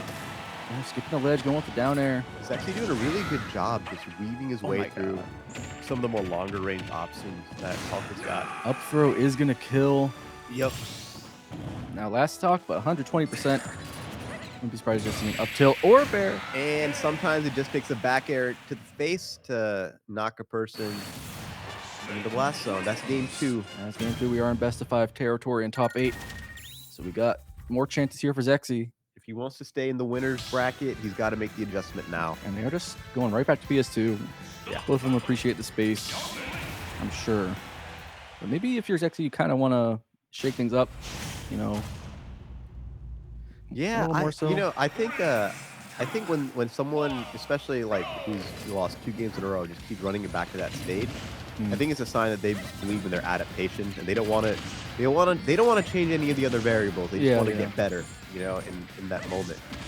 Nice spot dodge F tilt, but nice rising bair catching the grenade on the layup. Yep. Oh my god. Man, these grenades are just so annoying for Zexy.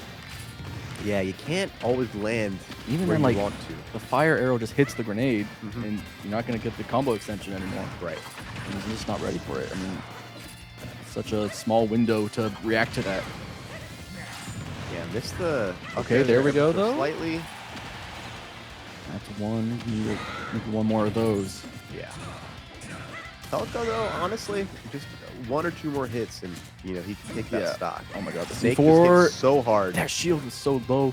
A good instinct on Zexy for shielding right then and there. Though. Sometimes you just got to look for Snake's animation for him activating C4 and not really worry about where the C4 even is. Yeah, that's true. Because Snake's going to be locked in that animation, so you might as well put your shield up. Ooh. Oh, I'm not going to get the down tilt. Where's the kill in the corner here? Pelka getting some extra credit. Yeah. Nice punish with the forward tilt. Not going to kill center stage, though. Not close. Deep dare, but hits the Cypher. Yes, the Cypher it can be so annoying like when you're trying to kill from the top. Down smash, okay. On that roll, but the dash attack finally getting the kill. Not too much damage on Zexy. Yeah, he can definitely close the gap here. Oh well, speaking of, yeah, Pelka's though. I mean, Pelka's so good at maintaining the lead. Zexy with a quick 49% on him, though. Not too far behind. C4's there on the plat. Looking up. And that's how you close the gap. Even game right here. Like that up air, getting the very tip of it. As much mileage as you can when you get an opening because they're so rare. Falco makes those back airs do a lot of work, you know. That should be a punish there. F-tilt will do it. Yeah, F-tilt will take care of it. That might as well be a smash attack. Yeah, it feels That's 20% and it kills you. Really confused sometimes. Like, oh yeah, his F smash is the RPG because you've never seen him use it really. It's just F-tilt does the same thing. Yeah, me too. Sometimes just like silly me. I forgot Snake's forward smash is a bazooka. Yeah, maybe keep it. But Zexy right now very much looking for a good kill setup. That will do it. Nice down tilt. Arrow fair. Okay. Yeah. Zexy classic. He just needs to get the lead and then get the kill this time around. He can take this game. Yeah, not really going to find any cheesy early stock of Young Link. Not necessarily the specialty there. Oh. Damn. That wasn't pretty. But hey, Zexy took it in good stride. Yeah. I think he learned some things. He got some adjustments he knows he can make for next time around. They'll definitely be playing against each other. Yep, going down to losers. Yeah. But we're going to see the other side of winners here. I believe that was Enhanced and Smub. Yeah, Which is another that MDVA is classic. A true classic. it really is. I very much enjoy watching them play a lot too. I think Cloud and Ridley is a very fun matchup to watch because Cloud just has a big sword and Ridley's a giant hurt box. And then seeing Smub, you know, try to overcome that is always fantastic. Best Ridley in the world. We claim him. Yeah, I am. He definitely is. People say like, was it Mezical or something? Yeah, you know what? I don't want to hear. I don't want to hear any other Ridley. I don't want to hear anything. You come here, you play against our Ridley, and you see what happens. All right, try to get off ledge. Smub will take anyone. But yeah, that's going to be the big hurdle for Enhanced is that Ridley and that Smub edge guarding fireballs in particular. Got to be very careful to avoid those as Cloud. That could just be a zero. Death at zero. As a Cloud main, if you got a projectile that goes diagonally downward, like Mario off fireball, the stage, that is just one of the worst things you can see coming your way. Yeah, that's a tough angle. Yeah, yep, absolutely. But Enhanced, of course, top tier at that Cloud. Yeah, I'm sure has the answer for that.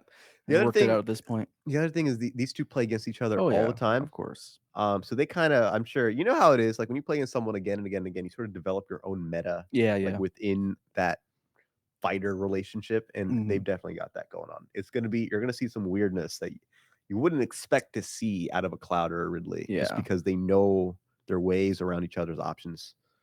Yeah, probably some stronger reads coming out.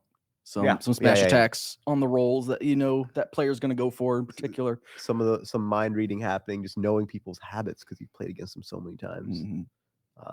And we do have a best of 5, so we'll have some games to work with to make those adjustments mid set. Hopefully, make it a nice competitive set.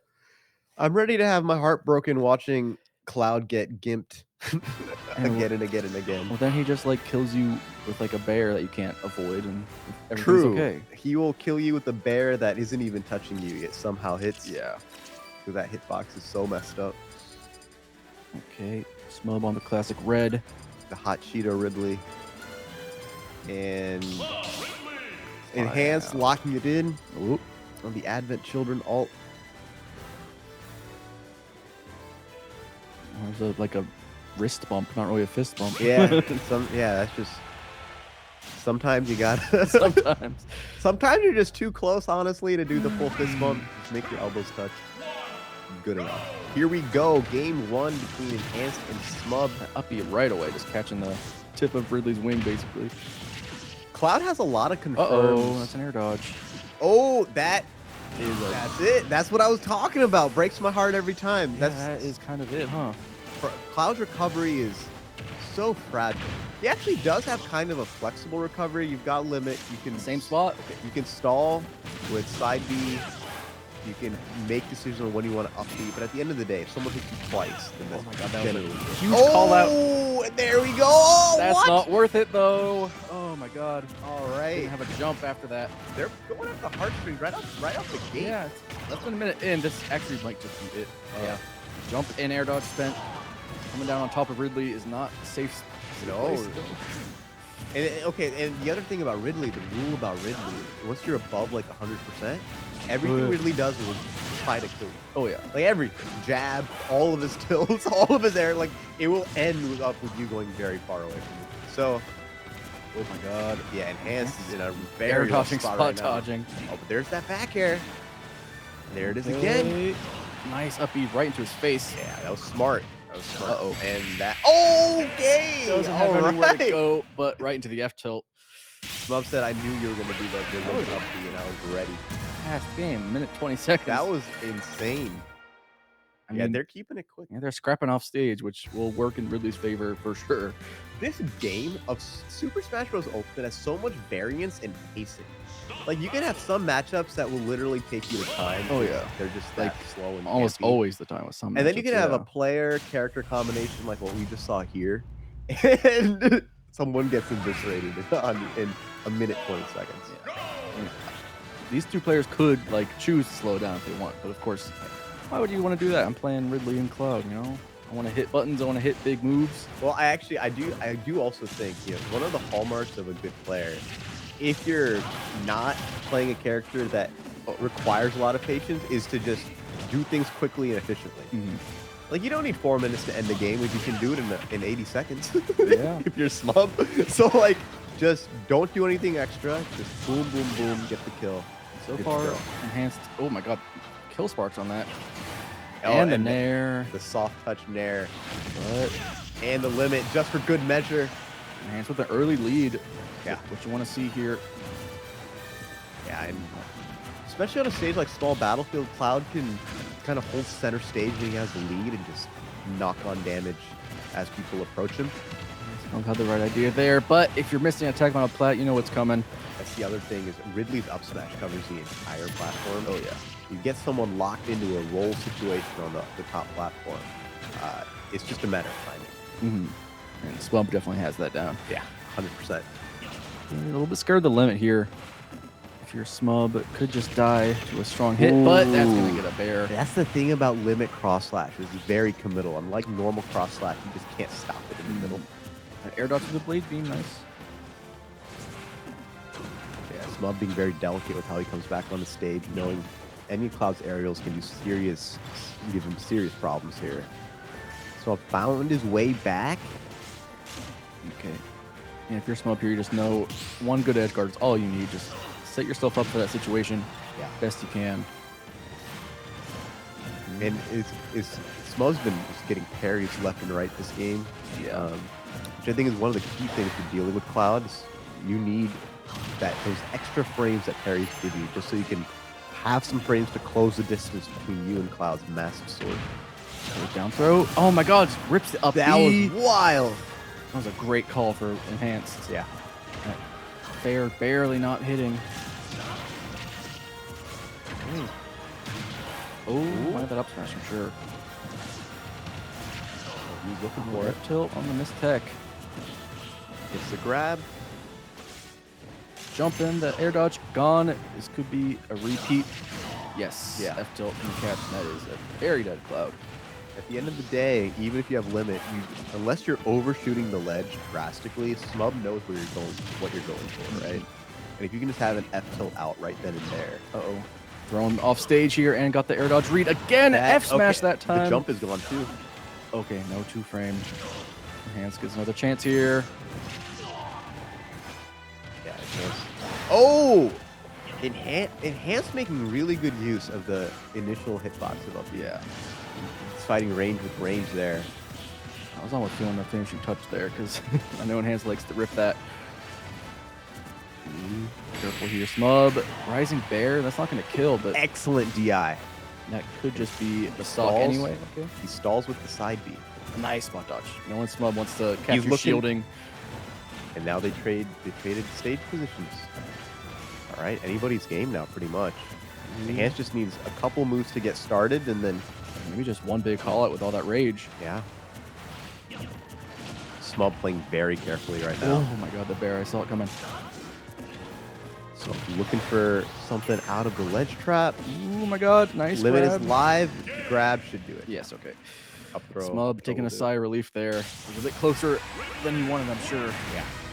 He was, he had the momentum throughout that entire game, but that last stock, he lost it for just like a minute or two. Yeah. And it looked like Enhance was gonna even it all up, but that was still really close for Enhance too. Even for someone who was playing from behind, he was able to get a lot of damage and get his stocks in. For sure. I mean, yeah, just like an up smash call out at the right time there in that last stock could have just been it for Enhanced. Yep. But we're just running it back. I believe small battlefield, stage of choice. Yeah. Round tilts through. Back here to cross slash is 40% right there. Yeah, Enhance getting started real strong. And again, the up B is just catching the jump. Yeah. That sort of aerial interruption up B is the key move of Enhance today, at least in this matchup. Again, rolling away on the plat. Scary spot to be right there for Ridley. Yep. Oh my god. Very risky dodge up. Yeah. Oh my god, the air dodge and gone. he gets the nair. That. Still has a jump left and up B. That should be it though. No. Oh no. The back air probably would have done it, but he went for the down air instead. Yeah. And now you're off stage. Limit is not here yet. Nice. Oh my god. Fair. Jumped over the fireballs for a dunk with the fair. And yeah, pulling out the tools at the right time. You don't want to, reveal that card too early in the set. That was a soul read on the fact that Smub was going to edge guard right after the fireballs. Like, and then there's just cross slash massive hit. Ooh, Nair's not going to beat the up B that time. Yeah, just a little too early on that one. Yeah, falling with the cross slash. Aerial cross slash, nice. That just kills center stage. Okay, that percent. Yeah, that's like a tipper. That was a great way to get this advantage back for Enhanced. Oh, that stock. And now Smub's trying to get started. Enhanced slowed down the momentum. This stock, he's looking for something nasty at the ledge. Grab. Are you going to be brave enough to chase Ridley? I mean, I wouldn't be surprised to see like Smub send a side B just to reset at this percent range. Yeah, he went for the ledge trump back air right there, which I hadn't seen from Smub today. Okay. Oh, nice and fair. Good job preempting the down air with an up air. You know Smub Enhanced was looking for the down air 2 frames. That's going to be it. Dash Caught by the attack. dash attack. Dash attack will do the job. Getting about 3/4 charge on the limit. Gonna want it in a couple hits here. Yeah. There we go. There we go. Back throw. He's liking his fair a lot. Yeah. Oh my god. Oh. So I jumped there for a bit, and I think he is now too. Just double jumping on the stage. Sometimes a bit risky. Yeah. Oh my god. Run up smash. Okay. I don't know about all that. I've seen a shield poke a couple times. Yeah, That me would be too. I was kind of looking for it. Oh, did not get the down air. Tilt. Let's hit the fair into the dash attack. Okay. This might be it. Oh my god. Oh, he gets the forward air. Oh my god. Limit is live. Let me up you out a shield there from Enhanced. Enhanced has an entire other stock to work with too. That's true. Not gonna kill. Okay. Bub needs it. Fireball does hit. That's no jump, but doesn't get the clean up with the F tilt. That'll do it though. That will do the job. Smub needs one more stock in order to take the set. Enhanced needs one more kill to survive the set. Yeah.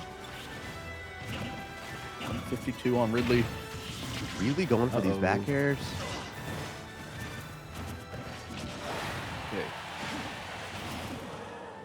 Okay. And blade got a ledge beam. situation. There it is. That back air should. Oh, it doesn't do it. Barely. Good DI. Heavy enough. Goes for the That's down air here though. That will do the job. Damn. Yeah. I mean, yeah, I was not counting Smub out there for a second. Like, if he just got one like throw off stage, anything Well, Ridley into just a 2 frame. Ridley just not even just like through the neutral and through stray hits. Ridley can just knock up your damage so high. Yeah. Everything he does hurts a lot. The thing about that character is he's a rough character to play because he's so big. But the things that Ridley can actually do to you are pretty terrifying. Yeah. I mean, Smub really shows you that. Yeah.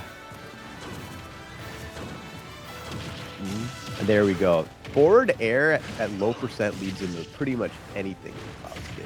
It's kind of disgusting. You slam him into the ground, and then you can just do whatever you want. Rising Nair could be a tough spot for Enhanced. He's stuck at this corner early. You get Smug's really good, especially on the stage, at just getting people stuck in the corner so quick. And then they finally jump over them. He's ready with the up tilt and up air on the platforms. Excellent parry into forward tilt. Oh, and oh my god, it uses the limit for the blade beam. Yep. And the fireballs still come through. Surgical. He just knew exactly where the vulnerability was in recovery, and that's all it takes. Catching the roll too. Okay. Yeah. All right. Enhanced, trying to slow things down just a little bit with that cross slash. Such a good punish move. Nice fake out. Kind of let go of it for a half second. Cross slash 1 comes out frame 6. It's so fast. That is very fast, yeah. Ooh, going deep. And then LCS to finish it up. Smub closing the gap. Or Enhanced closing the gap. Smub looking to turn this position into a kill setup somehow. Excellent parry into up tilt. Kind of keeping Smub juggled here. A lot of damage here, almost making this percent even. Yeah. Both these characters rack up damage so fast. Yeah. Like, if there's a gap, it only takes 2 moves to close it. Ooh, gosh, Jack almost put Enhancement in a bad spot. Goes Enhanced. high. Oh my god. Enhanced almost with limit, and here it is. Gonna do. And the wind box of limit cross slash comes into play. That's the thing. Normal cross slash does not have a wind box, but limit cross slash actually does. It will slightly pull you in. It's a very weak wind box, but it's there. Smub really wants to get this stock to make things even. He's taking too much damage. Oh, he's playing like he's got this figured out. Enhanced is. Smub's got his oh my god, the fair he's on his coming back through. foot here. Enhanced found the back air, and That should be it. No tech either. Oh, not like this. Huge call out there from Enhanced. It set him up. I think he did up B, and Yeah, it he did. traded. Up the, yeah. Oh, And it Smub's up B. interrupted Enhanced too. That's why he didn't like shoot up. Huh. But that first hit sends you up, so it slowed into the stage and then it went down. That was wild. Yeah. That's what, some of the best Smash actually happens off screen. That's true. In a way, In a way, we don't get to in see a it. way, it just happens in the blast zone and you don't know what happened. Okay, just small battlefield for the whole set. Yep. Game 5 here. Enhanced playing like he got it figured out. Uh-huh. We'll see what Smub's response is to this situation. Yeah. Get big Yeah. All right. I mean, looking like they're keeping it very even right now. Limit's there. Yeah, limit is See some live. Blue pixel. Oh, doesn't get misses the the up smash. misses the up smash. But Tekken Play is going to get caught by the F tilt. Smub's looking for the kill here. Good parry, but you gotta hold shield through the rest of it. Okay, no punish on the landing hit there. There you go. And the up smash will do it. That's Cloud's fastest smash attack, frame 13. Oh my god, Ridley. Smub will Forward get airs caught are coming there. out. They're just trading out of shield options. Again, Enhanced, getting that lead and keeping it. Nice nair off ledge. And there's the down air. There you go. Yeah, Enhanced saying, nope, this set is mine. Smub in a very difficult position right now. For sure. Okay, Oh my God, Enhanced 65. PB. Okay. Oh, then the Tekken to the up Oh B. no! Okay. He's got stocks to Yeah. spare, but that would have been quite a finisher, honestly. All right, does Enhance just go for it? No, he's playing it safer. Yeah. And the up Bs are coming out all. Oh, air dodge in. Smub could just need a couple openings to take the game. Yeah. Hanks has to give it to him. Yeah, you need Ridley to do what he's really good at doing in this matchup, which is just surgical kills that take full advantage of Cloud's recovery.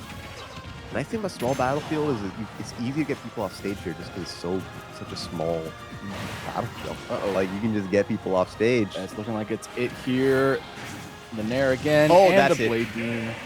A good snipe with the Blade Beam. Enhanced, taking the set back from Smub 3-2. Was that her first 3-0? Yeah, it was. Yeah, it was. Oh, Smub took the damn. first 2 games. Excellent play from Enhanced. He really did struggle those first 2 games Yeah, and then it game looks- 3 as well. It looked like, yeah, Smub really had that matchup down and was doing all the right punishes, but then Enhanced just kind of cleaned up, didn't Yeah. give him any openings anymore. Yeah, and yeah. That's the was that. thing. Is a hallmark of a good player, especially when he's playing against another good player, is you just make that mid-set adaptation that Mm. you need, Yeah. and then you really see visible differences in, who's winning and who's losing after that. Yeah, going a bit crazy there. And we did see, some huge call outs from Enhanced when he was feeling comfortable. Yeah. I mean, felt a lot more safe doing that than he was those first 2 games. and it Also, was working out. the win conditions in this matchup are so funny to me because Mm. you can just when they're both in like I gotta just Ooh. gimp my opponent Just mode. kinda, Like yeah. especially Smub, right? Like he Mhm. sees Cloud off stage, he's like, all right, it's time for the fireballs to come out. Like you have Fireballs to coming deal with out. this. But then, Enhanced was ready for it that one time with that fair. Yes. Knowing that Smub's going to jump off, try to chase Leapfrogs him. over it, slams him with the forward air. Yeah. Just great knowledge, great execution. Yep. Great player. Makes it to winners final or winners semis? Winners final.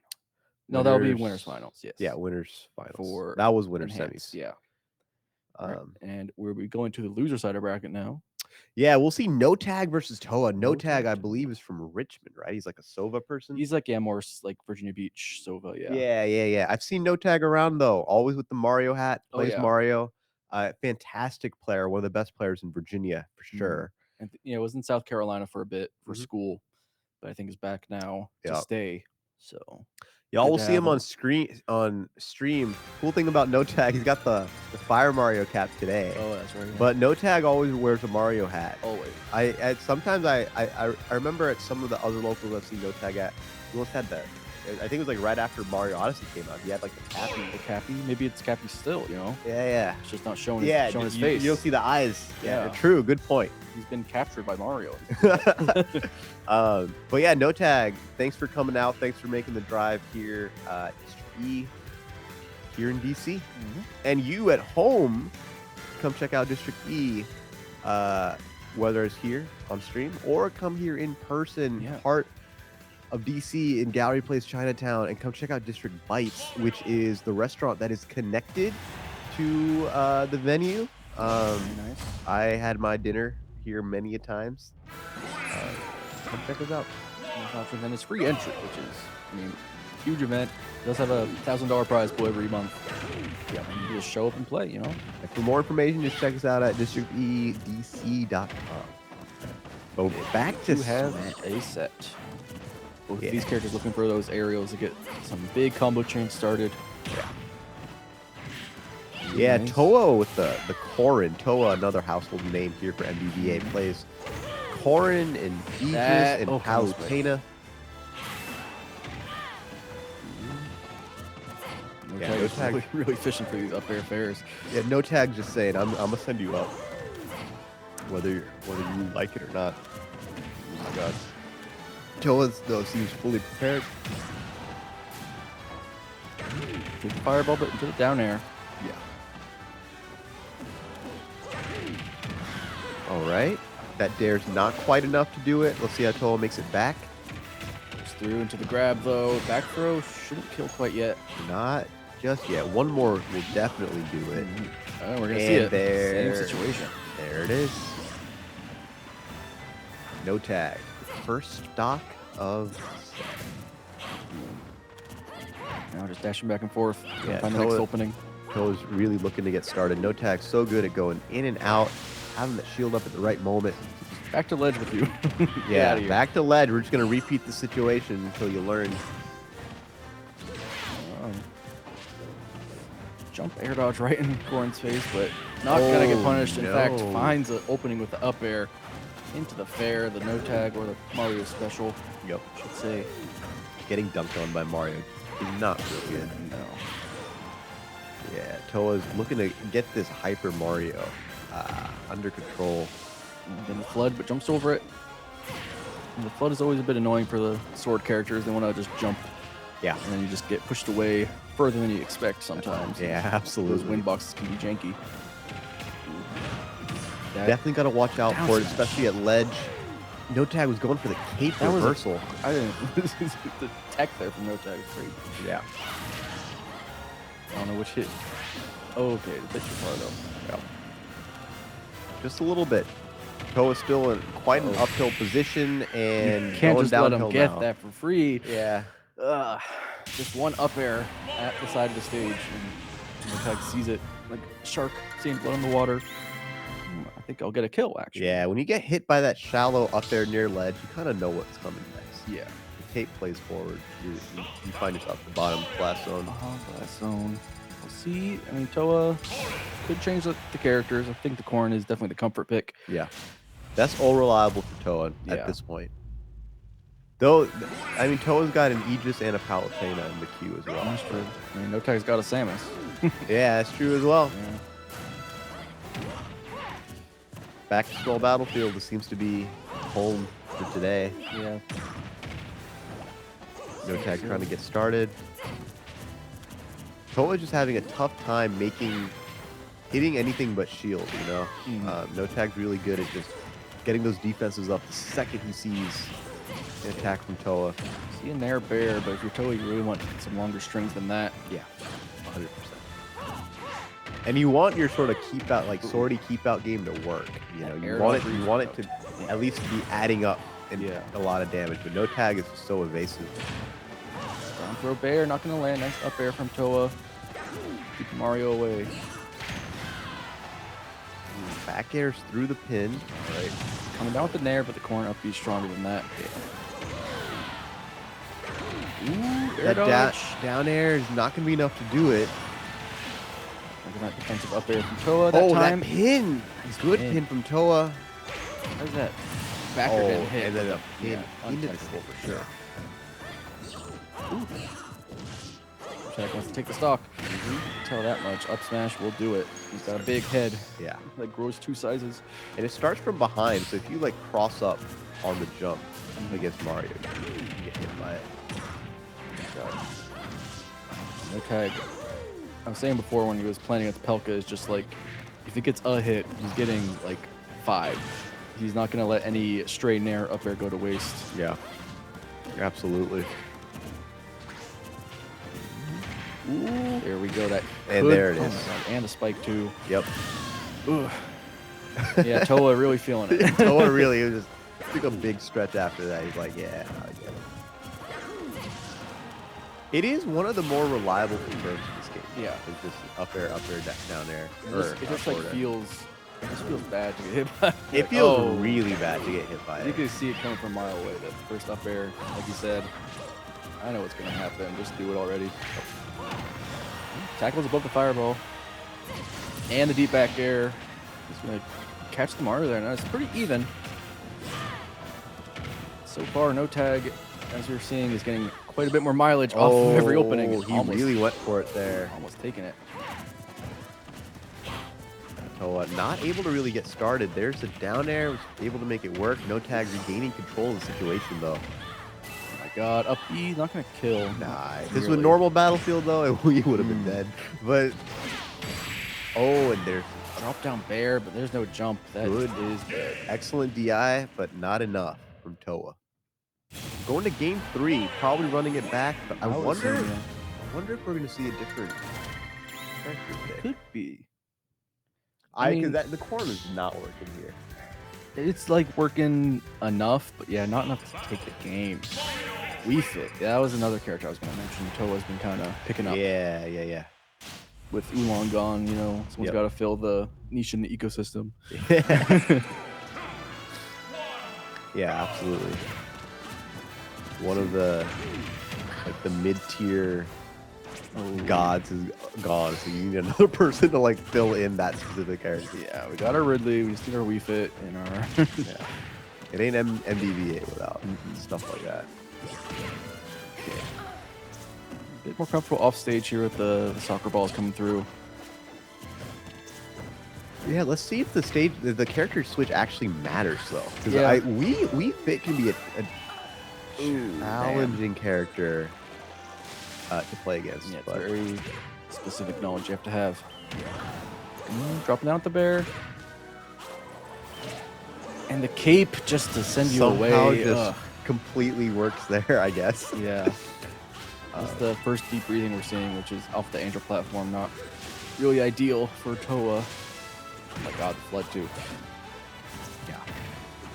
The good thing about deep breathing, though, is it's the only move in the game that actually increases the character's weight. Which will be helpful for any vertical kills that no tag goes for. Forward throw, but not going to commit to a follow-up. The Nair up airs. Like, without deep breathing, these aerials are not really threatening. Yeah. And no tag is clearly unafraid. Oh my god. And he gets the vertical kill. Got In the middle snipe. of deep breathing. That's just rude. Not Toa thinking they're safe to do some breathing up there. Yeah, you're not. Super jump punch is going to get you. Toa with a massive uphill to climb, hill to climb. Oh yeah. Okay, it's a Nair. Let's grab. Okay. Let's see if he can pull one out here. If I were Toa, I would just take that second there to get a deep breathing off instead Yeah. of trying to chase off stage. And okay, no spike. Wasn't the sweet spot. That. Oh my god. Not okay.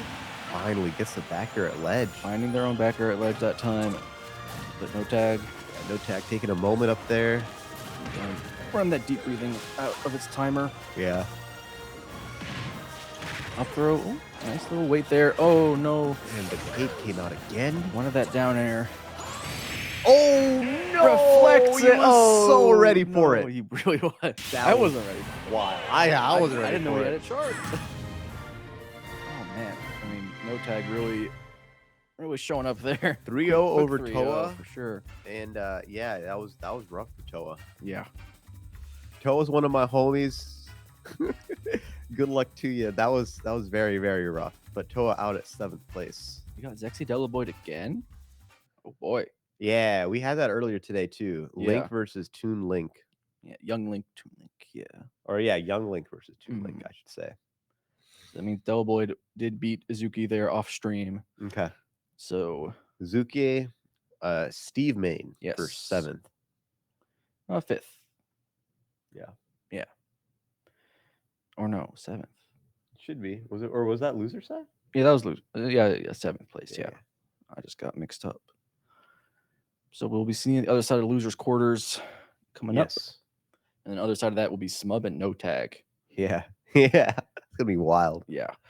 No Tag, he lost to Pelka, I think, in top 16. So Okay. it was pretty close though, just kind of got snaked a bit. Died to Yeah. some up tilts that shouldn't have killed at that percent, but Yeah, that's yeah. snake for you, you know. Yeah, I mean, it can be hard to even get close to him. Yeah.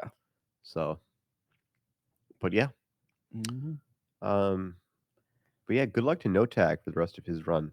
He played very confidently in that last set. And I can't wait to see that Smub set with him. That's going to be a good one for sure. We don't see many Marios in Nova or the MDVA as much anymore. Yeah, there's OJ Wadler. Yeah, and I think that's it. I think that's kind of it. Yeah, that's kind of Every it. once in a blue moon, Matador will bring out a Mario, Mhm. but not many dedicated Mario mains here. Yeah. I mean, maybe No Tag taking advantage of that. Yeah, Kind of lapse in practice that we got. yeah. I mean, I feel like in any region, you're going to have weaker parts of the roster that your region's just not prepared for because there's so many characters in the game. I mean, Mario's not a weaker part of the roster. No, as in weaker yeah. part of the roster, as in like your region is just not strong against a certain character because there just aren't many mains of that character in your area. There's so many characters in this game. Like, Yeah. There's going to be that one character that's like, oh yeah, that character is good in this situation, and I have not practiced for it because it reminds me what was it at some event a couple weeks ago or maybe a week ago, MK Leo lost to a duck hunt. Yeah. And that's like, You just don't fight a duck hunt. Yes, ever. but also just he doesn't play against duck hunt for sure. every day. Raito doesn't play this game anymore. Mhm.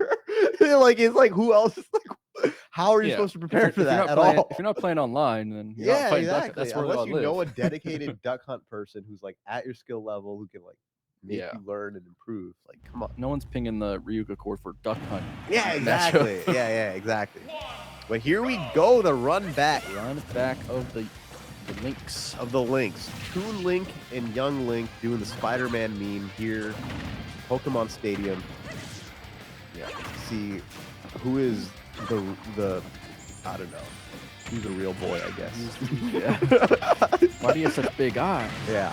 Why do you have such weird blocky polygons? Yeah. Toon Link. Yeah, absolutely. There can only be one. And Zexy takes that first stock. Yeah. In the set we saw earlier, it was really a case of whoever gets the ball rolling first keeps it rolling. Yeah.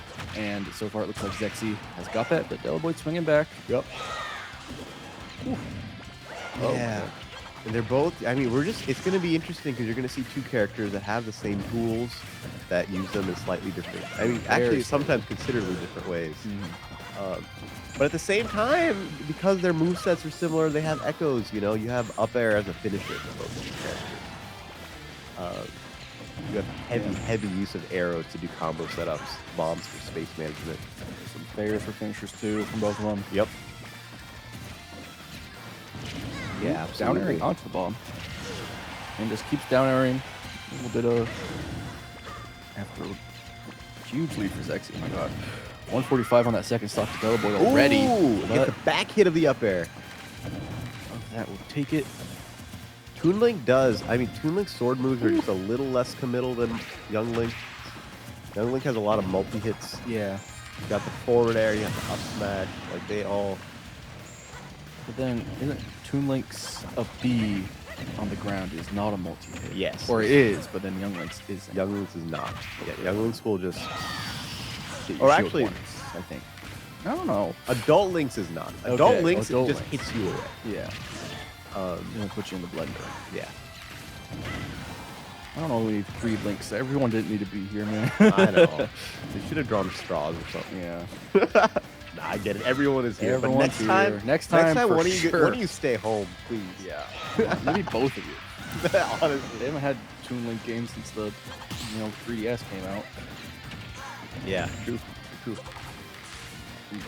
Trading these projectiles. Like also just stand still and shield it. Yeah. It's an option. Ooh, okay. Close. Yeah, Zexy's really looking for that forward air kill out of one of these projectiles, Oh, I right? wanted that roll read. That was a big read. Yeah, and he was a little too far away, too. Yeah, If he was like anyway. 1 or 2 characters like closer in, that probably would Ooh, bomb. That's a great starter there for Zexy. I mean, Yeah. Delaboy. That's the thing. Young Link's or Toon Link's aerials and all those sword moves are single hits for the most part. You just do it and it's done. Bomb in hand, living to 160. Delaboy doing a excellent job hanging on, but that forward air will take that first stock. Yeah, I like that read with the F tilt. Pretty close between the two of them. They're both teasing each other, having a good time. Oh, calm down now. I'll play Link. It's okay. Yeah, bring it in. Oh no, locked in. Immediately, like his face went like It's smile, not- like okay, I'm playing the game now. They're having a good time. That's what you want to see in a top 8. Sticking on it. Maybe they should swap mains. Walk a mile on the other one's shoes. Yep. Play some Toon Link instead. Okay, and that's just all been PS2 between these two. Yeah, that this is a space. stage that I see a lot of Link mains like a lot. Yeah. They just they'll go to PS2. I see the whole like default to PS2 thing happen a little less these days, which is good. Yeah. But I mean, it seems like that's where they want to be today. Technically not a starter even on this rule set. Just follow Yeah. that instead, You just like go for it. as it should be, in my opinion. Okay. They're definitely playing it from a distance this time around. It's a little more. Delaboy, I think, really wants to slow down Yeah. the game with Zexy. Just use the one bomb fair. Get things started. Up B, Up B. just for the damage. Yeah, was not able to follow it up with the aerial. Oh, they're just playing hot potato. And the bomb blows up someone's hands. Up to it up there. He's actually coming down with some attacks and getting caught out. Does finally find the dare himself. Good air dodge from Deli Boy to avoid the arrow. Zexy's looking for the kill. Oh, forcing too low. He had the bomb in hand, but too long of a timer on that. Yep. Oh. Toon Link has a little bit of a hill to climb here, but ooh. Oh, that is disgusting. I didn't think that would kill from there. That was, yeah, that fair was very strong in the corner. That fair is crazy. Yeah, Zexy trying to take his lead back. Yeah. Starting to get some hits in. Arrow. Rapid jab gets punished. Yeah, that's the thing. Rapid jab, soak the middle. Deli Boy trying to get started. Throwing the boomerangs and the arrows. Yeah, and that's the thing is like Deli Boy just needs to hang on to the lead a little bit. He can chip away at Zexy pretty easily. Yeah. Zexy's trying to get this Toon Link under control. Gonna get the combo off the boomerang. Looking for some kind of kill setup here. Nair. Oh. That shot would have been close. That looks like it though. Yeah, Arrow, that will, boomerang, capture on the plat. that will do it. Now, not undoable here for Zexy. Yeah, certainly not possible. It's not. I mean, it's a rough spot, but he can absolutely Yeah. make it work. You just need one or two combos and close the gap. Air dodge. Let's see if Bit Deli Boy tricky. has anything to say about it, though. You've been seeing them both go to pretty high percents. Ooh, And not like that though. There is not game 2 yet. Yeah, not quite. Good parry. Parry again to the grab. How much mileage do you get? Just the one up air. Decides to reset. Oh, Boy, God, that Deli is it. Boy gets the forward air. That will be game 2. Yeah, getting those bomb combos. One specialty. One game apiece. Pretty back and forth that time. Yada yada yada. They are on one right now. They're just someone, goofing off. Someone off to the left there. All right. What they're saying. Yeah. We need player mics, you know. Get them mic'd up over there. All right. Game 3. Let's see who gets it. Nice little. Oh man. Not able to get the second aerial. Good read on Zexy going in. Cowboy is Down just air. swinging that sword, man. Yeah. Quick 87% on Zexy. Almost at 100. Token whiff. Just double jumping away. That is no jump then. Air dodge. Can't find a two frame though, Zexy. Yeah, was not able to get it. But he is closing the gap. Deli Boy finds the forward smash. The first one we've seen. Yes. I kind of forgot what that looked like. Yeah. Swing from down. Yeah. Downward swing. A lot of Toon Link's moves swing from down. His forward air also starts from below. Oh, got it. Very useful. Not a good trade. Yeah, that was odd. Yeah, Toon Link's up the much wider. That cartoonish sword. Yeah. Ooh, gets another forward air. Feeling a bit more confident here, chasing off stage, and you're stuck ahead. Okay. And gets the forward tilt. Still not enough. Ooh, going down. Bomb shenanigans happening. Whose bomb is who? Deli Boy gets the up. Up smash on the shield. This is how you create a gap. Yeah. Now you really can just, especially if you got 3 projectiles, just hold back. Oh, not missing. Hang back, keep Zexy at bay. But no, Deli Boy's really trying to use this sword he's got. That could be it, not the up air though. Just barely out of the range. Rolls into the final hit though. Lucky Yeah. for Zexy. Zexy was going for that drag down first hit forward air. Not able to make it work. But Deli Boy's got 2 stocks to go. Yeah. Get some damage here with the grab. Ooh, where's the punish here? Another grab, back throw. Some bombs coming down from the sky. Very rough position for Zexy right now. In triple digits, last stock.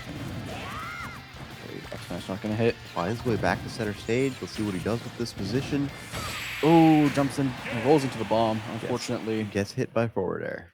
Okay. 2-1. Now Delaboyd up 2-1. Still looking. What's going on over there? I have no idea. I think they got their friends off to the side. Like on the stage behind them. Yeah, some folks do be Yeah, I hanging guess up so. out there. They're yelling at Ham. Okay. Deliboyd needs just one more to stay in the tournament. Zexy needs to survive this one and get the next one. He wants to stay in the tournament. See how we start here. Going for the bomb pulls, both sides. Nice. They agree with the F smash to catch the landing, but Yeah. Zexy doing a really good job keeping the damage up this time around. get the grab to keep things going. Yeah, shielded through the dash attack. Deliboyd not able to get started. Smoke swing kind of come into effect. Can't really see what swing is coming. And the Bears coming up. Just the extra little chip damage there with the boomerang.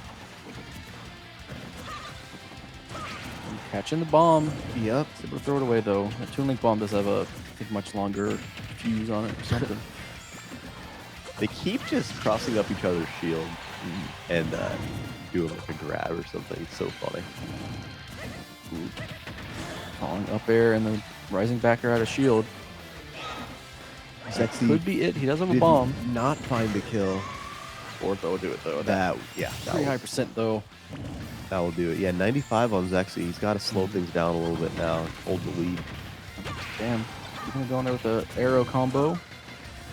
He's jumping out of there. Where's the punish? Deliboyd. Oh, he's unable to. Yeah, was not able to get the punish. Too no! low, and the bomb.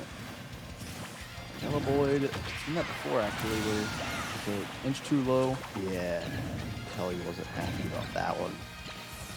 Zexy trying to take advantage of the situation that just happened. He still has just a little bit more to go. But Deliboyd's not taking it lying down. Already 85 on Zexy. Ball jump. There we go. Up to up air, not gonna kill. Up there, he's going for the 0 to That's it, death, and he though. got the 0 to death. Evened it Okay. up. Deliboyd said, all right, that was a mistake, but I'm not going to let you take advantage of it. One stock. Actually just staying on his side of the stage. Does get a grab. Should you get here? Not gonna punish the dare. Looking for the back here on the platform, not able to get it. It's such a small hitbox. Nice. Oh, we got some. In the boomerang. Down throw up air is gonna hit, and the bomb's gonna blow up though. Deliboyd not able to get this young link under control. That is going to be up air combo. You do one more of those, and Deliboyd's or done. does the F tilt. Good DI on the F tilt. Yeah. And the That's man. good in there, catching the tether. Okay, down to game 5. Deliboyd not happy about that stock he lost. definitely not. But yes, we are now in a game 5 situation, probably running it back to PS2. It all comes down to this for these two. What if they just went a whole different stage and went different characters? Yeah, just completely decide, like Gentleman to like You know Electroplankton or something, and just like play random. Let's just see what happens, man. But both players here to win, of course. We're not allowed to have fun. Yeah. PS2 it is. When you're not having fun, that's where you go. No fun allowed. We'll go PS2. Okay. Yeah. But here we are. Game 5, PS2, and both of them keeping the percentages remarkably close. High recovery's not going to get punished, though. Mm-hmm. Nice call out there from Zexy. Yeah. Deliboyd with really good positioning here. Be able to keep Zexy on the outs. Oh. Just runs away from it. Yeah, decided not to punish the up B. Zexy coming up with a response here, trying to get a combo going. Big bomb getting things started. There's some of those bears on the plat, though. Yeah. Yeah, went just a little too high for one of them. They're pretty even here. Broken 90%. Yep. Deliboyd is looking to just get Zexy on the outside. Zexy's doing a really good job maintaining Good stage catch with control. arrow and the boomerang. Zexy looking for some way to pin Delivoid down. Delivoid, Tries with a down smash. Wanted to roll in, but Zexy rolls out. Gets a good punish himself and the rising Nair. Catch that get up option. yeah. I don't think he wanted to grab the bomb there, Delivoid. Grabbed Zexy's bomb. Going instead for of the combo to aerial. rack up percent. Okay, boomerang fair. Yeah. Right in your face. He finds it. It's only 38% behind. It's not a big gap to close. Little trip there. Or something. Up throw into the bomb. Good timing on it. Ooh. I mean, they're both keeping it so close here. It's anybody's game. Delivoid was looking for that back air. Yeah. Zexy trying to get the boomerang to start things. Zexy's really good at just deciding to touch the ground when he needs to. Getting down fast and then bringing out those grounded options that Younglink has. But they're both playing a lot. I don't know, it's hard to say. They're both more aggressive and more careful. Yeah. Ooh, there it is. That was slick. Yeah. Good Turning catch. into the forward tilt.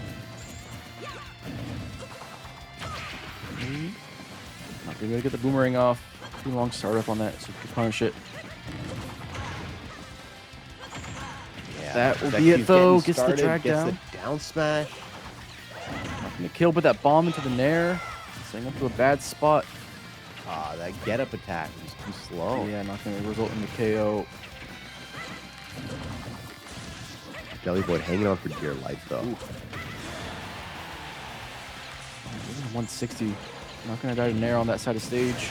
That will do it though. Up tilt. Yeah, up tilt will do it. Not a big gap for Zexy to close at all. It all comes down to this. He finds his first opening. Just the right arrow in the right place. Good play. Could be it. Oh my God, I'm running more with the up airs. The bombs and the boomerang are coming out. Arrows too. Throwing the whole arsenal at each other. You have to go to the shop after this one for sure. Absolutely. No, those bombs aren't cheap. It is almost, oh my God, entirely even right now. That fourth arrow hit. They're both approaching kill percent. Wait for the boomerang to come back. Get that little extra chip. This is going to go to last hit, last stop. Oh my Last God. game. I'm gonna have the F smash. Okay. Up B for the And punish. the up air. Not gonna kill on PS2. Definitely not going to kill. 100. 1600. Both in the 120s. Launchers here. What do we see? Back throw.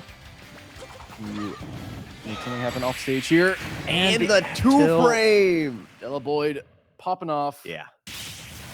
That was a good set between the two Link mains. But Delivoid with a Still very fantastic two excited. frame with the forward tilt. Yeah, I think Delivoid's sitting in the hot seat. Man, He's really popping off. really? Good for him. Good for him. That, Now was, we're that, gonna was, see- that was tense. Yeah, it was. That was very tense. Now we're gonna see Smub and No Tag. Yeah. Stepping up to the stage next. Yep. And that's going to be a fun one. That's gonna be a fun one for sure. That's going to be fun. And something that we don't see all the time Oh, yeah. because No Tag's not part of Nova. Mm-hmm. So And we will see. I mean, I feel like it'll go one of two ways, really. I guess one of three ways. You could have like a normal set. It goes Yeah. a lot back and forth. Mm-hmm. You have Smub just absolutely bullying Mario, or you have the complete opposite. Yeah, I could see both. Or yeah, The one thing you're not going to get is a middling set, though. No, because never. It's just going to be wild with both of these players. And as you can see, even though we've got the tournament going on, tons of people still playing Tons of friendlies, friendlies. tons of people getting to know each other and hanging out.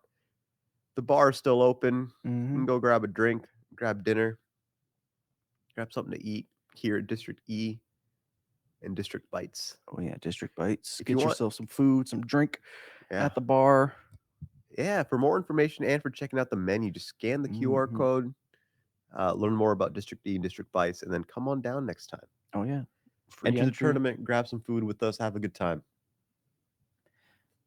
got plenty of tournaments going on here at District E. As you're seeing now, the Hill is our Smash Monthly and Rivals of Ether.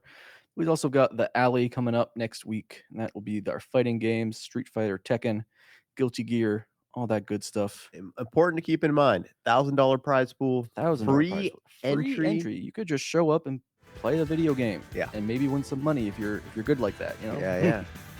And now you see why so many people travel to come here. Yeah. Because you can actually win a sizable amount, and you don't have to enter for it. Yeah, either. you just one sign up. One of the many things that sets District B apart. Yeah, that is a big plus for this venue. Smub and No Tag getting set up right now. Mm-hmm. Getting their controller set up, getting their controls locked in. We should go to PictoChat 2. Why is it? What happened to PictoChat 1? Is that on? Honestly, good question. I don't even remember what. I don't remember. Is that like Brawl or something? It had to be. I think so. That's a DS thing. So, Was PictoChat 2? is it like different drawings that show up? I guess that would be the only difference. Yeah, I think so. And I'm trying to remember where that's from, because that's not like. probably just would have been Wii U. Yeah, it has to be Wii U or 3DS. Oh yeah, maybe it was just. They did bring back a lot of 3DS stages and like give them a makeover. Yeah.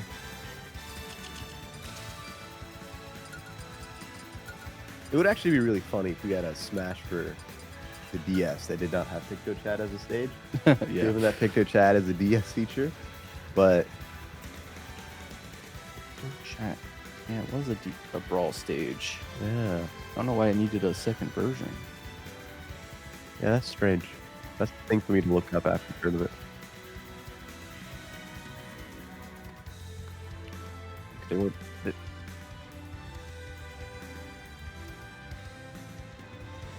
I see.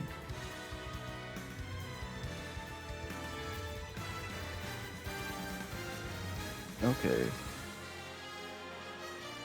Yeah, I'm seeing some things I don't remember. Angry Eyes is one of the drawings of PictoChat 1 in Brawl. Angry Eyes, just two diagonal platforms pointing down inwards. Okay. Oh, that sounds frustrating. There's also regular eyes, that sounds which frustrating. is like two eyeballs, and then there's a diagonal cutting the stage in half that you can't pass at all. It's not like a platform. That's some custom stage nonsense. Yeah. You know? Like, it's just some like. But that's kind of the thing. There are so many other parts of this game that the competitive community just like does not explore because we have our own rules set. Yeah. It's totally understandable, but there really is some nonsense.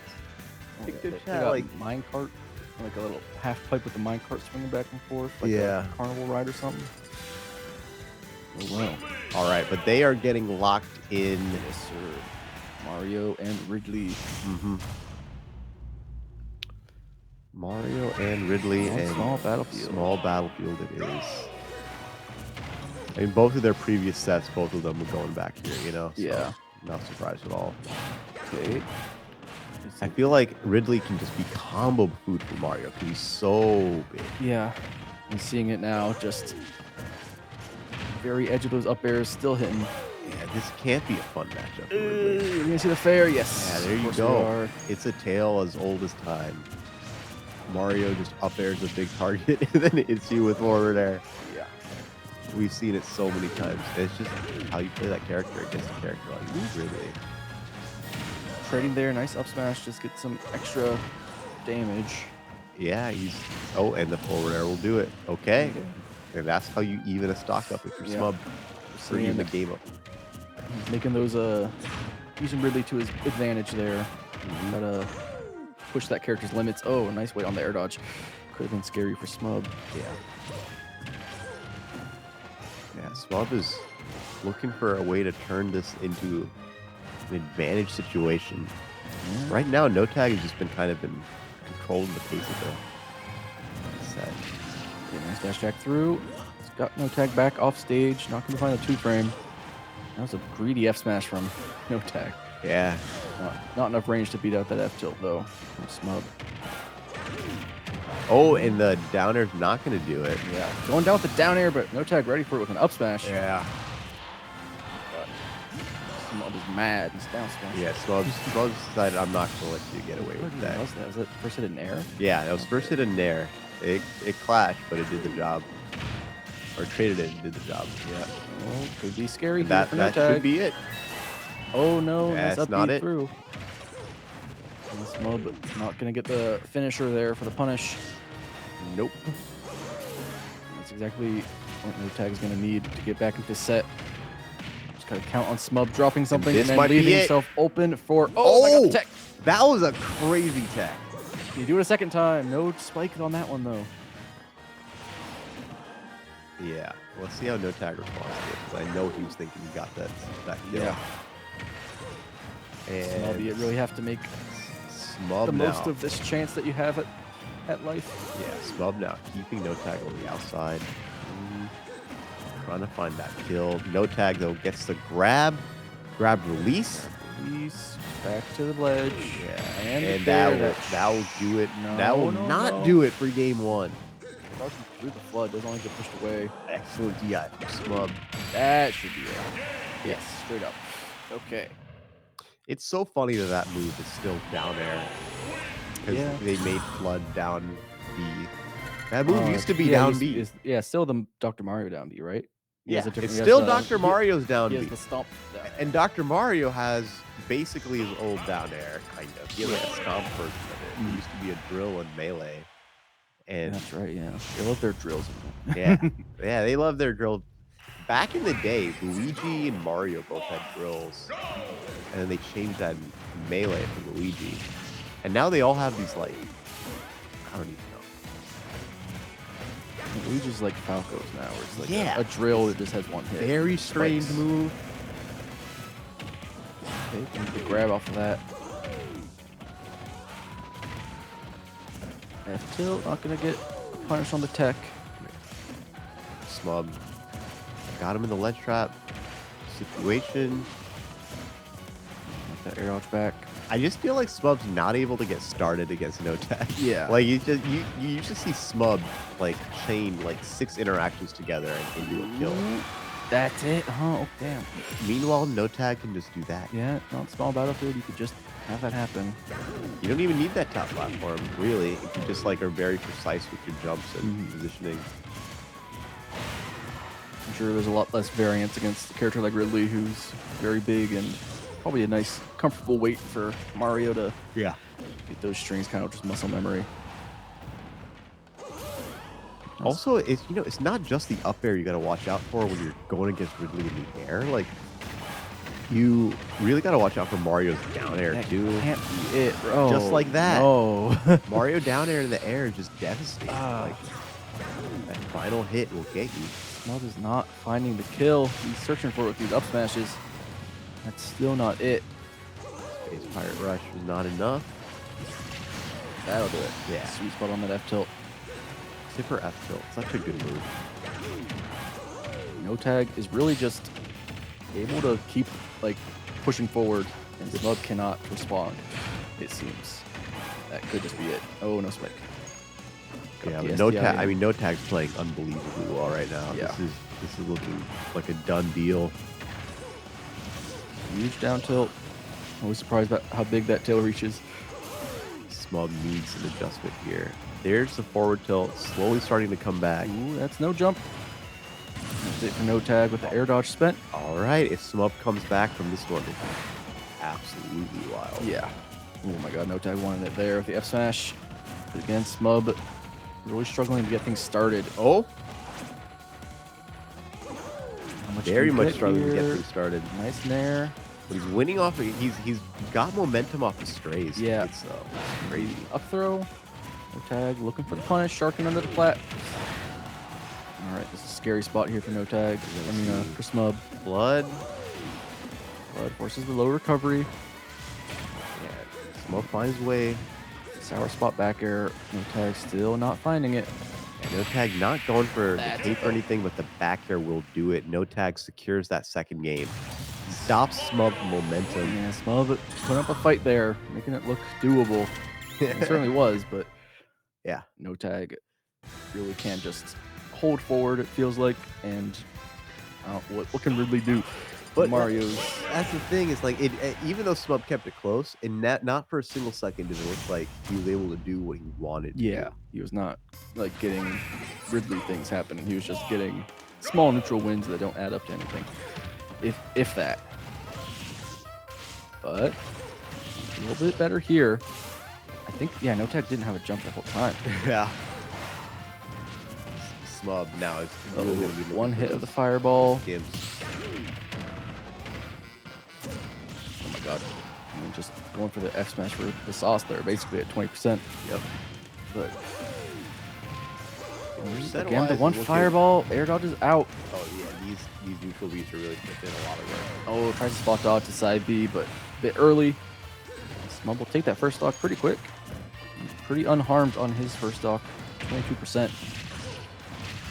Yeah, Smub doing a great job right Oh now. my god. Okay. Okay, Mario's able to get back, but he's right back into side B. You're going back off stage to that side now. Yeah, good tech from No Tag though. And the down tilt into the cape, not enough. There's the flood. No spike, but I think that was his last jump. Excellent parry. No Tag is not ready for these side Bs off ledge. Yeah, It's like, he's not in control right now. yeah, the Ridley classic you gotta look out for. Ooh.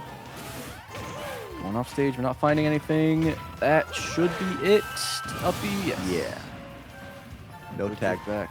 taking his first stock 2.5 minutes into the game. Yeah, 145, dashing back and forth. Doesn't land any straight hits, but at the same time, you can't really be resting easy if you're Smub, as we Okay. see. No All of a Tag sudden- deciding I'm gonna stop your momentum right here too. Smub really does down smash when he's mad. Gets off Angel Plant, just down smash. Yeah, I'm not sure what that was. So like, I'll show you. We rarely ever see that move from Ridley also. Yeah. That was Like a funny jump hurt box shift sometimes. Yeah, yeah. Like Incineroar. You can high profile stuff. It's very funny. Oh, gonna whiff that grab, gonna grab himself, and that honestly could be the beginning of the end here for Smub. No Tag about to do reverse 3 stock. And that's a crazy thing to do against Smub. Like, takes a very good player to keep the composure against Smub's pressure and able to make that comeback. I mean, No Tag did recapture the lead, Yeah. even though it's not by much. Smub has better positioning right now, though. Gonna be looking Ooh, for a waiting back for those air. back airs. There it is. Think that he was playing Cloud for a second. Smub survives for yeah. Smub survives for another game. Is it 2-1? 2-1. They're both thinking. It looks like, yeah. They're both thinking about how they should make their adjustments. No Tag. Not happy about losing the lead in that. No, I mean, like fired back. He fired back really, very really hard, well, but it wasn't yeah, enough. Didn't want to have to put himself in that position where he needed to make a huge comeback in the first place. Yeah. It was looking rough for Smub though for a second. Oh yeah. Okay, might be a stage pick situation. Yeah, You're possibly. thinking about it like this. Yep, going to town. Okay. That's all right. Interesting choice. You don't have. Oh, that's why. Okay. That's why That's why we're going to town. Going Samus here, down a game. got a Metroid matchup. Yep. Taking it to the Animal Crossing. They landed here somehow. Now they gotta fight. KK Slider's here to play music. I think it's an interesting character switch though, because It is. No Tag does have a game to play with. If Mhm. Samus doesn't work out here, you can go back to the Mario from Yeah. Game 5. But If there ever was a position in the set outside of the very beginning to do some experimentation, it probably is when you're 2-1 in a best of 5. But it could be, yeah, a miscalculation if Smub wins this and then Yeah. manages to do a repeat on that game 5. yeah. See if No Tag has the full confidence here in the Samus. But Smub is playing with full confidence here right now. Yeah. He's definitely playing a lot more comfortable than he usually does against, what we've seen from No Tag so far. Just Nair, I mean, up air shield. That upwards drill. Yeah. Strange move. It's always been kind of a strange move. Here, F tilt. Good catch for Smub. Smub playing hot. And it's very different. I mean, almost completely different play style Yeah, from Mario and Samus. And you see really moving around a lot more. Like, I don't know, he's a lot more free to move in this matchup for some reason. You're just not locked down in Mario's combos like half the time. No Tag is finding, hits here and there, but rolling into the side B, good start for Smub. Yeah, no tag. He needs to figure out if the Samus pick is actually going to do what he wants to do, because Smub is playing a lot more confident right now. Yeah, he's ready for pretty much everything that no tag had at the ledge. Yeah. Up B is not really going to care about those bombs, but the up tilt will get the kill. So we'll do it. Now it is even percent. Let's see who finds the next opening, and it looks like it is Smub. Yeah, but it's I mean, based on how Smub is playing right now, yeah, you can tell he's very confident. it's looking rough. Yeah, I do wonder what the thought process is for no tag. Is it? I mean, Smub was definitely getting the mileage off stage against Mario, and you see Right. Samus can, delay her recovery enough that Smub doesn't have a guaranteed punish. But the neutral is not working out. Yeah. And Samus' neutral is not that amazing, so I'm not surprised. It's like Samus' up close neutral is not that amazing. Yeah. You really got to make these projectiles work, but I just don't think no tag has been able to make that work at all. Smub is so ready. He's played against so many projectile characters across the last over half decade. He's just so ready to be able to throw stuff at him. He's just, comfortable here, waiting on the ledge as no tag's trying to camp on that side plat, but it's going to go away eventually. Yeah. No tag's in a really rough spot right now. Even though he's only a stock down, he's not had the momentum a single moment in this match. He is not. So Smub is trying to make quick work out of him right now. No tag trying to find something to get started with, like a missile or anything that can give you the combo. Getting the fair. It's not back off stage, but I mean, not much Samus can do. Yeah, To Smub mess doesn't with Ridley care. there. Ooh, that is it. That is a strong game 4 from Smub. Yeah. We're going to game 5. No tag for sure. Gonna be rethinking that character swap. I feel like he has to go back to Mario. Yeah, he has right? to. Because like you ran the experiment game 4, and now you're in the last game situation. Like you gotta go with all reliable, I think. Yeah, for sure. Smashville though, it's a. What are we gonna see? Maybe we're gonna see. Just back to small. Yeah, Probably I is think, the Mario. I think it's gonna be Mario. I don't know. They're discussing something. Would DSR come into play there? Smub also. Yeah, I think maybe he pulled out DSR. I think Smub is really comfortable with small battlefield though. Yeah, because they both won on small They battlefield. both won a small battlefield, and Smub often takes people there. Yeah. It's a decision here. Hollow Bastion. Hollow Bastion. Okay. Center plat. Center plat. Center plat and big stage. And it is Mario. Yeah. Yeah. That Samus. I mean, That if it were a close game 4, maybe, but that was not That feeling looked rough. doable at all. Yeah, that was considerably rough. But I respect him for giving it a try though. And even game 3, he lost it narrowly. So Yeah, I very can see the Mario pick working out here too. Yeah. And the Mario's definitely been working, as we see. Like As we there see. we go, a 0 to death right out Yeah. the gate.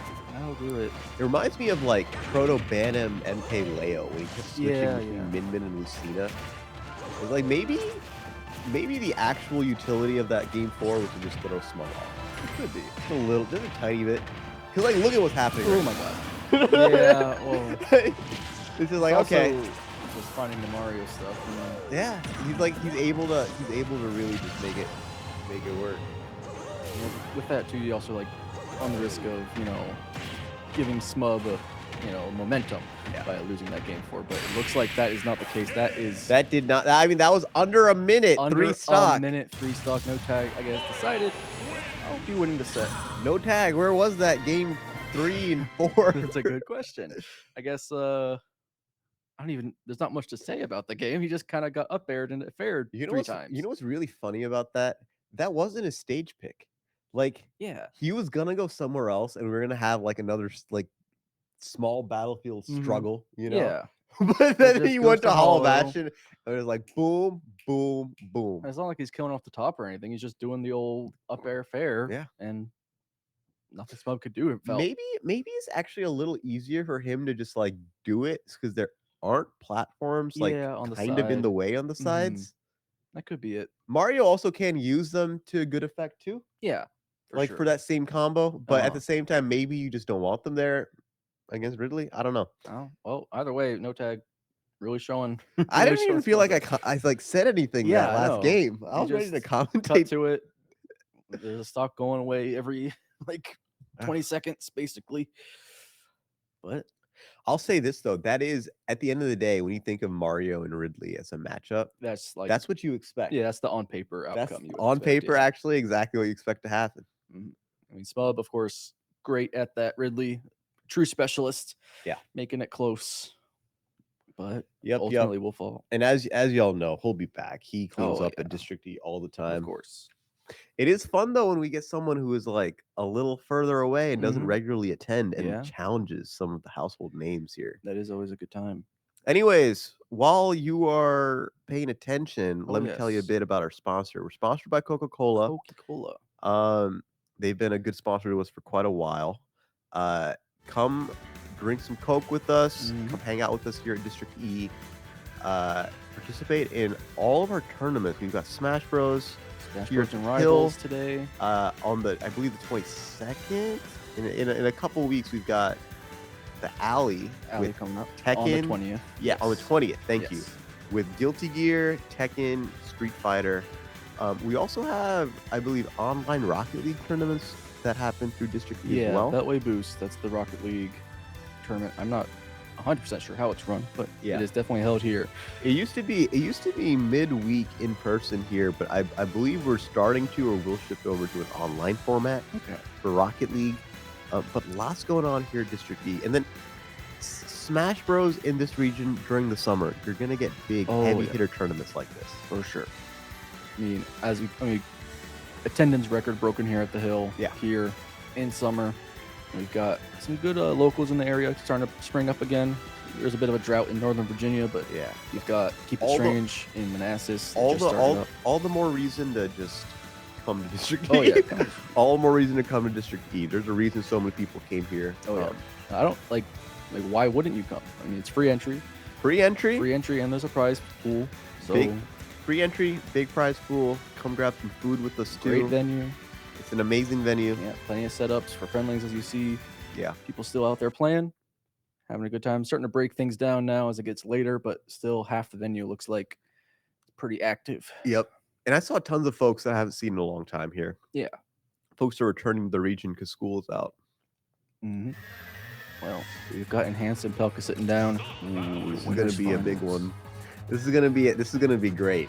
Enhanced and Pelka, some of the best players in the region, hands down. I've seen them both a lot here at District E. I haven't seen Pelka in a little bit, but Enhanced has been showing up recently. And people have been giving him a run for his money. Former MDVA, ranked #1 on the PR. How that's going to turn out now. So I think we've gone back to like full Maryland, DC, Virginia. Full Yeah, I state think PR, so. Like covers all three. I think so. But when we had that like sort of regional PR thing, Enhanced was I'm sure he's cleaning still up. close to the top. Yeah, even absolutely. across statewide, of course. 100%. I think this is also a very fun matchup. I love playing against Snake. That's probably my favorite character to play against in Smash That's a Ultimate. take, all right. Yeah.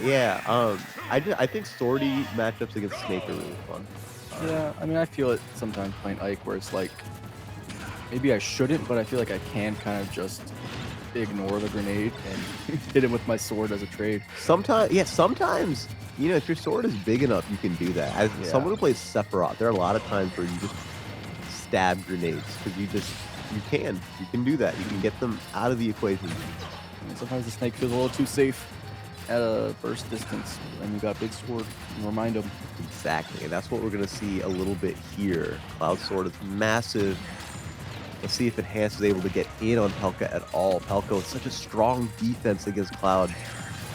82 already on Enhanced. Yeah, not a single percent on to Pelka. Oh my god, the weight. Empty jump And the C4 standing right on top of it. That's a 0 to death. right out the gate. Yeah, Enhanced is not able to touch Pelka at all. Finally gets the forward air. You're still gonna hit by that grenade. And a couple good hits here, making Pelka blow himself up. Yeah. Nice weight on that. Already even up that percent. And laughing the percent. Yep. And they're both swinging at each other. There's gonna be a big punish there on that one. Drops down. Avoids the situation. That is one way to even up the stocks. Yeah, finishing touch. Wild trigger finger there that Enhanced has got. Yeah, he knows exactly where that's gonna hit. But gonna get caught there. Down air is not gonna beat the bear. Careful Not with that at C4 all. dashes right above it. Yeah, he dropped an explosive down there. I hope he saw it in Enhanced. Yeah. Oh man, Enhanced again with that up B is, sort of an instant reaction. Grenade in hand is gonna get a little combo off of it. Enhanced is about to make this an even game. C4's there. Is it? Did I see it? Oh, I don't know, man. I'm second guessing myself. It's so hard. Only Pelka knows. There it is. I see it. There's C4. It's easy to see there on the white Pokeball. Oh, okay. And it's effectively an even game here. Enhanced with the stage positioning. Careful where you're jumping. There's a C4 right there.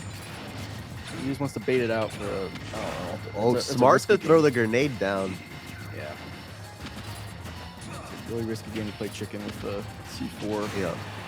Finds the back air. Still not enough.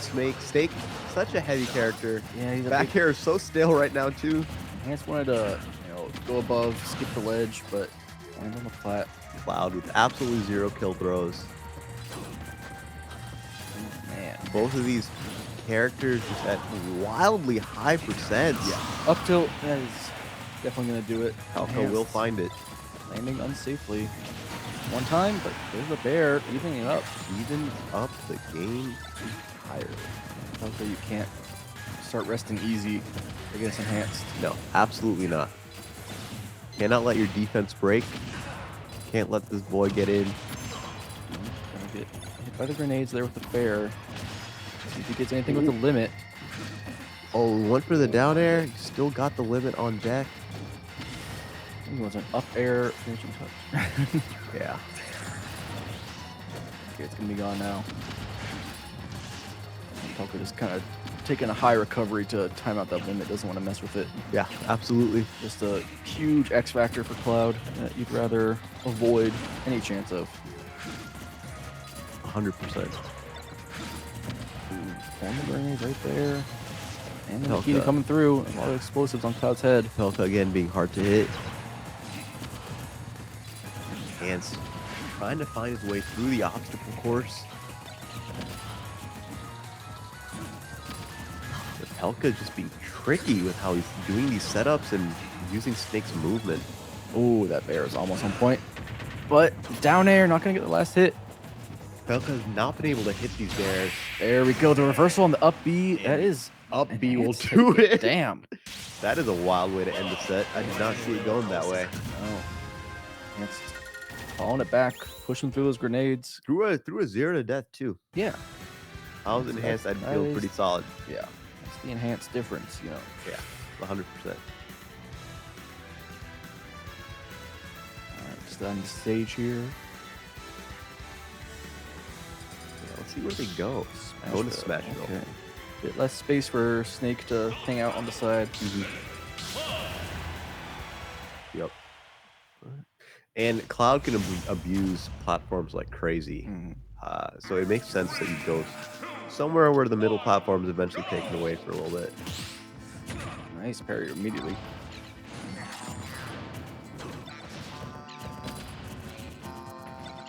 The side platforms of small battlefield are really good. Not the damage here.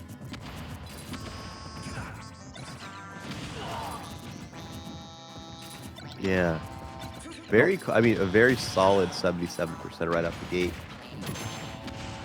Also at this stage, like Snake doesn't have to choose which platform to plant C4 on. He can Yeah, you can just cover the only platform. cover it there. It's not gonna blow up like you could avoid it by sitting on the edge, but Yeah, be playing around a bit like that. There, like right there. landing right on top of it. Enhanced. And he set one up in that same position immediately after, too. That's just wild. Enhanced, Ooh, trying to make some there. quick work here, but Snake can be so hard to kill. Good thing back air hits from Good below. thing back air. You don't have to Back worry air. about Cypher, you know? Like, you Yeah. can just back air him out. Okay, gonna get forwarded there. Just get up attack. Risky. Limit is live. Ooh, gonna get nailed by the grenade, so there's no follow-up after that fair. Oh, No, and the doesn't- spike. Doesn't need a follow-up for that fair. Not at Send you to all. the bottom. Enhanced. Trying to make quick work of Helka. This could be the big momentum decider for the set, actually. Ooh, that If Vita Enhanced coming gets in. this game, then it's going to be a rough Oh, yeah. situation for Helka. Out being back to snap to the ledge, and that up Oh. tilt's not gonna kill. A great anti-air from that up tilt. Up smash coming through, has to hold shield. And that forward tilt should do the job. Yep. You have no choice at that positioning. Again, just the reverse up shield. All reliable. Ooh. Enhanced. Trying to get the Snake to stand still just a little bit. C4's there, center stage under the platform. Good parry. Grenades have been out, man. Yeah. All over the place. Up smash not gonna get the hit with the explosive. Going up with the Cypher. What we see here from Enhanced. Ooh, that there will do Ooh, it. That will definitely do it. Pelka not happy Yeah. about that one. Going up 2-0 in the set. Yep. Game Huge 3. deal here for Enhanced. Big. This is a lot of momentum going into game. Oh 3. yeah. Pelka has to win 3 in a row. Yeah. Against Enhanced here. Even if you get the 1 or the 2, just giving Enhanced some time to adapt. That's Think about this game plan. when Enhanced figures you out, you just know. Yeah. You just know. I think they went to Battlefield. Okay. Yes. Yeah. Bit more space up top with the top plat. And we're just seeing a projectile neutral from Cloud. Vertical kills are significantly easier here for Snake. You set up on top platform. Yeah. And up smash goes up there too. That's right. But Battlefield, in my view, is Cloud's best stage by a country mile because your sword covers all the platforms in so many different ways. Yeah. And that top plat, you can instant up B to it. Okay, yeah. So it's very good for vertical follow-ups. You just send someone up there, you can just up B up. Nice tech. And it does force the limit to be used for the recovery. Ooh. Trying to spin with these up tilt. That's just gonna dying to that? Yeah, I think that was a Yeah. not optimal DI for sure. But also Cloud up smash has been buffed a lot over the history That's of Smash. crazy. And going out the fair, but Cypher, Yeah, that will do it. that'll do it. Okay, he's gonna lose a stock, but that's well worth it. It's fine burning it 'cause you go from a stock ratio of 2 to 3 to 1 to 2, Yeah. or 2 to 1. 3 to 2 to 2 to 1. Mm. That's going from being 33% ahead of them to being 50% ahead of them. So it actually, if you're in that specific position, the mathematics work out where that is a winning trade. Nice stall, cross/1. Helka is just trying to. And Hans having a bit trouble getting back to center stage, does get to the top. Yeah, that's the thing about platforms; they can keep you protected a little bit. Ooh. C4 will still hit through it though. Nair's gonna get hit by the grenade. Yeah, that's the thing. Snake has these interruptions that he can sort of force on you. Like, yeah, against any other character, the move would finish this animation, but not against Snake. There happens to be a grenade. That's the same spot. Yeah. Ooh, gets the roll in and the roll away here. C4's there above Enhance, but now it's gone. His last stock, Pelka making Enhance work for it for sure.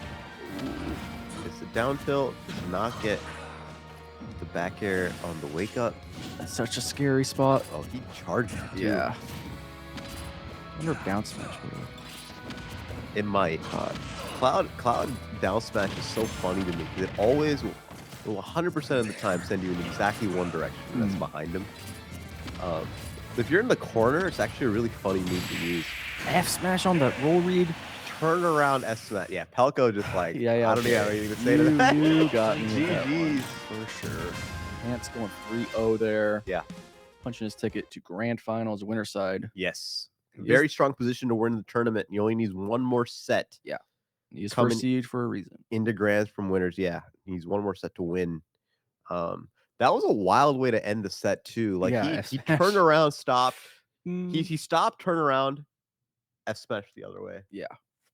Saw him right there. Took the kill when he could. It We is didn't see much, I would say, from Pelka. Like, you would think, the snake sitting on stage shooting the grenades and the side Bs would really mess up Cloud with their recovery. Yeah, but yeah. Did not see that so much. we barely saw Nikita at all. Yeah. It was I don't think I saw it once, maybe once or twice. And part of that is probably just Enhanced is not off stage that often. Yeah. He's winning neutral more often than not. And, can just take the kills. The other thing is Nikita does also require a lot of setup in a way. Like Mhm. there's an animation pulling that out. Cloud is very fast in the air. He Yeah. has incredible drift, honestly. Mm. Like I looked up the stats on movement and airspeed for ultimate characters like a year ago or something, and Cloud is in top 25% for run speed Okay. and top 10% for airspeed, or one of the two. Yeah, like it's, yeah. you He can has a pretty flip those fast around. dash when He wants looks to use it. kind of clunky. Like, I don't know, as a Cloud player, like he can feel kind of clunky when you play him. But no, he's actually mobility wise, he's one of the fastest characters in the game. Yeah, he's very fast. Especially like limit, you just get a boost to that. And Yes, good point. Yeah, we'll see. devastating character. Yeah. Losers, semis coming up, no tag and Della Boyd. Winner of this, of course, going to be fighting Pelka there in Yeah. losers final Yep. with a chance at beating Enhanced in Grands. Yes. Loser of this gets fourth place? Yes. Yeah, fourth place. Okay. I'm gonna run to the bathroom. Yeah, you go for it. I got you. No tag getting set up here with the Mario. I don't know these players' play history. We'll see. We also don't see Mario versus Toon Link all that much. So this will be a fun one. No tag. I don't know if this is his first time coming to District E, but he's put on quite a show today, especially with how he ended that last set against Smub with just 3 kills within a minute. So we'll see. We'll see how these players pop off. Deli Boyd also, I think for a Toon Link player, he's kind of explosive. Like he can get kills really quickly as well. And I am checking in.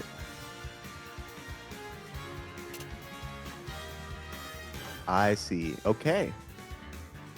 Well, welcome, No Tech.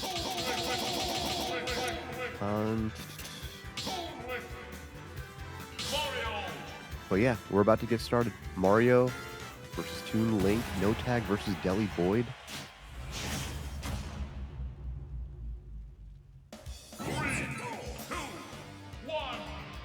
In small battlefield, one of our starters for this tourney here. And yeah, let's see how they take it. I don't actually know much about this matchup. I don't play either of these characters or even archetype like either of these characters. But we'll see how this works. No Tag with a very strong opening right now, with a % lead. Deli Void trying to keep this Mario on the outs, however. Small battlefield is such a small stage where you often find yourself just in the corner or ledge trap situation, and we're definitely seeing a lot of that right now. Deli Void not too far behind, trying to get this Mario under control. No Tag keeping it very close, very fast and aggressive, but Deliboy with an unfortunate failure to recover. And that's in that one way to play. situation. All right, just in time for the first 2 stocks. Looks like I'm back. Yeah, they made it a 2-stock game. This game 1. Okay, nice air dodge through. Yeah, Deliboy not able to get his hits in. And No Tag doing the Mario Classic was not able to get the forward air. Yeah, a bit too high. Yeah. I think, when you're doing that combo, using your jump is kind of a big decision to make. Mario is one of the characters that can get away with those sort of like ladder, just 2 up airs out of a short hop. Yeah. And you do the jump right before the fair. So it's tricky. Get back through in the corner. Not enough to kill. Not those kill sparks telling you otherwise. Now Deliboy stuck in this corner. And the up smash is going to catch the landing.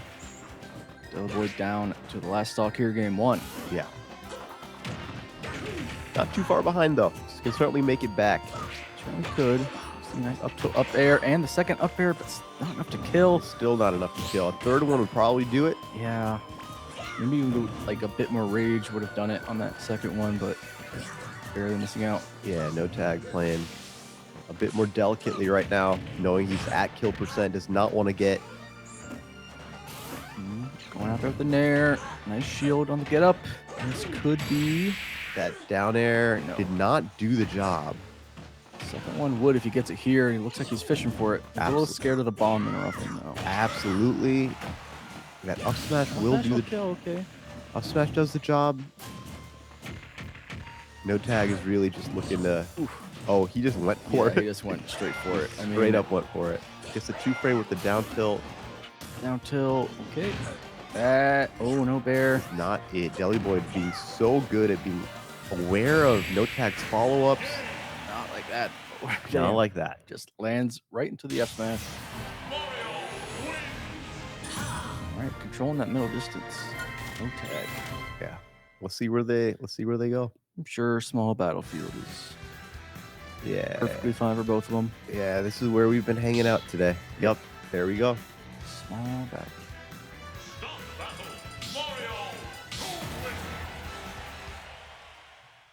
Yeah, let's see if Deliboy can pull out a different result. They kept it close for most of it, but No Tag seemed to have really gotten momentum at the very end.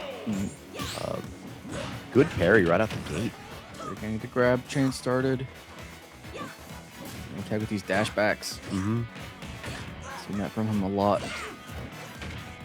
No Tag doing a really good job at being able to just find his way in, and yep, Deliboy just knows when you get hit by that forward air, even at such low percent, sometimes Just like it's over. at the bottom glass zone. There's very few characters make that back. Good reversal with the cape as well. No Tag playing very hot today. Oh, yeah. Deliboy trying to recapture some of the lost momentum. Got a ledge trap set up. Projectiles going up. Cape is going to get that bomb out of there, though. Yeah. And now No Tag. Damn, Trying to- started with the bear. Capitalize off of getting out of the corner. The full stock ahead. That cape there. All right. The wall jump goes back down. They're just hanging out on this side of the stage. Very clean recovery from No Tag. Gonna push Deliboy away there with the flood. Yeah. Hot potato here. Ooh, okay. Will No Tag turn this into something? He gets the dash attack.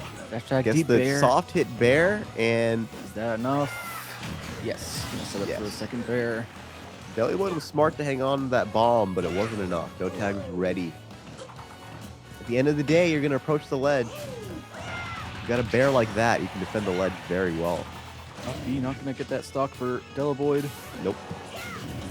No Tag has been having no trouble getting back to the ledge here. Yeah. As the cape has an option if he needs to get a projectile out of the way. Also just really good with the air drift and spacing. Yo, And the bear, damn.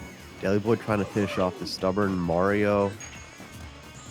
First stop. Really Guys, scary walk forward from No Tag. Yeah. Ooh, no layup though. Delboy not ready to commit to the punish, but that's good enough. How much energy was set on just closing out that stop, you know? Now you got 2 more to go if you want to win the game. You got a mountain to climb against this guy. No tag is so hard to hit. Yeah. That Mario is so agile. Hard to get started. Like, I haven't seen Delboy do combos much this not game. really. Because, I'm just getting a couple 2-hit combos there with the bomb, but right. nothing to really claw his way back. Not near enough. Ooh, nice. Wait on the roll in. No tag's not finding the clean hits he needs Right. quite, but Yeah, they're kind of playing around each other right now a lot. Nice back here on the cross up. No tag is just not letting go of the pressure. A point blank hate. Yeah. Saying, I'm going to reflect it before you even throw it at me. Oh, that's a bad Interrupted spot. the B Does and have then. the bomb, but is not getting a chance. Yep. No tag taking game 2. Delboy on the outs. He needs to win here if he wants to stay in the tournament. Yeah. No Tough tag spot. playing with a lot of confidence. No PS2. A little bit more space for Delboyd. Yeah. A little more space for Delboy. Less space to just, or I guess there's more space to get out of the corner, stay out of the corner. Yeah. You're not just like in the corner after walking 2 feet in one direction. Doesn't Mario like the bit of a taller platform here? I think so. A bit closer to the blast zone. Yeah. You can ladder up, I think, a little more easily than small battlefield. Just get the kill a little earlier. I think the platforms on this stage are just a We'll little see less. it. No, not for the stock. Not for the stock, That but might be it though. this one, the second one, will That'll do it.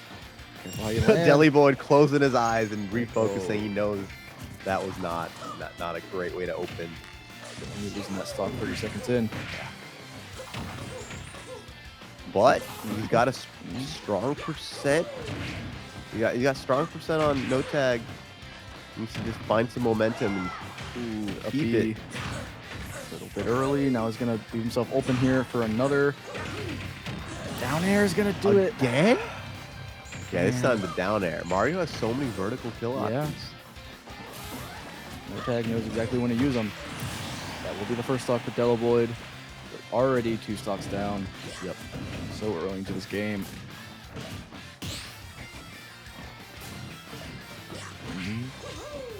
Yeah, this is looking very rough for Delboyd. No tag is thoroughly unafraid of this Toon Link. Yeah, for sure. Maybe a nice grab after that. That grab is so committal though. It is. is. Delboy's not able to. F tilt. Put him back off land. stage.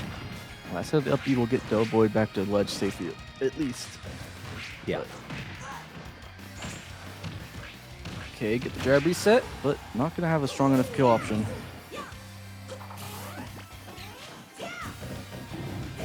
Ooh, no tag. Smart to shield through all of it. The up air's not gonna kill. Using another one, probably. Nice. Using that bomb for his own little combo. No tag. So ready for the projectile. Yeah. It's also, yeah, that bomb always sending out a perfect angle for Mario too. Yeah. It really does. Delboyd still not finding that stock. Taking him so long. Even that fair, not enough. Ooh, okay, there you go. All right, that's something. Delboyd in still a is pretty something. pretty terrible position when it comes to the percent, Pretty not good at 150. but it's also not impossible. Yeah, nothing's impossible. No tag Oh. could just go SD, you know. You gotta keep playing the game. Keep trying to win. Yeah, you know both of the players are feeling the tension right now. This is no tag's opportunity to just close the set out.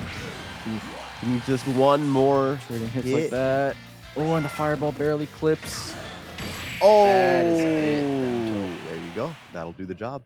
No tag with the clean 3-0 over Delboyd.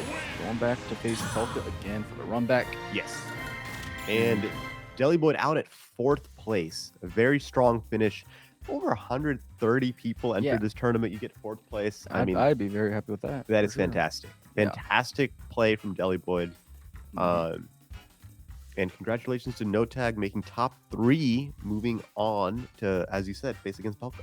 Yeah. Run back. Right there, I'm having a little conversation about the matchup, probably. Yeah. No Tag and Delaboyd.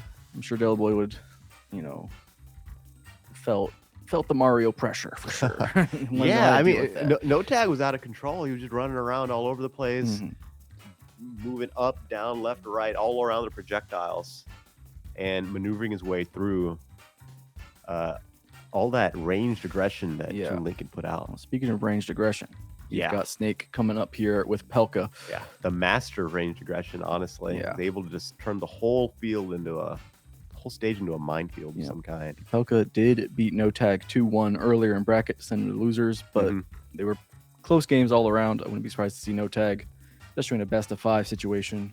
Yeah. You know, take that set to the distance. Game 5 probably in the cards for us, I'd guess. Yep. No Tag chilling in the hot seat right now, waiting for Pelka to get set up.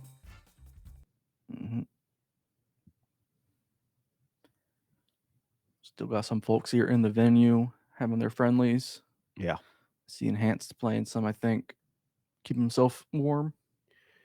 Yeah. Yeah, the nights we're starting to close out a little bit. The crowd's thinning out a little bit, but you still have so many dedicated smashers coming here and grinding till we're absolutely done. Getting their friendlies in, getting some character experience, matchup experience in. It's one of the many benefits of coming out to a place like District E. Playing against so many people. Pelka getting set up right now. No Tag, if he just keeps winning, he's just going to be sitting, you know? Yeah. It's just the loser's run for you. That's the loser's run. Honestly, I think No Tag is looking very good. I'm pretty poised to win this set and potentially take it to Enhanced. Yeah. Yeah. Which would be exciting. It would. We don't see Enhanced against Mario as much these days. No, we don't. Like in a grand finals. Yeah. Doesn't happen as much. We do see Enhanced Pelka every once in a while, though. Okay. Getting this set started. Yep. I did not see the stage pick. Wouldn't be surprised if it is Small Battlefield. Oh, it's Hollow. Hollow. Going to Hollow Bastion right out the gate. Center plat here for Snake to potentially sit under, but also a nice spot for Mario. Yeah. Again, these capes are very aggressive. Okay, nice DIing in. Put himself towards that side blast zone.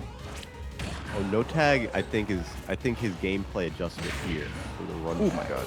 Is that he's just not going to let Pelka get started at all. Obviously, you're not even going to be able to pull a grenade out of your pocket. That's for the F smash there. Got some grenades coming up from the high recovery, but living in 160. And it did not phase No Tag at all. No Tag's picking these up like Easter eggs. And that Flood is really good at just pushing those grenades away. Yeah. Not letting them control the space that Pelka wants him to. It's the last hit of the down air against No Tag off stage. Blowing them both up. Besides, yeah, we both blow up here. Pelka starting the climb back. Yeah, it's huge damage, but that dare is just going to kill anywhere at that percent. Yeah, that dare is a monster. Even Snake with all his weight, like you just the way Mario sets up into it, it doesn't matter.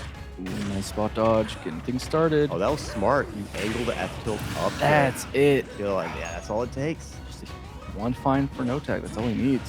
What a strong confirm you've got. You know, like if you're just good at hitting that, that's such a powerful thing to just have. It is, such a strong tool for Mario. Just kind of have a delete button that you need to find a confirm, but it is just the one confirm. Yeah, but there's so many ways to set up. There's so many ways to set up. As you see, just a couple up airs on the ledge. You maybe can do a couple up up airs. You can get the down throw. You can just like run off flat. Like if you're just in the air, you can just like run off the up air. Like there's so much. I don't know. There's just so much stuff Mario can do. I don't know if I see many other Marios get it as consistently as No Tag. Even like top level. Yeah. Still, no, honestly. Especially the spike finisher. I mean, the flashiest way to go there, but No tag. It Really, sends really a strong at message. it. It sends Yeah, like yeah. an emotional message. Like there, some spikes you get hit and you're like, all right, I got dunked. No, this is like he put you through the basketball hoop. Yeah. Like he like straight up, he just decides like, no, you're going down. I think it's worse that it's Mario. It's like, oh, it's Mario. Yeah. And if you're like a serious character like Snake, you know, like this you're guy. a reasonably proportioned human being and like you have like story to your game and whatnot. And just this very happy-go-lucky plumber from Brooklyn dunks on you. Feels bad. Mario. Feels bad, man. Let's see if Pelka makes the adjustment he needs. Another thing is like when a game goes that fast, you don't really even learn that much. Yeah, it could be. Like you have to think like, well, I guess the main adjustment is I can't get hit by Mario forward air, but like, what else? Or up air at all. Yeah, exactly. But it's like, what else do you even learn from the Oh my god. game? Like, you're gonna get hit by it eventually. Like, Yeah. almost certainly. Nobody's perfect. That's the thing. The pressure from no tag is so strong. You just don't see as many grenades, as many C4s as you would in any other set in Pelka. And coming down there with the high cipher just into the up air is gonna kill by itself. Yes. That's one way to do it too. Can't forget about that. That Mario could just, you know, kill you normally.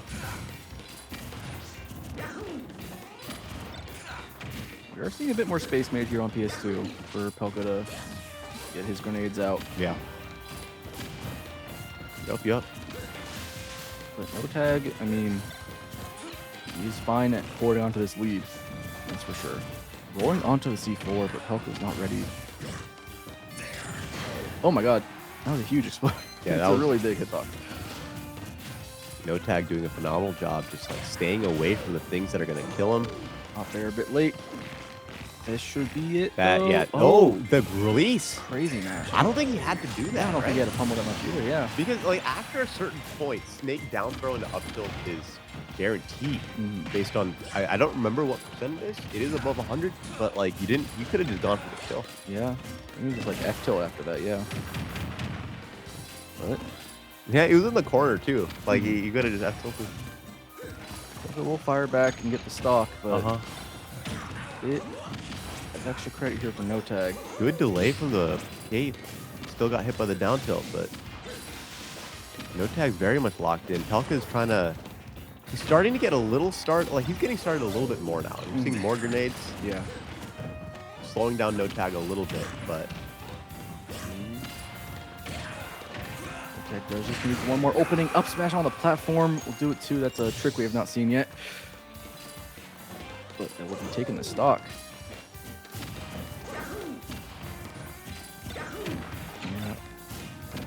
yeah, I mean, And that could it's be a frustrating position for Pelka to be in because he's actually been in this position last game too, where he was behind by just a little bit, but it's just the gap is so frustrating between the two. He's just not able to get started and get the stop he needs. It's the start of it here. And now NoFap is getting extra credit.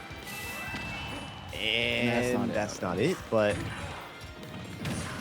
No tag, like, I've seen him do it a lot where he misses the kill with the up B off the top, and then you're coming back down. He just catches you with another up air and does it again. yeah. Gets a down air or something this time, and you're dead anyway. Oh my god. Last hit of that down air, catching high. Didn't need a setup for it at all. Just chased Pelka to the top. That's crazy. Yeah. Yeah, Okay. Pelka needs a big adjustment. Oh yeah. Gravity in the chat was telling Gravity in the chat saying Mario up air is the same frame as Cloud out of shield, which is crazy, honestly. I have not been looking at chat. We've got a big crowd today. We got 47 people in the chat. What's up, everybody? It's a Thanks for big- hanging out with us today. Big tournament. Makes sense. You want to see MDVA's best? They're all here. Absolutely.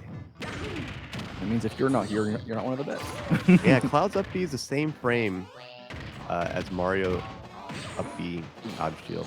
Not gonna get the spike on that fair. Trying for it again. God. Yeah, someone needs to tranquilize this plumber. Hyper. What the heck? Well, he's You know, got sometimes it be your own, it be your own explosives that just kill you. But yeah, Gotta be careful. It's not a toy, you know. it's not a toy. Poke your eye out. I don't know about the stage pick also. Yeah, It's like I think that's. I feel like you could kill off the top with Mario pretty easily here. I don't play Mario. I don't know how comfortable you're on the stage. Yeah, Maybe chat can help us out here, but like, Kill off the top, but also like get carried off to the side faster too for those fairs. yeah. See the up tilt take that first stock for Pelka. Seen this spot quite a few times for no tag where you take that stock, trying to make things even, but cannot keep it. Yeah, and there's that up B out of shield, and yes, it is. You blink and he's already out. Like it's crazy.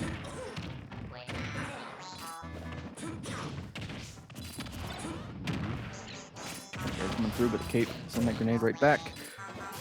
So much stuff is happening in between these two characters right now.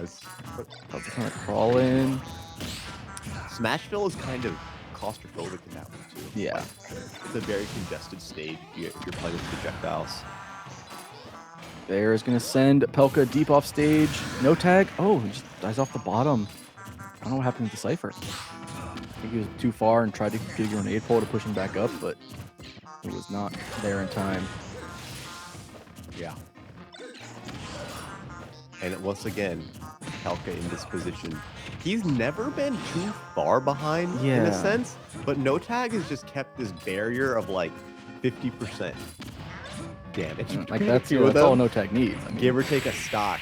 And that's there it. you go. That is it. Just needs the one opening after that. He and clean 3-0, got the run back. clean 3 on. That's how you get a run back. That is the run back. That is the okay. I won't let that happen again. That's for sure. Yeah, that was just I knew exactly what I needed to do, and I'm back. I'm back here to do it. Oh yeah. And now we'll be going to grand finals against Enhanced PV. We'll need to get the reset if he wants to take this tournament. But he has been playing on fire, and I would not be surprised to see that happen. Yep. Could go either way. Very excited to see. Yeah, we've got no tag versus enhanced. It's gonna be great. This is awesome because I mean, shout out to everybody who came out here Mhm. because it's a hot day and it's in DC. We've got a lot of folks from Maryland, Virginia, and tons of out-of-staters too. Yep. So thank you all for coming here, and thanks to the viewers for being here. But it's cool that we've got someone who doesn't usually go to Nova Locals in Yeah. grand finals, Yeah, that's good. challenging basically everybody else that was here. And I mean, losing to Pelka and then getting a run back on Pelka being one of the people that quite often makes top 4 or makes it to grands. Yeah. Here, that is, I mean, that's just some good smash. Yeah, it's a statement for sure. No tag, of course. Can't count him out ever. One of the best Marios in North America. One of the best Marios in the world. If we're counting. So okay, I am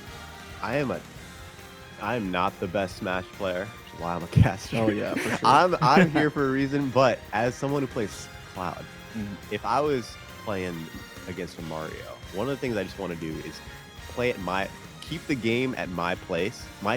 Yeah. I know I'm gonna lose at Mario's pace. Like you got to use your tools, like making them respect back air, using forward air to like space Mario out and put up a wall between you and him. Mhm. Punishing so many things with cross slash and up B. Like this is just essential, I think, against any small aggressive character when you're playing Cloud.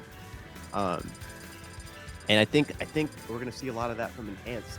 But the other thing is, I think the one person in this bracket that is arguably more aggressive sometimes than no tag that we saw today is Enhanced. Yeah, when he wants to be, for sure. Like an Enhanced he'll is go sometimes really guns for your money. Like he just goes at you. And it's exciting to see. So Yeah. I'm excited to see how this plays out. in. No tag could like that too. I mean, he might be fine with Cloud running at him, Yeah. And just needs the one up air. Just needs the one up air, really. Yeah. All right, both players getting ready. It's sure to be a good one. And the other thing is like, Mario has a lot.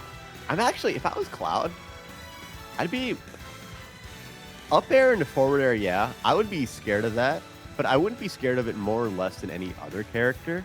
The aerial that actually terrifies me is back air. Yeah, that's pretty You bad. sneeze on me with back air, and Mhm. I'm too horizontally out, especially if I've like burned my jump. Yeah. my up B is not going to do anything. Yeah, you also see the flood messing that up too. Flood too. If he goes high, How can I forget? Yeah. Yeah. You go high, that option gets taken away from you if you have flood charge. Yeah. That is like a very comical death you have to go it's through. always so Like, sad. ah, to see, like, just- oh, oh. I'm going up, and nothing I can do. It's a lot of water pressure. Yeah. So I guess it's it's one of the things that Cloud like. Oh wait. Oh, okay, all right. Hey, might as well at the start of the set here. Wait. Oh, okay, we are. Yeah, no, we are. Yeah, this is the time to do it. Game 1 of the Grands when you're in winner side. Might as well give your other options a shot. I'll say this though, in my years of commentating Enhance's sets, I have not seen him bring out the Wolf as an opener. Yeah, I don't Like think I've- usually when yeah. nothing is working, he'll bring out the Wolf. I've seen him like do Wolf dittos with like ZD and stuff back in the day. Yeah. But I've just never seen him right out the gate bring out the Wolf. Maybe he's that concerned about that Mario matchup.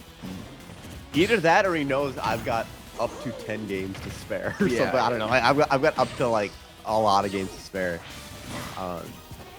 Let's see how this feels. Or maybe the Cloud was kind of like running out of energy. Yeah. He's like, it just didn't feel good the last couple of sets. Like I made it work, but it just. These two have played a couple times. I think during my year that last time they played together was a year ago, or over a year ago. But Enhance has never pulled out the Wolf for no tag.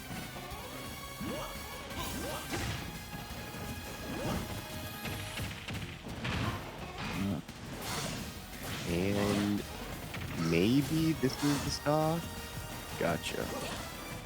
So yeah, not too much set history between these two, but could very well be seeing no tag around a bit more often. Now that it is summer here in Virginia, and we'll see if he keeps coming up to these Nova events, which we would like to see. We went to Fredericksburg Frame Trap this past week. Did good there. But that is, I mean, you're seeing the similar game plan as Cloud, just threatening those back airs for the kill. Yeah. It's a bit different timing, but Enhance isn't too far behind, but he's just Yeah. struggling to find the kill. just need to get a kill. That is, people say about Wolf a lot is that he'll get you to 150%, but then what? Like, find a straight up tilt or F tilt or something. Up tilt, yeah, F tilt kind of, yeah, like that. Like in the corner only, really. Down, you want down smash or like a really fresh dash attack. Dash attack's always a funny one. It's like you get her wolf stuff and like you use it to combo, but you also kind of want to keep it fresh because it can kill vertically. Yeah. See that F smash taking that second stock for no tag. So Enhanced pretty far on the back foot. Yeah. Not a good stock ratio for. No tag is just feeling no fear with landing with these aerials, and it is working out. It is working out. Yeah, Wolf's out of shield option. Not going to be quite as good as Cloud's. That's for sure. What's he got? He got like Nair or something. Yeah, right? Like that's just kind of probably it. Yeah. Meanwhile, Mario has you touch his shield and you get a feed. Yeah. It's just such a strong move.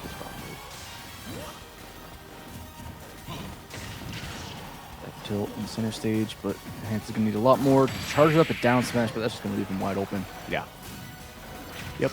Oh, and the that Nair. Nair, That's just it. All right. Do we see Cloud? I would not be surprised to see the swap to Cloud after a game like that. I feel like that's also just I don't know, from just where I'm at in my experience with the game, I feel like that's just a better matchup. Yeah. I mean, especially when it's, you're like, I wasn't even aware he had the wolf in the pocket, to be honest. It's I don't see it at all, personally. I respect whoever went to Battlefield and locked in Battlefield's music. Yeah. Say we're not playing any of that other BS right now. We're gonna play the song that's meant for the stage. And yeah, here we go with the Cloud. The Cloud on Battlefield. Like before you choose a song, let me just lock in. Let me just lock Let me just lock in the normal song. I'm a fan of Brawl Battlefield. It's a good one. I am too, honestly. I think in my view, that's the best both Battlefield aesthetic and music. Doesn't get enough love. Ooh, these air dodges. Ooh, good parry. But nothing. Good parry on the up air. And the up B out of shield there for no tag. Strong option. And getting through this back air, this wall of back airs that Enhance is trying to put up pretty easily. Not been hit much. Ooh. Goes under the back air with the down tilt. I think Enhance is just a little hesitant to commit or punish. Just a little bit. He's playing a little slower and he's not really, he's not committing to the hard punches he can get. Yeah. You see a bit of advantage state here for Enhanced. Keep it going. Just needs to find the back here to get him off stage. You're right though, no tags playing with no fear. And he's finding, the thing is, like, you just kind of know, if you're able to find your way in on Cloud, then your aggression pressure is working. Cloud just wants to keep you out unless he's trying to go for his own strings. But if you got him in the back foot and you're still able to get in, then that's kind of the ball game. Yeah, I mean, Enhanced not giving no tag many reasons to be, afraid to be aggressive at the moment. Yeah, does get that first stock taken with the limit cross slash, but still very far behind. And ooh, no punish. See another up the out of shield on the jabs. All right, gets the cross slash punish. Trying to find a back there. Enhanced playing just a little more faster now with his movement. Yeah. Great back there for no tag. Oh, and the reverse. I forgot about that. Yeah, too. the cape is also get back. pretty devastating. Yeah, just Because reverse that. the thing is, it doesn't just turn you around. Turning you around on a perfectly vertical recovery is not terrible because you can grab from behind in this game. What cape also does is it just gently pushes you ever so slightly in that direction too. Hey, and that's what gets you. it's really bad for Ike because I can't grab from behind. Oh yeah, on the way down. that's terrible. It's awful. Yeah. I can complain about Ike all day. That's true. I will. My buddy plays Kron. He's had his fair share of him getting caped on. That's also not pleasant. No. Oh, nice deep deep back air. air. Has the limit, can go deep for it. Yeah. That's the classic. That always feels good to do as Cloud. Because you're like, I went out there because I knew I could come back. Yeah. You can't always do that. Enhanced, I think he's playing with just a little bit more control. I don't know if he stretches it out. I don't know if he takes this game, but it's looking just a little better. Given a bit of a stronger punish there on no tag. Wasn't expecting Enhanced to land in front of him off the flat, but his up airs are racking up the damage. Yep. Limit is almost here. It's also farming that limit. And it's there, and he could go out with the deep nair. That is it, actually. No tag taking that game. Really making a nice comeback. Yeah. The instant he got limit, he just like jumped off stage, got a deep nair, no jump for no tag, and he's dead. Yeah, let's see. I don't know what adjustment no tag makes because he plays one character and I mean, let's go into one stage. So What if he goes, I'm not entirely sure, but there's Dr. Mars, which I've only seen when he plays doubles with Bacon. oh really? Yeah. Oh, that's fun. Yeah. Actually, I like that. I'd like to see that. Okay, it is Battlefield, which both of them are going to end up liking this for similar reasons. I do think Mario likes it more. Yeah, but yeah. Just if I was opens Cloud, up- I'd kind of smirk at this too because it's like, all right, It just opens up some options for Cloud that are nice to have. just a little bit, yeah. He's not going to give you like a kill ladder like it does for Mario, but he had the limit. Still could be the Good stock, on though. good on no tack for having awareness to have the 2-frame out though. Yeah. That was good. So kind of resetting the neutral Mhm. after that explosive off stage. Oh my god, the grab missing. Okay, coming down with the dare, and it does linger. All right, and Enhanced was going for those that, juggles. That was a bit of a greedy pull. Yeah, that was ambitious That's right there. oh, wrong side. Got the That back. too is a thing Cloud can do because you hit someone into the stage downward, they bounce back up, and then you can just knock them into the blast zone. You got the back hit of the up smash, so not the strong hit. that time, but something for No Tech to be aware of going forward. That's for sure.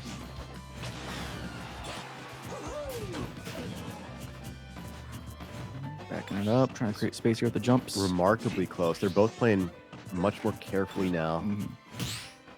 Parry, and that's time to just run up grab.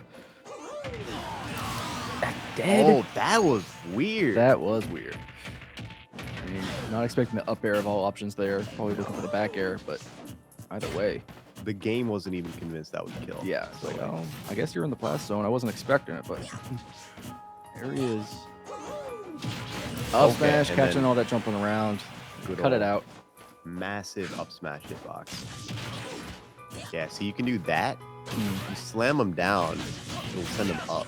Yeah. So it's very fun to do.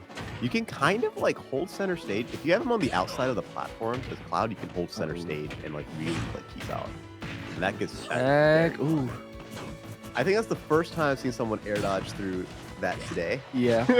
at least since we started casting. Good on enhance. If you can take away that confirm, right? Even at like 50% success rate, that's still pretty solid compared to how often No Tag's been killing people with forward air. Couple up air sending you up. Ooh, that was a risky jump to do there in that spot for enhanced. Would have been dead if it got caught.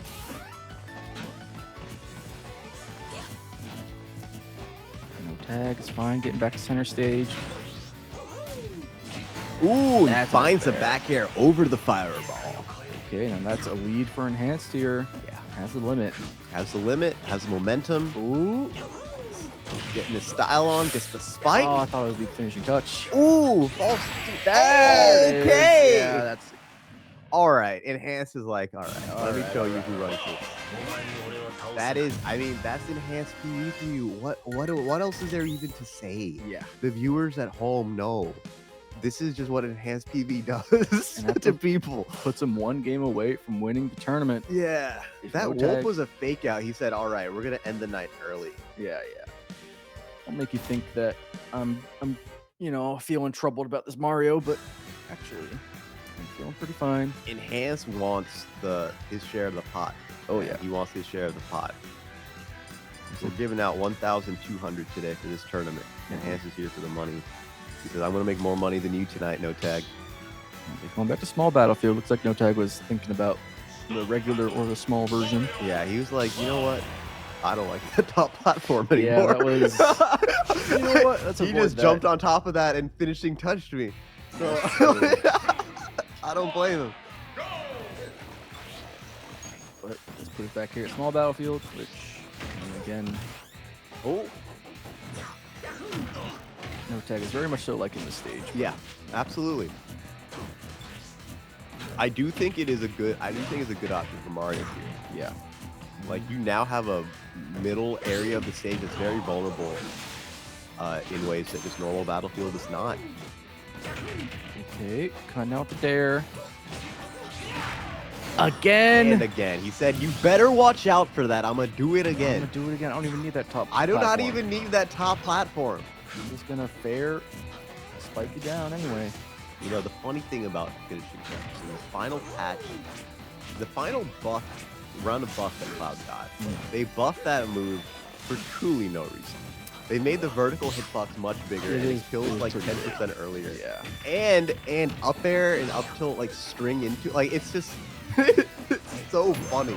It's a nice option. Got hit by that back air. It's a bad spot, but does have the limit, but lands right into the shield. Yeah, and the down smash. It's close, but who's close. shook right now? Who is Yeah. it? So it's we'll No see. Tag going a little bit, be a bit more careful. Yeah, Enhance is really showing why he's the top seed. yeah. He's playing with gusto here. He's playing with confidence. When the fair's gonna catch you lacking on the plat. And that's kind of the thing. Like, wow, Enhance knows how to even be aggressive in a matchup like this. Where Yeah. you're playing against a character that just lives around his combos, you know. And just, Okay, that looks like it's it. Oh, yeah, that was it. True, but yeah, Yeah, got that one extra up air in there. It did. Yeah, I think he stuck one in. It's a good spot, especially getting rid of the limit as soon as it comes online. Yeah, 100%.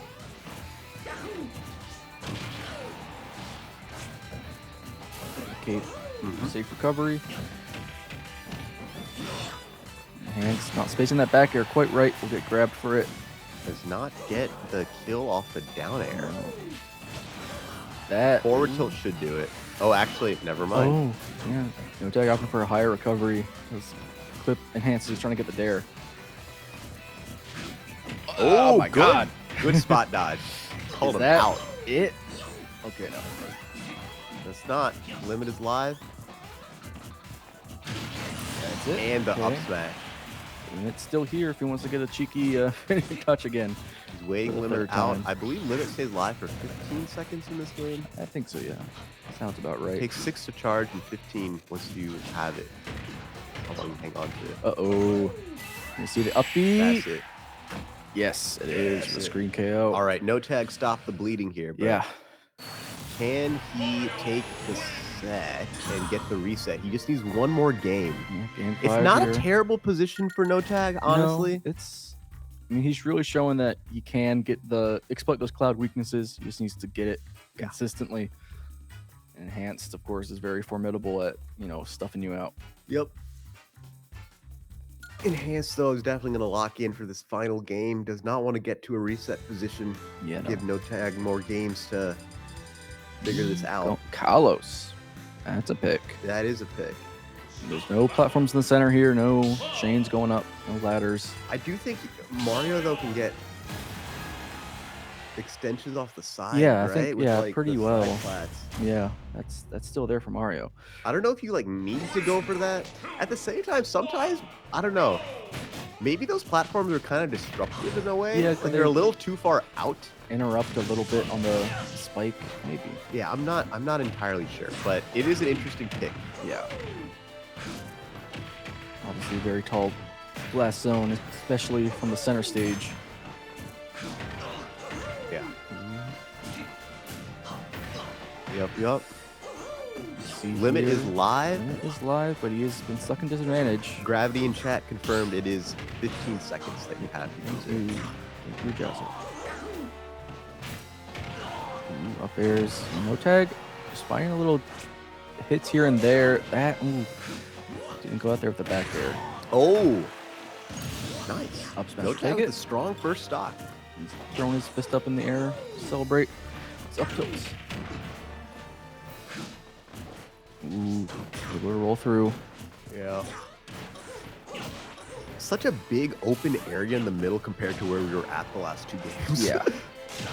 Oh. Oh. That's not enough. The That's footstool is not not enough. Yeah, he had the wall jump there. He went for footstool there, but just wasn't able to get it. And it's looking to slow this Mario down. Forward throwing. Limit is live again. So fast.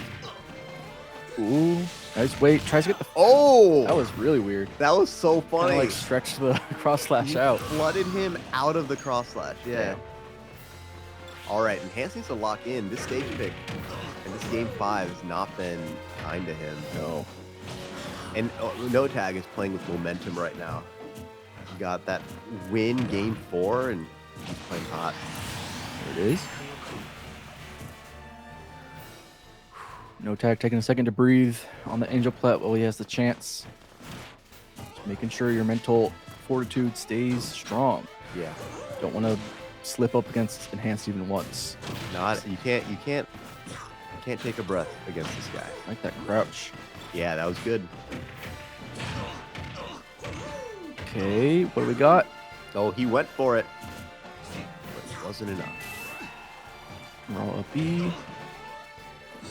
Enhance Oh, really going deep with the fair. trying to get some control back into this game, but No Tag has just been. Nice. I'm gonna punish that dash attack. We're headed for a reset the way no Tag's playing. Yeah, I had to use the limit to recover. So out of a really strong kill option. Yep. Looking for the back air. Back air. Oh, No comes through Tag with the finds his air. way back to stage. Was not able to get the grab. Oh, He was not able to punch the dash attack, but that back air hit Cloud. That's a bad spot for Cloud, but does get bounced off the stage. And both.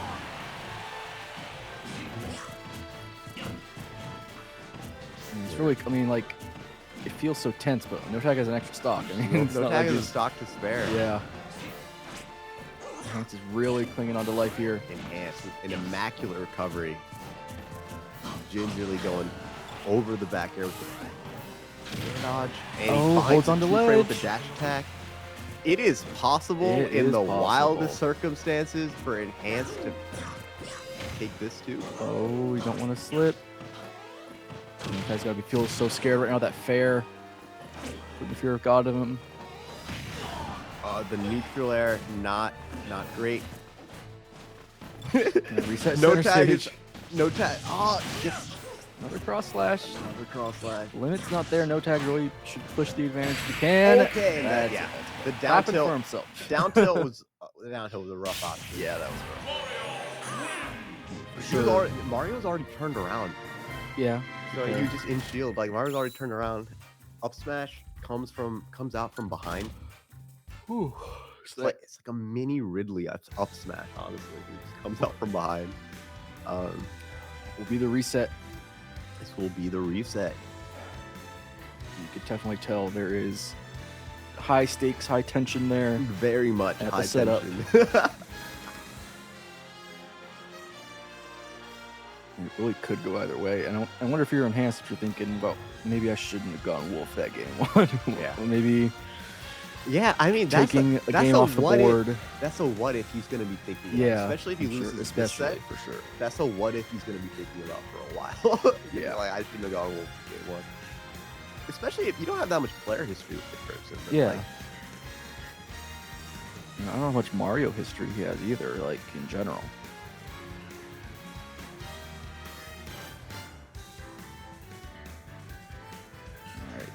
and we are now in true finals True here at finals. District E.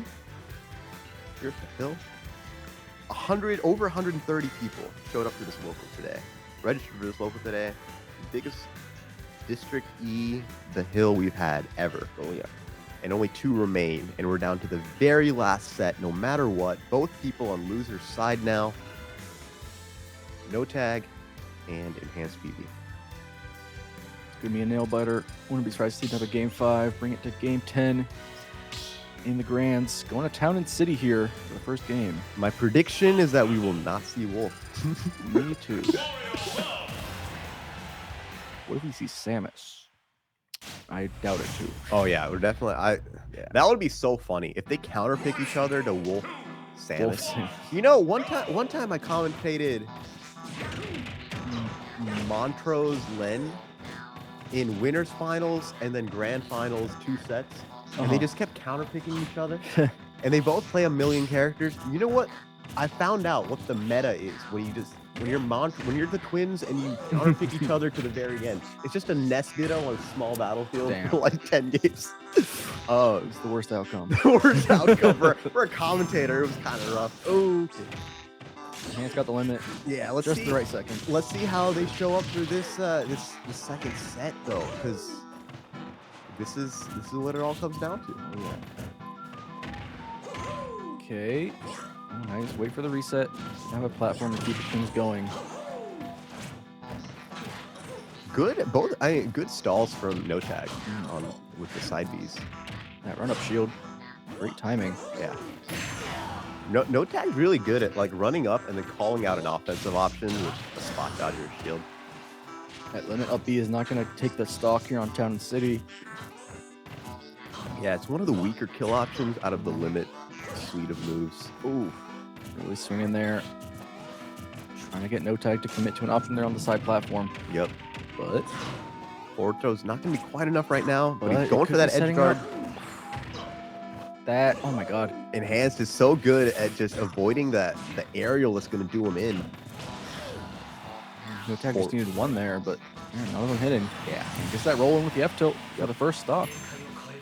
F tilt near the ledge can be pretty devastating, especially this stage. You know, you got the blast zones on the left and right a little closer. So those horizontal kills would be a bit more effective here. Enhanced. Not gonna push in here even with the limit. Doesn't want to get reversaled.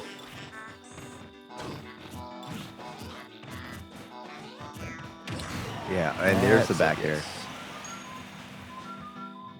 Yeah, that move would terrify me as Cloud. I'm looking at enhanced his set history with Mario's, and there's not much at all actually. Oh yeah? I see like a couple that he's 1-0 against, but like no names I really recognize. Well, there we go. I don't know what it's like in friendlies for him Yeah. if he plays against any Marios, but no tag I think would be a good practice partner based on how the set's going, because no tag definitely knows his way around this character. And there's the LCS. Is it going to be enough? It is not. No, not quite. That move is the move that Cloud mains love to complain about, because it kills, but it doesn't always. It's like a average kill power, strong kill power move. It's fine. It You is. know, It's the nice thing about Limit Cross Slash is you can just do it anywhere. Yeah. You can do it in the air. You have like this aerial smash attack that's like loaded into your sight, but it's still there's some frustrating angles it sends you at. Like it will almost always send you into the very top left or right corner of the stage. That's just not. It's a lot of distance. Every time they run off stage and get one low below the ledge, I'm like, you know what? That move a bit too strong. Yeah. It is just very long lasting and kind of catches some recoveries for free. Absolutely. These two guys right now though are keeping it so close. Yeah. Into 160. Goes up B just to land on that top flat. Oh my god, that last hit. Not a strong hit, I guess. Back throw, yes. Yeah, back throw will definitely do it. No tag taking The stock lead here. the stock lead. Yeah, and lead over enhanced right now. Okay, last stock here, 3 minutes on the clock, a bit more slower paced. Both players being very careful about what they commit to. Yeah, but a strong percent opener from enhanced here. No tags trying to get started. Oof, nice air dodge through.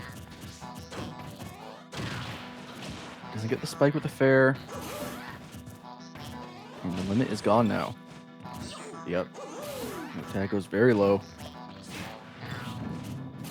And those side plats are gone. Ooh, careful here. No tag finds a way back onto the stage. Is down throw gonna be the start of it? Nope. Oh, had that. forward smash. That roll barely puts enhanced into safety. Ledge trump back air, still not gonna hit. Nice weight though. Knew that enhanced likes the air dodge there to avoid the bear. Catches it with a forward smash. No tag now finding himself ahead of enhanced on his way to winning the tournament. No tag just needs 2 more games here, Yeah. and he's gonna take it home. Enhanced has got to figure something out here. I haven't seen him get challenged like this in a little while. Yeah. Definitely not by a Mario, at least. Yeah. As you're saying, this is not a character you really see at the top level here at MDVA tournaments or Nova tournaments so often. Mario's actually a good character. You don't see that in NBA. Oh my god. Not as often. Bottom half of the tier list over here. Except for Cloud, I guess. Except for Cloud. Yes, he's good.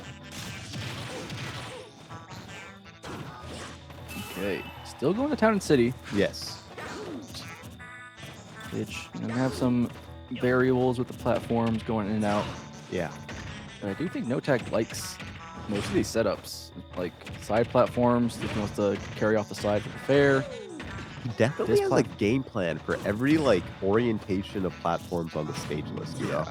Like there's no stage I've seen him play today where it seems like he's uncomfortable in any particular matchup. He just has preferences for what he likes. Like he really likes small battlefield and battlefield. But he's still done. We went to Kalos on Enhance's stage pick, and he did the best there. Like true. You're seeing someone who's very comfortable with wherever these platforms are. Okay, nice little 2-piece with the down air. Does give Enhance a little bit of room to breathe, and there's no center plats to get those very high ladders. But Yeah. Tag's still gonna look for whatever he can. Nice F tilt again, catching the neutral get up. Yep. No tag. No tag, trying to burn as much of the limit as he can. Taking a breath. Oh! Ooh, okay. Snapped a ledge, but still got a bit of a hit there. Yeah. Wasn't the strong hit, but we'll take it. No tag. Oh, you no. really do hate I to see think that. I don't even know. I Yeah. think maybe you went for a side B to a stall and it was a Yeah. misinput. For sure, not what Enhance is looking for. Yeah. It's up the right side. Now, no tag. Gonna take this opening and run with Oh, it. he smells the blood. Yeah. He smells the blood in the water. He's like, I got to capitalize on this. Get as much extra credit as I can, possibly another stock. Or not extra credit, just close the gap. Possibly get another stock. Ooh. And that air dodge gonna grab after the landing. Enhanced. Does do a high recovery there with the limit. Climb hazard. Oh, yeah, I should say. Enhance does play against OJ a lot. Does he? That's what chat's saying. I don't know if he does. I'm going to put respect on OJ Waddler's name, though. You probably eviscerate me with Mario, so. Yeah, I mean, for sure. He's a great Mario. Yeah. I'm just, Thank you for that, chat. I remember seeing him play that much, but I could be wrong. What's, I mean, it might be in friendlies and stuff. Yeah, it could be, yeah. I mean, he's like another great Virginia Mario rep. Absolutely.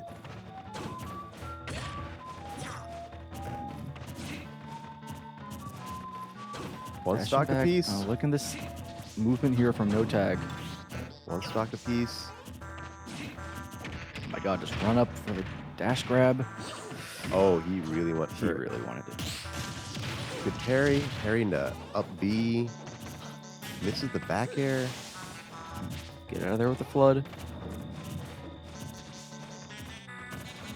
Enhance just not able to really pin him down. Ooh, that jump. But, oh my no, god. He went for the up air. He was going to go. I think he was. Up E maybe. Oh, Up, no. I don't No, it wouldn't have killed, but. I mean, It wouldn't kill from there. finishing touch. But finishing touch from up there probably would. Yeah. I mean, for sure would. That's it, though. There you go. All right. Enhance Okay. needs to pull out a reverse 3. If he wants to win this He wants- tournament. If he wants to take the tournament, yeah. No tag sitting confident. Needs one more game to take down Enhance and win the tournament from loser side, taking the bigger share of the $1,200 prize pool today. One more game for no tag. Enhance needs to lock in. They're both looking kind of tired. I Yeah. don't blame them. It's been a long tournament. It is Over 11 o'clock 130 here, people. This is what, round 10, 11? I guess so, yeah. Something like that. Okay. We are just taking on Town and City, which no tag, I'm sure, feels fine with. No tag seems comfortable with, and I guess Enhance the is space is just allowing Enhance to breathe a little bit. but Yeah, I he don't has know some if that's just time where working. there aren't platforms that, you know, he can better control the neutral. Okay, let's hold on to the limit. He gets back on stage, but right into the grab, and no tag's gonna pummel as much as he can to time out that limit. Yeah. Nice there. Could be tough here. Jumps back onto the plat. Good parry, Great parry. and good patience afterwards, too. He is. I'm surprised Enhance did not match out of that. Yeah, I He mean, had like 10 pummels. that'll be it. All right. Enhance. What's going on, man? Yeah. I mean, sometimes like you don't mash out, you're like, oh, they're just gonna throw me, but then they keep pummeling, you're like, oh, I should have been mashing this Yeah. whole time, and now I'm not. And just generally, like, no tags playing like he's about to win. Yeah. Which is a rare thing to see against enhanced PV. It But is a strong lead he has here. The roll in, not gonna be hard punished. Back airs, good parry into up B. he's out of there. Getting the rising up air to start. It's such a threatening position. Hans is gonna get out of there with the downbeat, down air. Yeah. Limit is live. And Hans just trying to find something here, but no tag is just so evasive. Like, oh that's not no, good DI. Yeah, good DI, I guess. Maybe it's not consistent from that center plat on town. Yeah. With its blast zone, but oh my god, no tag. He's kind of just swinging and missing. Yeah, and Even Hans, and Hans is barely able to even swing. Like he's just trying to get his footing here. No tag gets the grab. Yeah, definitely tell when Hans is. There's the Ooh, soft feeling back pretty air, bad, and that is it. Yeah. Enhanced on his last stock. Had game 5 for that first set, but looking like a 3-0 in no tag's favor. Yeah, it looks like no tag figured out an he found an adaptation here around Enhanced that's really working. Yeah.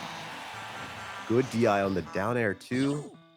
I don't know if the stage pick helped here, you know, because the town is so big. Yeah. On a small battlefield, that dare would have just deleted him. But Yeah. Fireball. Okay. that was funny. I did not expect that. No. So I think I saw no tag do that once before, where you did up air, fireball. I wonder if it's just like a fat finger onto the stick, or Maybe, and Hans is also the one person who's like actually not getting hit by the Yeah, forward yeah. air. So he's like, if I know my opponent's just gonna like not get hit by it. oh, you end it like All that. right. No tag. No tag takes it. First place over Enhanced 3. On the loser's side. Yeah. 3-0 on Enhanced. Yeah, and I do feel like Enhanced was kind of letting something slip there in that game 3. Yeah. Towards the end, could just be feeling tired after the end of the day. Yep. Long tournament. But that is no tag in pretty convincing fashion on that reset. Yeah. For sure. Yeah, very much so. Congratulations to No Tag. First place here at the biggest hill we've had here at District E. That is a big win for him. Enhanced PV at second place. Pelka at third. Yep. And yeah, that's the tournament for today. We had over 130 registrants. Thank you so much 130. for hanging out with us and watching the tournament. Stick around this month. We've got the Alley coming up on the 20th, and then we'll have more Smash next month as well. Yep, Smash coming up monthly. And speaking of monthlies, this next Saturday will be the Meeting Ground monthly in Stafford, which is kind of it's organized by Madison Turner down in Richmond, and kind of meant to be as it says, meeting ground between Northern Virginia, Central Virginia, and a lot of the same talent will be there as was here. So look forward to that. Yeah, come out, support your locals, stay hydrated, stay yeah. cool this summer, and we'll see you next time. I've been Vici. I have been C Splash, and we will be seeing y'all around. Yep, see you guys. See ya.